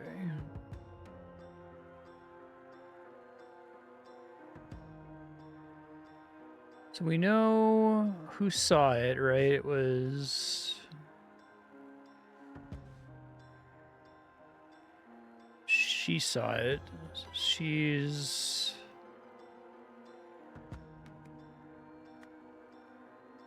Bethab's Daubery.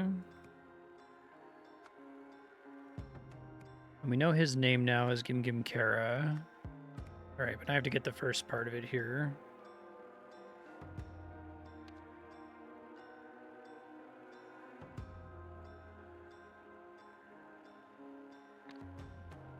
Who brought the artifact onto the ship?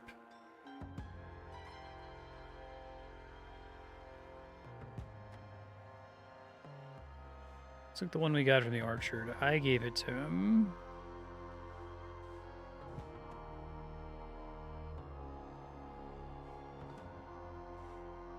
So I guess technically he did from the investigation.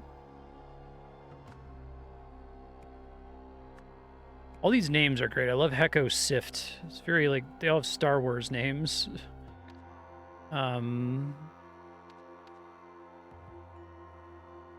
Something something a something from something and send it to somebody.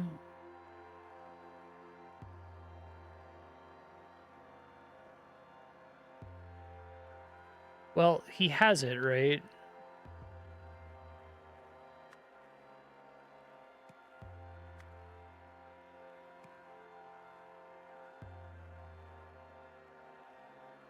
He thinks he's getting it from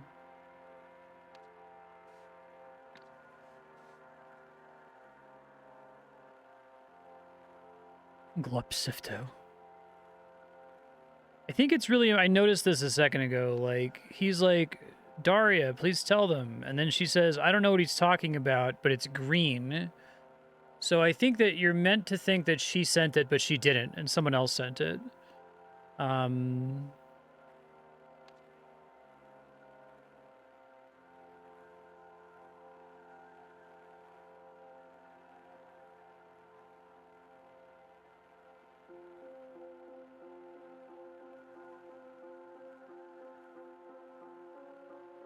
Somebody blanked a blank from somebody and sent it. Somebody blanked a blank from somebody. Okay.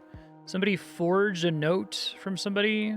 Somebody reformatted a thing, detained a thing, stole a thing, borrowed a thing, executed a thing. I like forged a note. Do we have a... We have forged a note. From Daria. But, like, who the fuck forged the note? No one else has lied, right? Like...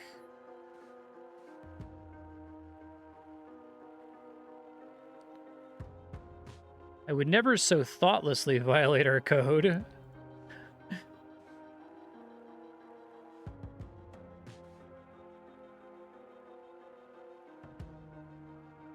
If it's him, that's really fucking funny.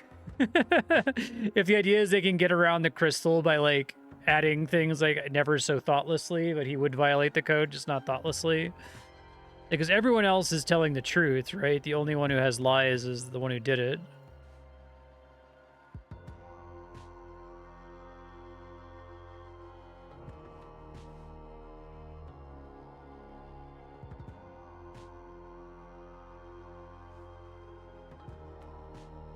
I guess we start by saying that he's the one that brought the artifact on the ship. So let's try that and see if I get my red error here. Okay. Is that actually the trick that he says, I would never so thoughtlessly? Didn't see anything unexpected. Yeah. All right, so I need to get the statements right. I don't know that one still. Frame Gimgimkara. Exploited his infatuation with Daria's. Yeah, I saw the thing that says the scribe can print stuff. I guess maybe the truth-telling thing makes it difficult for them to cheat that. So can you just tell me what's wrong with this? Like...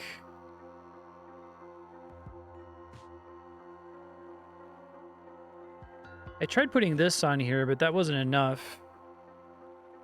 I guess just tell me which ones are wrong.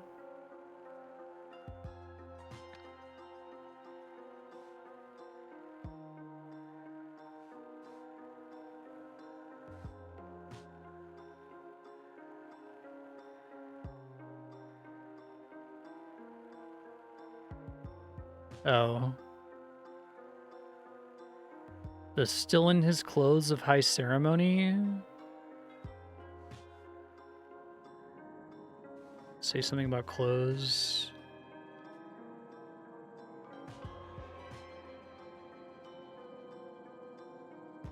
Is it saying that he had the glove on, so it doesn't count as him having touched it? I guess I can... God damn it. So I love it being here. I love that part. I think that that's brilliant. And if they could do more with this, like, gridded item thing... I feel like this would also be fine, because you can be like, well, maybe he just had it in the box and didn't actually take it out of the box, and the person just ran in and called the police or whatever once they saw that he had an artifact on him. I think this was a completely reasonable thing to select. But I've never touched that thing. He should have said something like, I never laid a hand on that thing, right? Or it never... Like maybe anything they said that was more specific would make it... give it away, but... She says he's holding it. I guess this one confirms that it is what they believe to be true, and like there's specific wording around what they say. Okay. All right. Settle down. I still like both of these cases, though. Universal transfer device.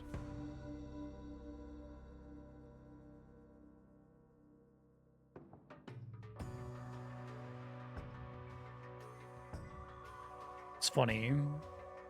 It was considered dangerous.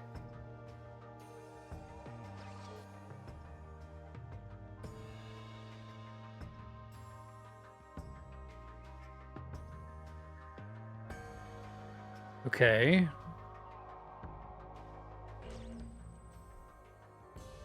Yeah, I think that's hilarious.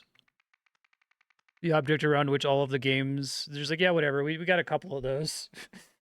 Yeah, it's fine. We use it to wipe people's memories. Who cares?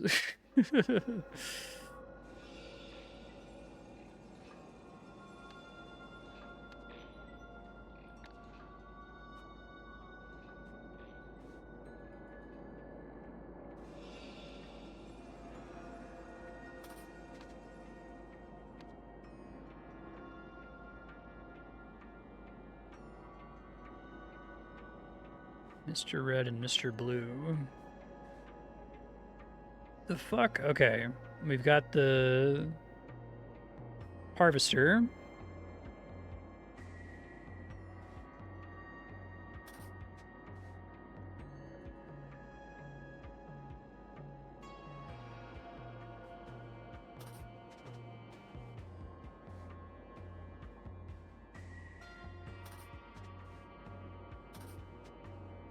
Golden Idol.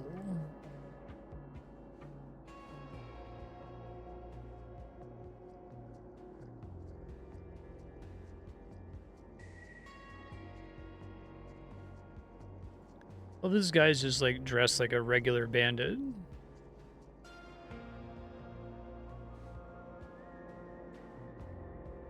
Oh man, they had sapient droids.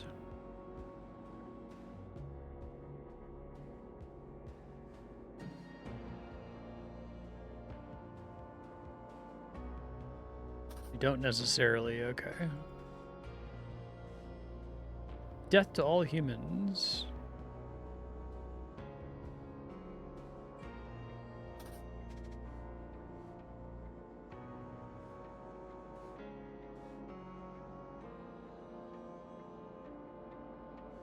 I wonder if they're ever going to get into like what caused this society to be so thoroughly destroyed that almost all of their technology was like obliterated. It's cool. I love the cubicles on board the saucer. Man, all the shit with the Lemurians is so good. It has the possibility of being cringe, but I think they avoided it. They made it really cool.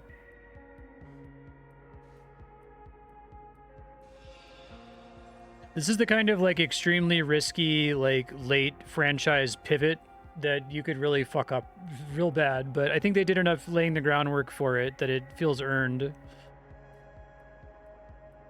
You got the bunny duck. Okay, shit's weird.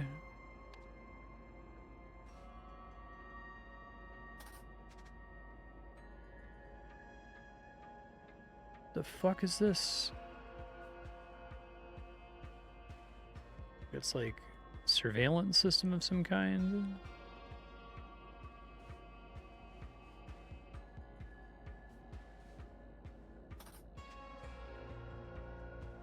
Tenna Viridola. Connect and share.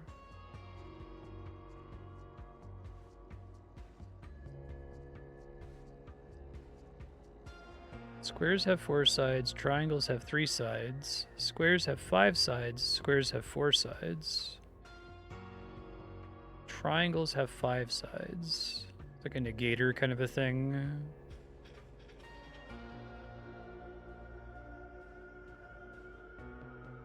Looks like whether or not the statement evaluates to true or not. Because one of the statements evaluates to false, the whole thing evaluates to false. It's like a logic gate thing. So this is an AND operator.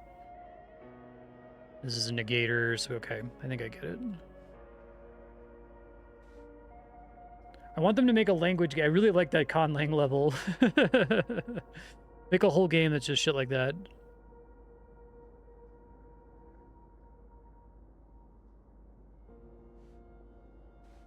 I think this format just lends itself really naturally.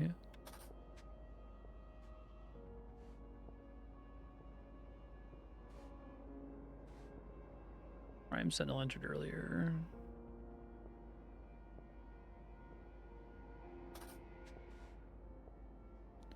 I am the Prime Sentinel. Let me in.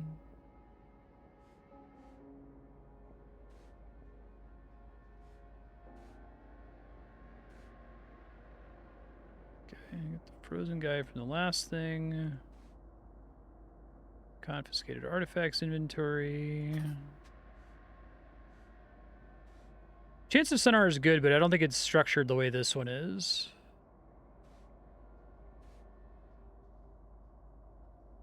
The cases that give you a booklet of words is really, really good.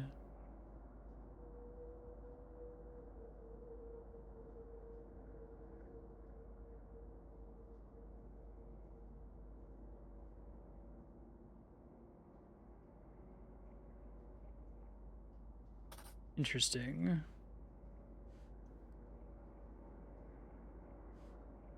Got them smart enough to mess with the devices, I guess. Sentient robot in Sector 4. Problem just happens occasionally in this society. Okay, then don't bother asking you to re-identify someone you already know. Vault all bedrooms.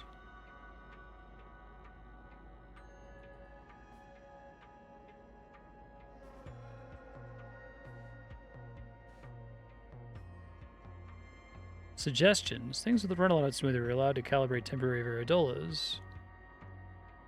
Rather than having to wait for Gim to do all of them at the start of each job.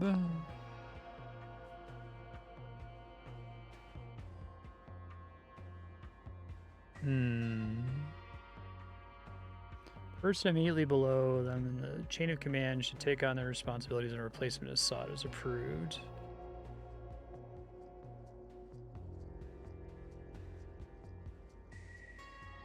Okay, so temporary varidolas can be miscalibrated, I guess, is the idea.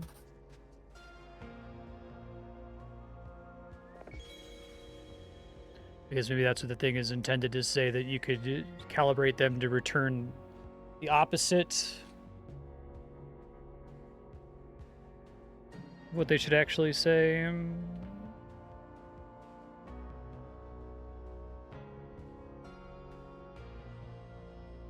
Scanning Varidola. Yeah, okay. So, like, they all scan the Varidola, but the Varidola can be tampered with. That's kind of what we're getting at here. Sure. All right, what the fuck am I doing? I have no starting point. All right.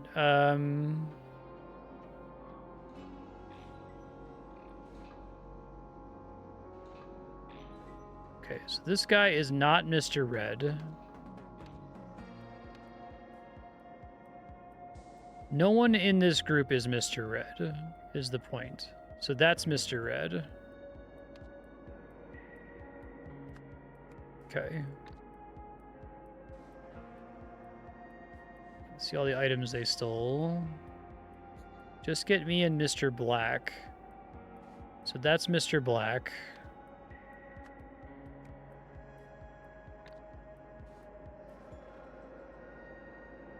That's clear for Mr. Red and Mr. Blue.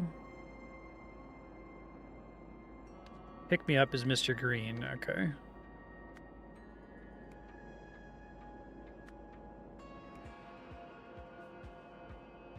So is that going to be, would it be Hecko Sift? Because, okay, yeah, because otherwise they wouldn't go to all that trouble to set up that he's up to no good in the last mission, right? Okay, so... Thanks to Little Chirper's performance. This guy's Little Chirper.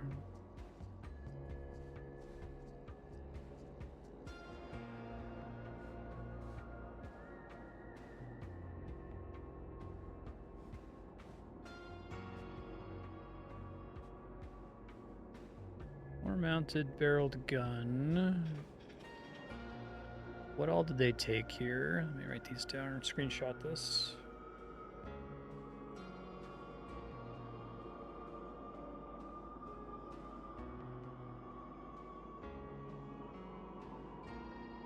B1, B3, C2, A3, B2. Death to all humans.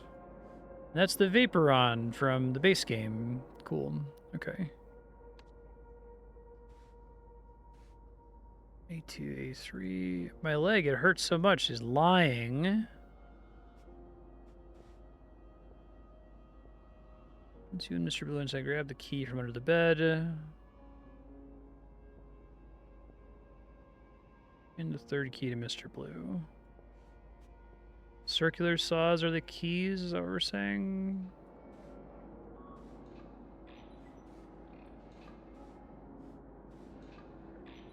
No, there's circular saws in here.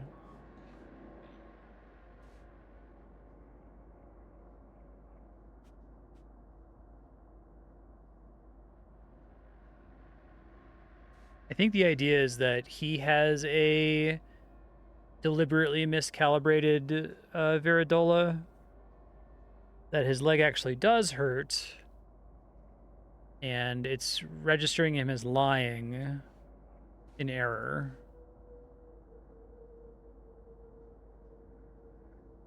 Right, so he's got multiple keys. I guess this is a key, this is a key. What's the third key?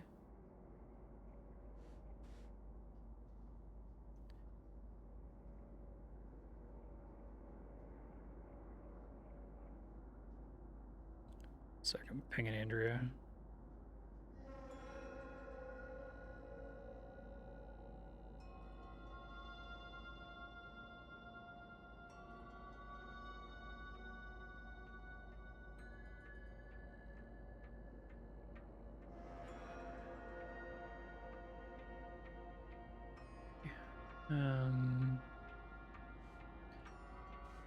Use the second key, the one you brought with you, to get the third. Grab the first key from under the bed. It was prepared yesterday, so I think that might be this. And then he uses that to get this, but we don't know the third key to Mr. Blue. Mr. Blue, the third key, I assume, is the golden idol, because that's all that Mr. Blue has.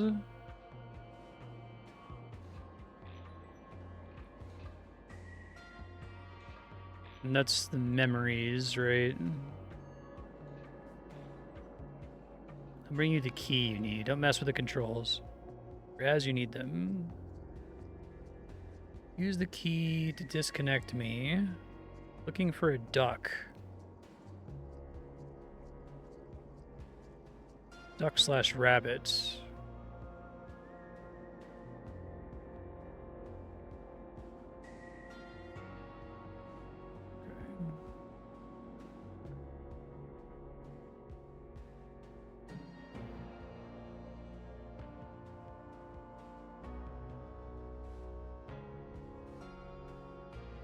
Sending robot in Sector 4.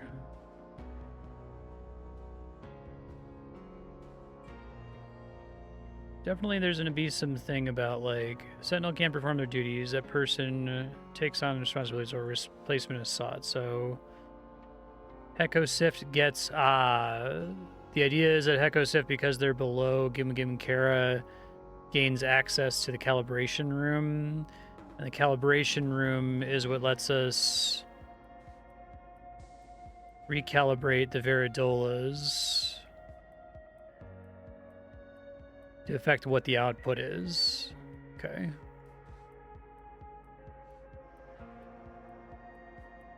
Interesting. And use this thing.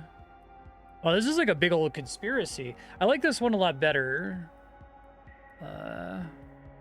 So it's like the idea that this like kid is kind of a tech whiz and figures out a way around it's the safeguard that he replaces with this thing, right? So it's like, oh, I'm gonna like the thing that is valuable is that he just did this in order to like slightly improve his harvesting speed or whatever. And so the scribe guy comes here on an investigation, finds out what he did, figures the tine is useless, all of this shit is useless. This thing is useful because it bypasses the safeguards of the technology of the Age of Restraint. And he does all of this stuff to get at Kara or whatever, Gim, so that he can steal that so he can do all sorts of crazy shit. Okay, I get it, I think. This kind of reminds me of the earlier one where I got the meta of what was going on much earlier than I actually solved the case that I was working on. One second, Ben just unplugged my... I can't hear anything.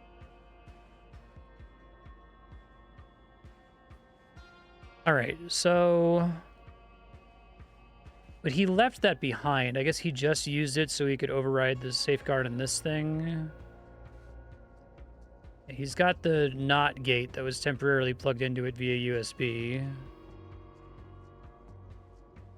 All that matters is that he inverted a Veridola. I guess the details don't particularly matter. Do we get the word prepared? Disconnected, stole a Veridola.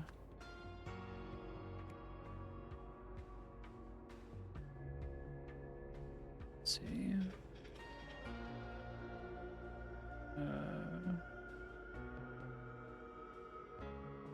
That's really fucking cool. I was like, why the fuck is that there? So that explains the entire second case.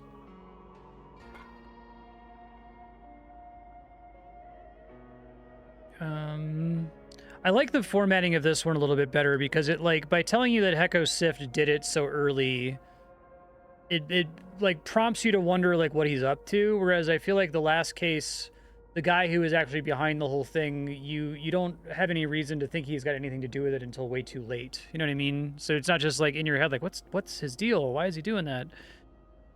Let's see, Heko Sift. Miscalibrated.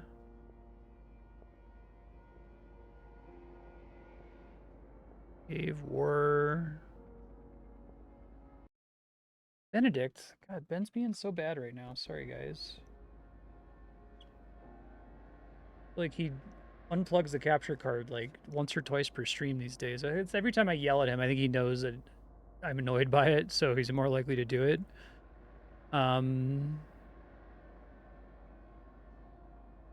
The point is that he fucked with the Veridola.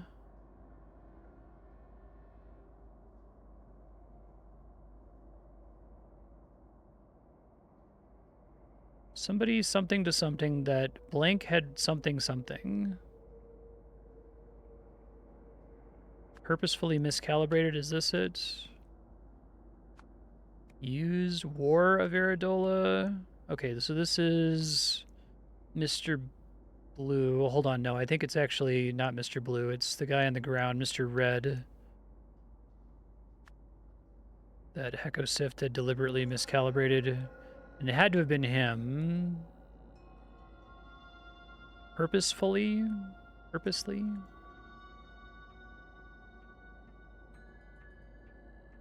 Mr. Red stole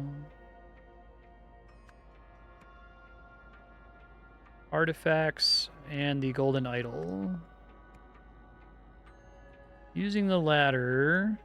This is where Mr. Blue comes in, right? Mr. Blue. This might be where like something bad happened. Let's see. It's gonna be weird to like get the big story down first and then go back and answer everything else. Okay, so he makes the mistake because there's the duck rabbit thing, right? I'm like, the only thing about these symbols that makes any sense is the ambiguity on duck versus rabbit. But which one is he gonna think is a duck, I guess, is the point. Let's just say mistakenly something. Mistakenly...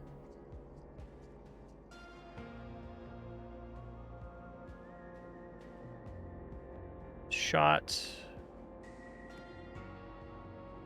somebody who, realizing what had happened, blank to the blank and blank blank. Blank blank blank escaped in the shuttle, so Heko Sift, Mr. Blue,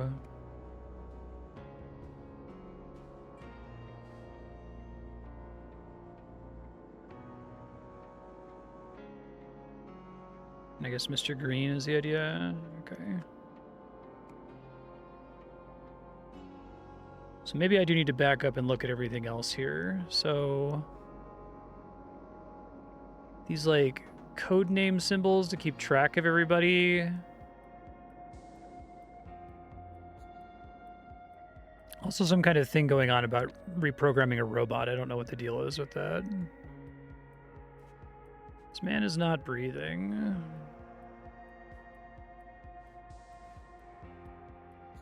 That's a broadcast thing, I assume.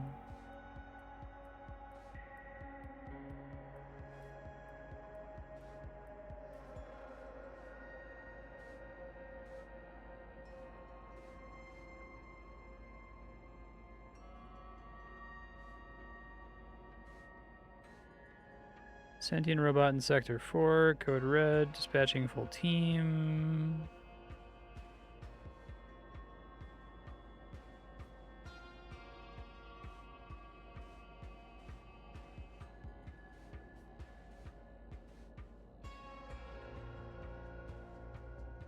Automaton, creepy little statue. Oh, right, because they have the whole thing about the idol has to be used willingly, right?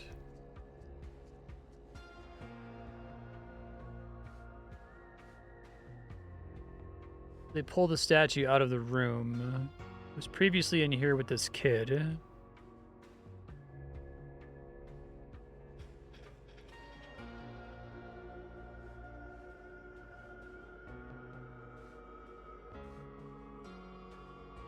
Confiscated artifacts. I guess they have the inventory, but don't say anything specific about what they are.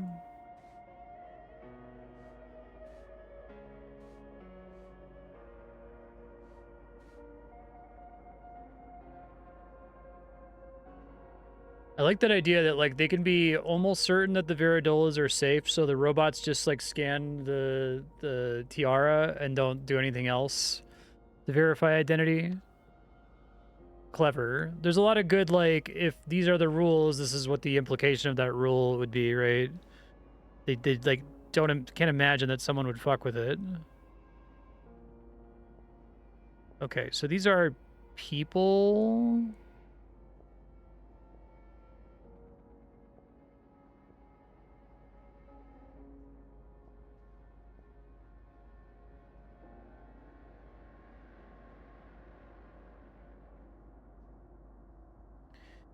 Interesting.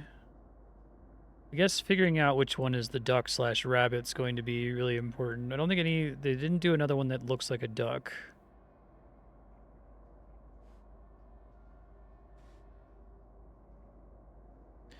Do you mean this duck? I think that's what we're saying. Now, these kind of look like the Lemurian data disks where they, like, maintain their memories or whatever. It's like a hard drive that's been stopped and is currently empty. Yes, I think what we're saying is that he told him go do something with the duck, and he mistakenly thought this was the duck and thought this was a rabbit, but this was the duck that he was talking about. Okay. Fun way to take advantage of that, like, classic illusion perception mistake, but also, what the fuck is this machine? Why would you identify people like that? All right.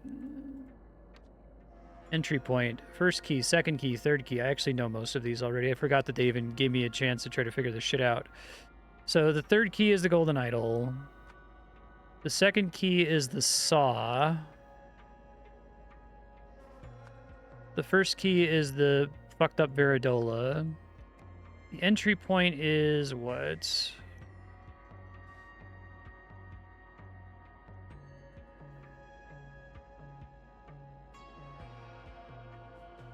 Stuff back to the entry point. We'll meet you there. Main priority is the golden idol, I think, right?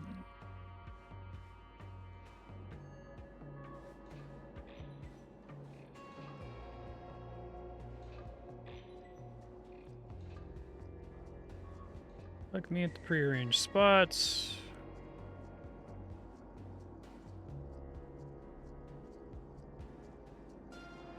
Looking for a duck.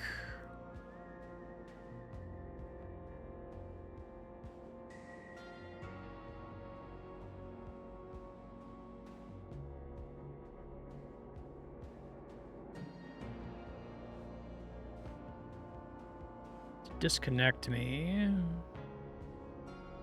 They do like a fucked up thing where they like keep their minds in discs all the time or something. Chipper will work remotely. Head straight to the entry points.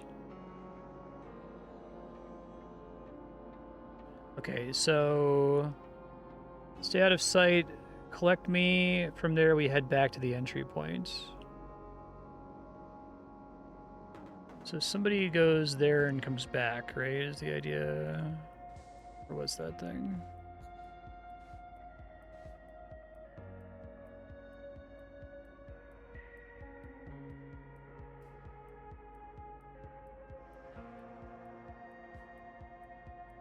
That one's definitely the most complex.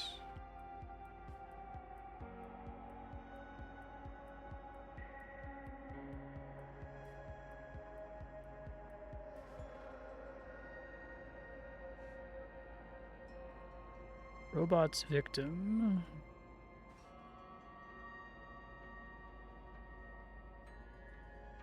That looks like the main guy, right?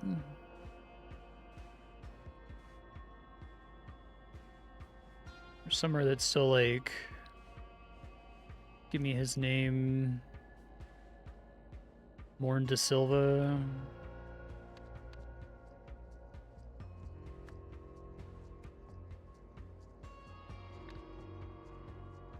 Although I don't think that was on purpose.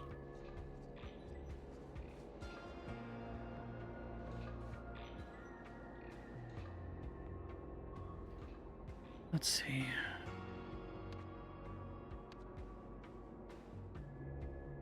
They can like... I'm meant to understand that they like beam down, I guess.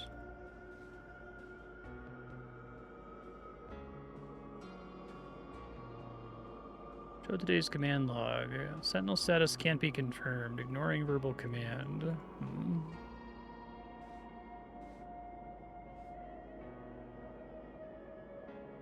That person seems to like completely not exist, so it's probably not Morn Da Silva then.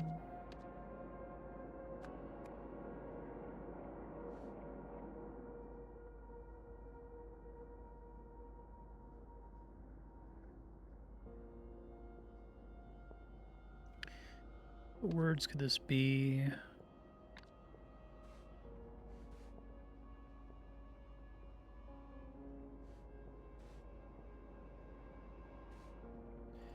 I think I'm all done with this. I'm just trying to click on everything to see if anything like gives me an idea here.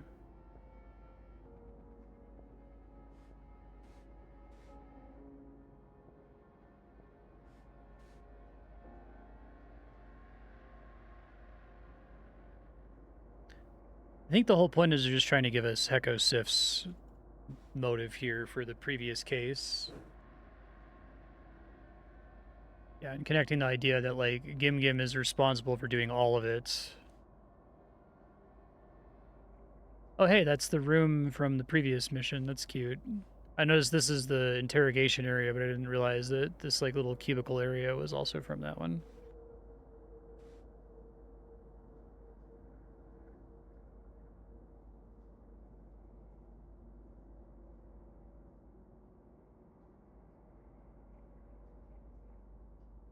Take care of our main priority first.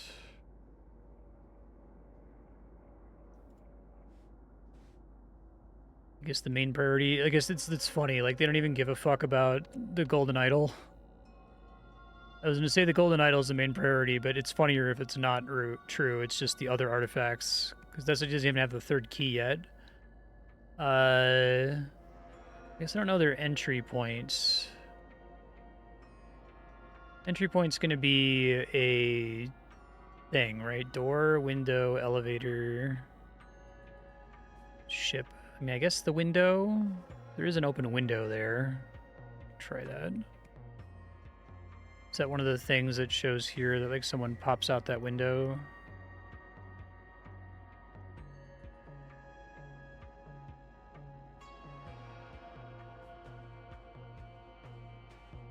Guessing this is Mr. Green. That follows the path he was asking for. Or, well, it's not necessarily Mr. Green, but...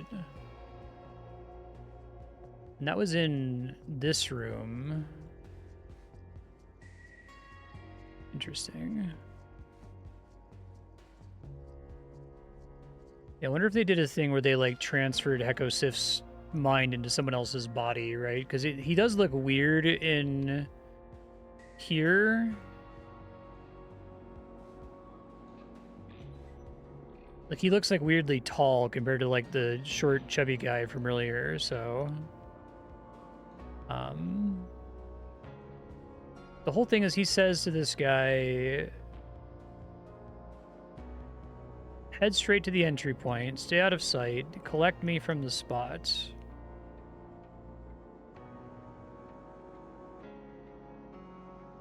Someone goes to the window and then leaves the window. I don't think that's going to be him.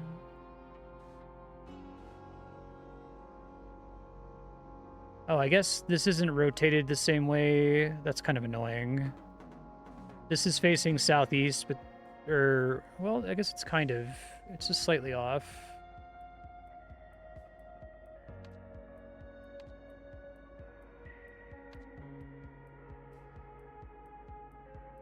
I don't think I'm meant to be confused by the rotation. I think they're meant to be exactly the same. So this is this room.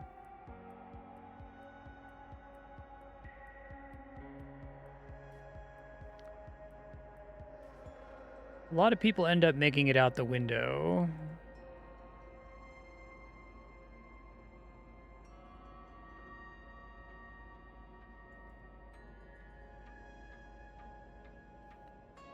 This one.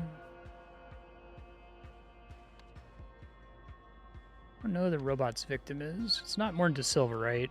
Okay.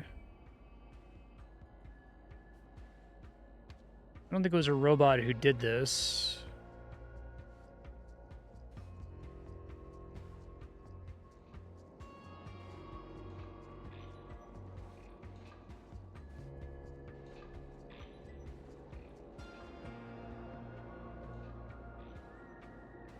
Sentinel status confirmed. When it says robot's victim, is this what it's talking about? That doesn't come up in like a note somewhere, does it? Little Chirper cleared the path. That would mean Little Chirper is the robot that gets all the guards out.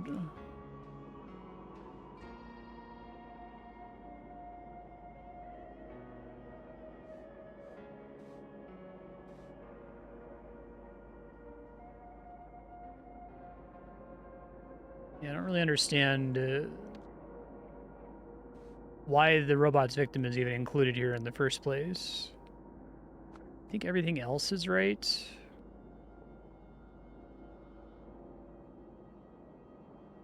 There's no one else in the story. We know Gim Gim Kara is accounted for. Bethab's Daubry. Echo Sift is accounted for. Pitala is accounted for. Morn is on the ship and it says that he's not right. Mr. Red, Mr. Blue, Mr. Black, Mr. Green are all accounted for. Little Chirper is the robot. I mean, it's not going to be that. That doesn't make any sense. Didn't get a sentient robot. No one? Okay. So the idea is that, like, this is all just a fake out to draw the Sentinels off of the UFO, right? There actually wasn't anything... No one was supposed to get killed. I guess this seems to have maybe been an accident, but I have to figure out more of the events to reconstruct that. Pretty sure the symbols are supposed to represent people, and that the main thing that happens... Oh, this is the duck. That's clever. I'm like, why is the duck not included? And I guess the idea is that, like, you could see it upside down. Okay. That's cool. Now it kind of looks like a lumberjack, but upside down it looks like an angry duck. Okay. Funny. I was trying to figure out, like, why is the duck not included as a disc here? Now, the other question is, there are two of these. Wait, no, those are different. One's like a dolphin and one's like a manta ray. Yeah, that's I really like the duck gag. I got what they were going for with it right away, but it took me this long to figure out exactly what it meant. All right, let's see if I can get the events, and then maybe I can come back and work on this.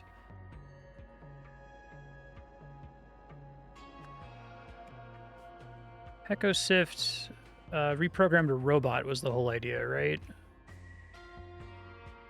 Ordered the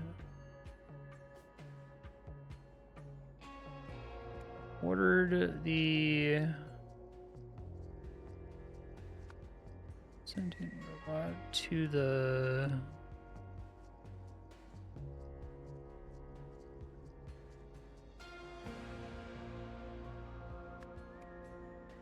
to clear the coast. He did something with the robot, right?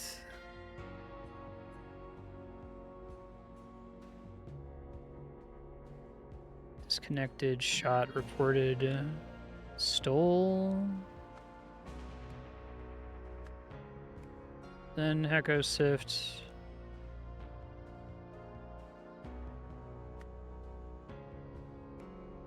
I don't know where it says he returned it to, or...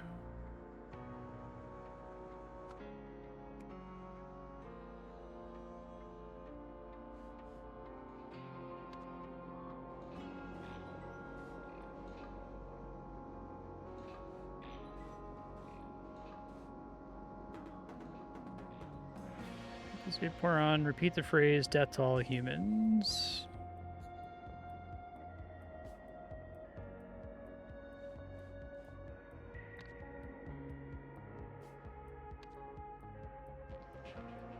You like took it off the ship was the point, right? That's what I'm trying to figure out, like...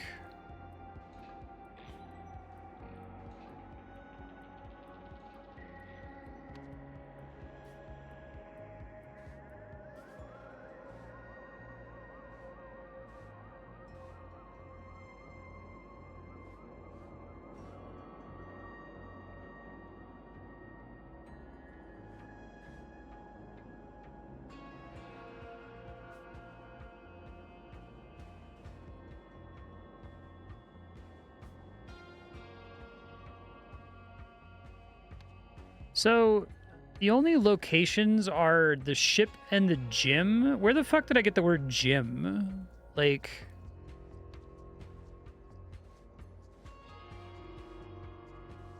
I do really wish they had the thing that lets you click on a word and jump to all the locations where it comes up.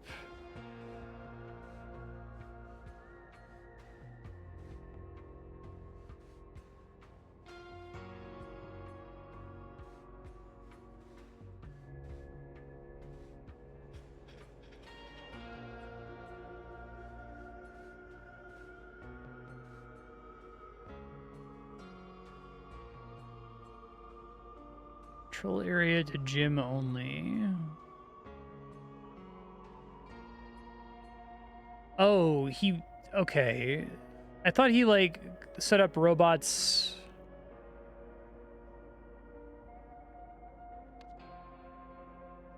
So these are patrol robots, which are separate from the robot that's outside. So he sent them to the gym.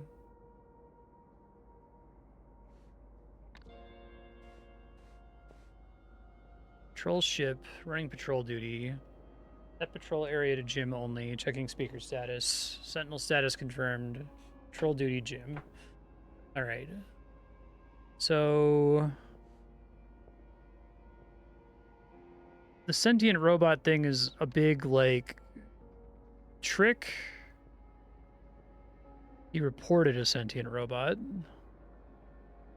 Purposely miscalibrated. Stole the artifacts and the golden idol.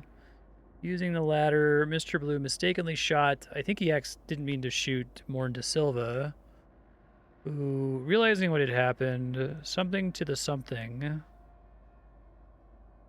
Stole to the, war to the, disconnected to the, ordered to the, shot to the, reported to the, returned to the.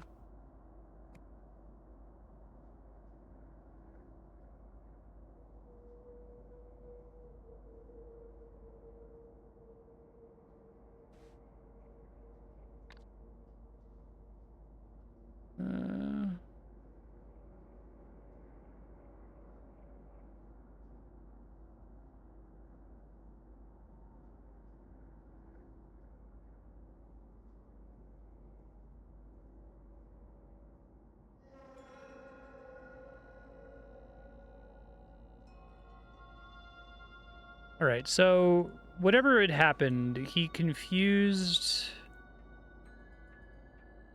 the ducks. So we should just follow the ducks, even if I haven't filled in the symbol meanings.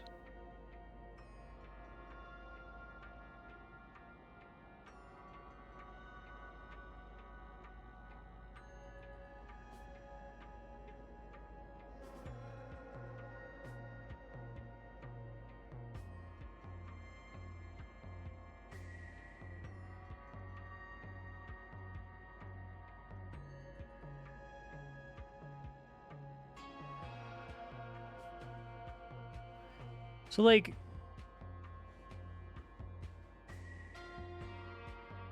these are supposed to be, like, the data disks from the main game, right? Like, we can assume that Sentinels' memories are either backed up here, stored here, broadcast here in some way. This seems like slightly new information about the way the Lemurians used the data disks and the memory wiping tool. There is the thing in the meta story, or was it?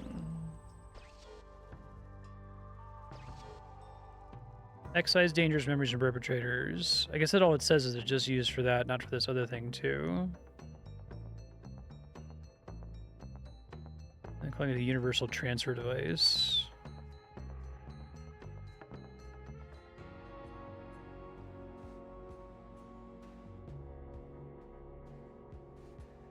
This guy's been attacked.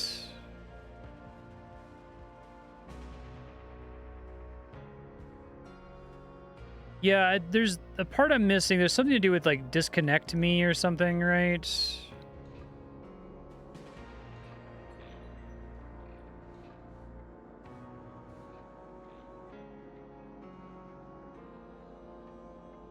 Use the key Mr. Red gave you to disconnect me. You're looking for a duck. This is...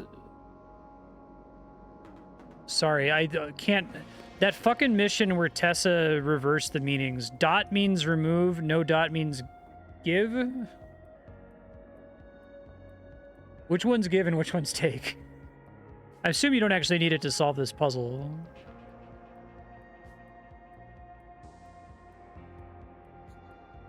I know that's matter, that's memories. That's either give or take. It's red means it's full, blue means it's discharged. That's why I assumed it was memories related, because it's in the thing and you did something with the... Okay. So he was supposed to do it to this one, but he did it to this one. So I think what we're saying is that this one is supposed to be Echo Sift. Which means that this one, the angry lumberjack, who's also a duck, is Morn de Silva.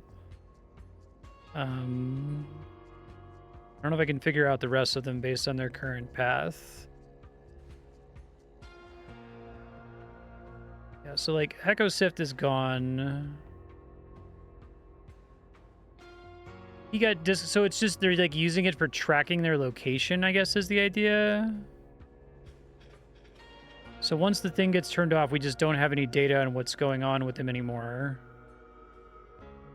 Someone is in the center and has been in the center the entire time, which is her. Which, shit, there's somewhere here that shows me all their names again, right? In case I forgot.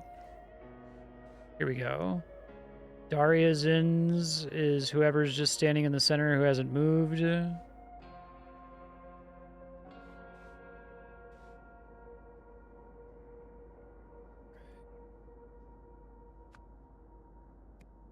Okay, and there's a couple people who are outside. I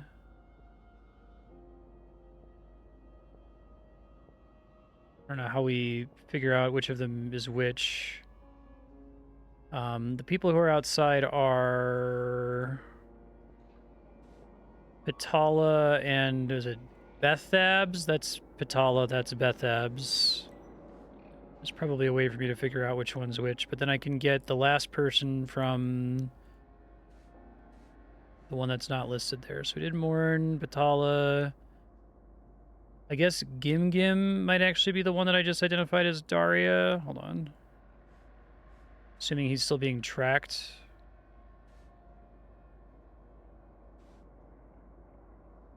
There's someone who's in the center right now. Okay, so that's Daria. Gim Gim has been frozen this whole time, so it hasn't moved anywhere, right? Okay. And then these two are... I guess we can guess that that one's Patala because it's on the right, but maybe there's other information that clarifies that. That's Bethabs. Okay.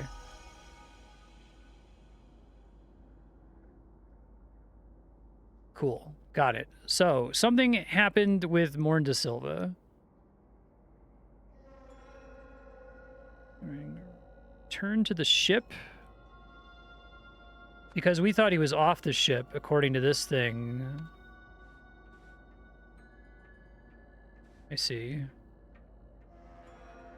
He was down here investigating. Mr. Blue uses the golden idol on the device.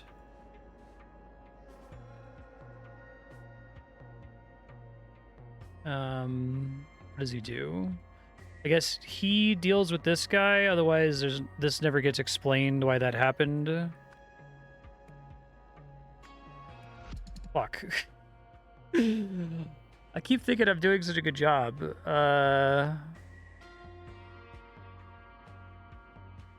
I have the right idea here? Like, what... How wrong am I? Am I, like, wildly wrong about something? Is it just a couple words that are off? I guess it's got to be at least 3 words, which is bad.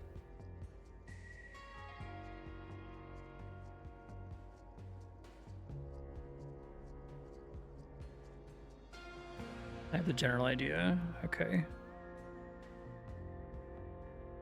I guess this is disconnected, not shot. Because he does say, go disconnect me.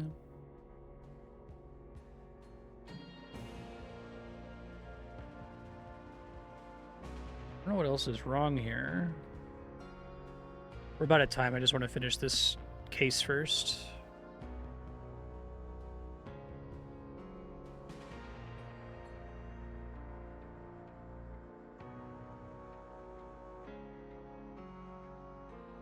Can you point me to, like, which paragraph has the mistake or mistakes? I keep, like, trying to just read through it. First and third.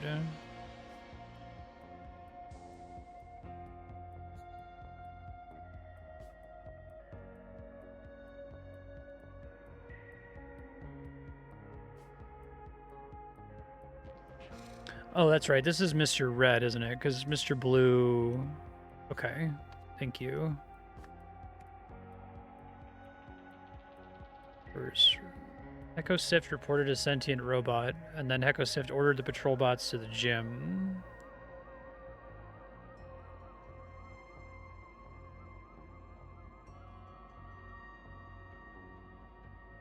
Okay, it was definitely Echo Sift did it. Reported a sentient robot. That's what they were responding to. And then Echo Sift ordered the patrol robot to the gym. Would be the only person who was empowered to do that. It wasn't like Mr. Red who did that with the fake Viridola. No.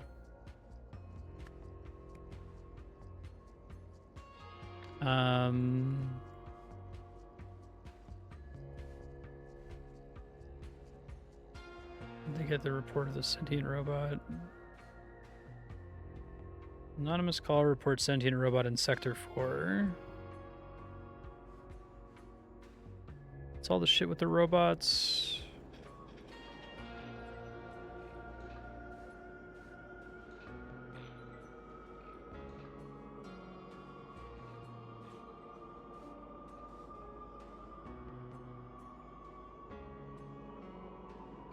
Yeah, didn't Echo Sift just do that?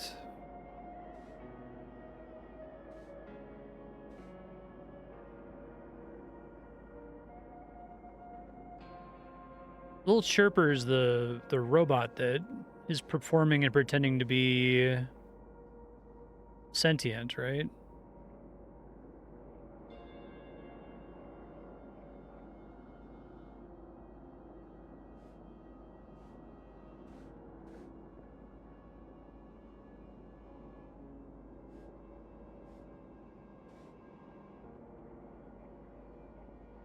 I think steal all these artifacts, and like this is just kind of like a throwaway. It's not even like super important. I assume more about this kid is going to come up in the meta story, especially since his mind can't be wiped now. Yeah, I guess Patala coming in the room is how you're able to be certain which one is her. I don't know. Echo Sif reported a sentient robot. I just have like a verb wrong. Didn't order a sentient robot or stole a sentient robot. And then Hekosift ordered the patrol robots to the gym. Yeah, sorry, I give up. That looks... I can't think of anything else that could possibly be. I could say he reported Little Chirper, but this isn't red and green.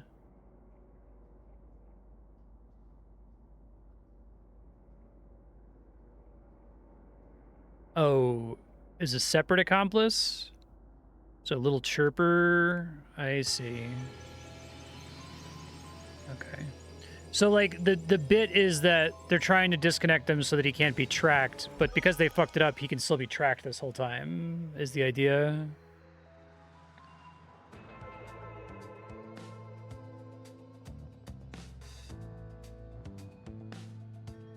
Disconnect the Viridilla from the antennas. Oh, it was trying to make it look like he had died, is what the... I was like, what the fuck is up with the robot who killed no one? That was, like, really strange. Disconnected Morn instead, preventing a clean getaway. I like that, Kate. This chapter's really good. It's tricky, but it's not tricky in a way that makes me roll my eyes and say, that's annoying. I feel like you guys needed more time with this. So I'm excited to play more of it. We'll probably finish this one in the last DLC next week. God willing, maybe I'll set aside some time to go late just in case to make sure we can wrap it up. But it's been great so far.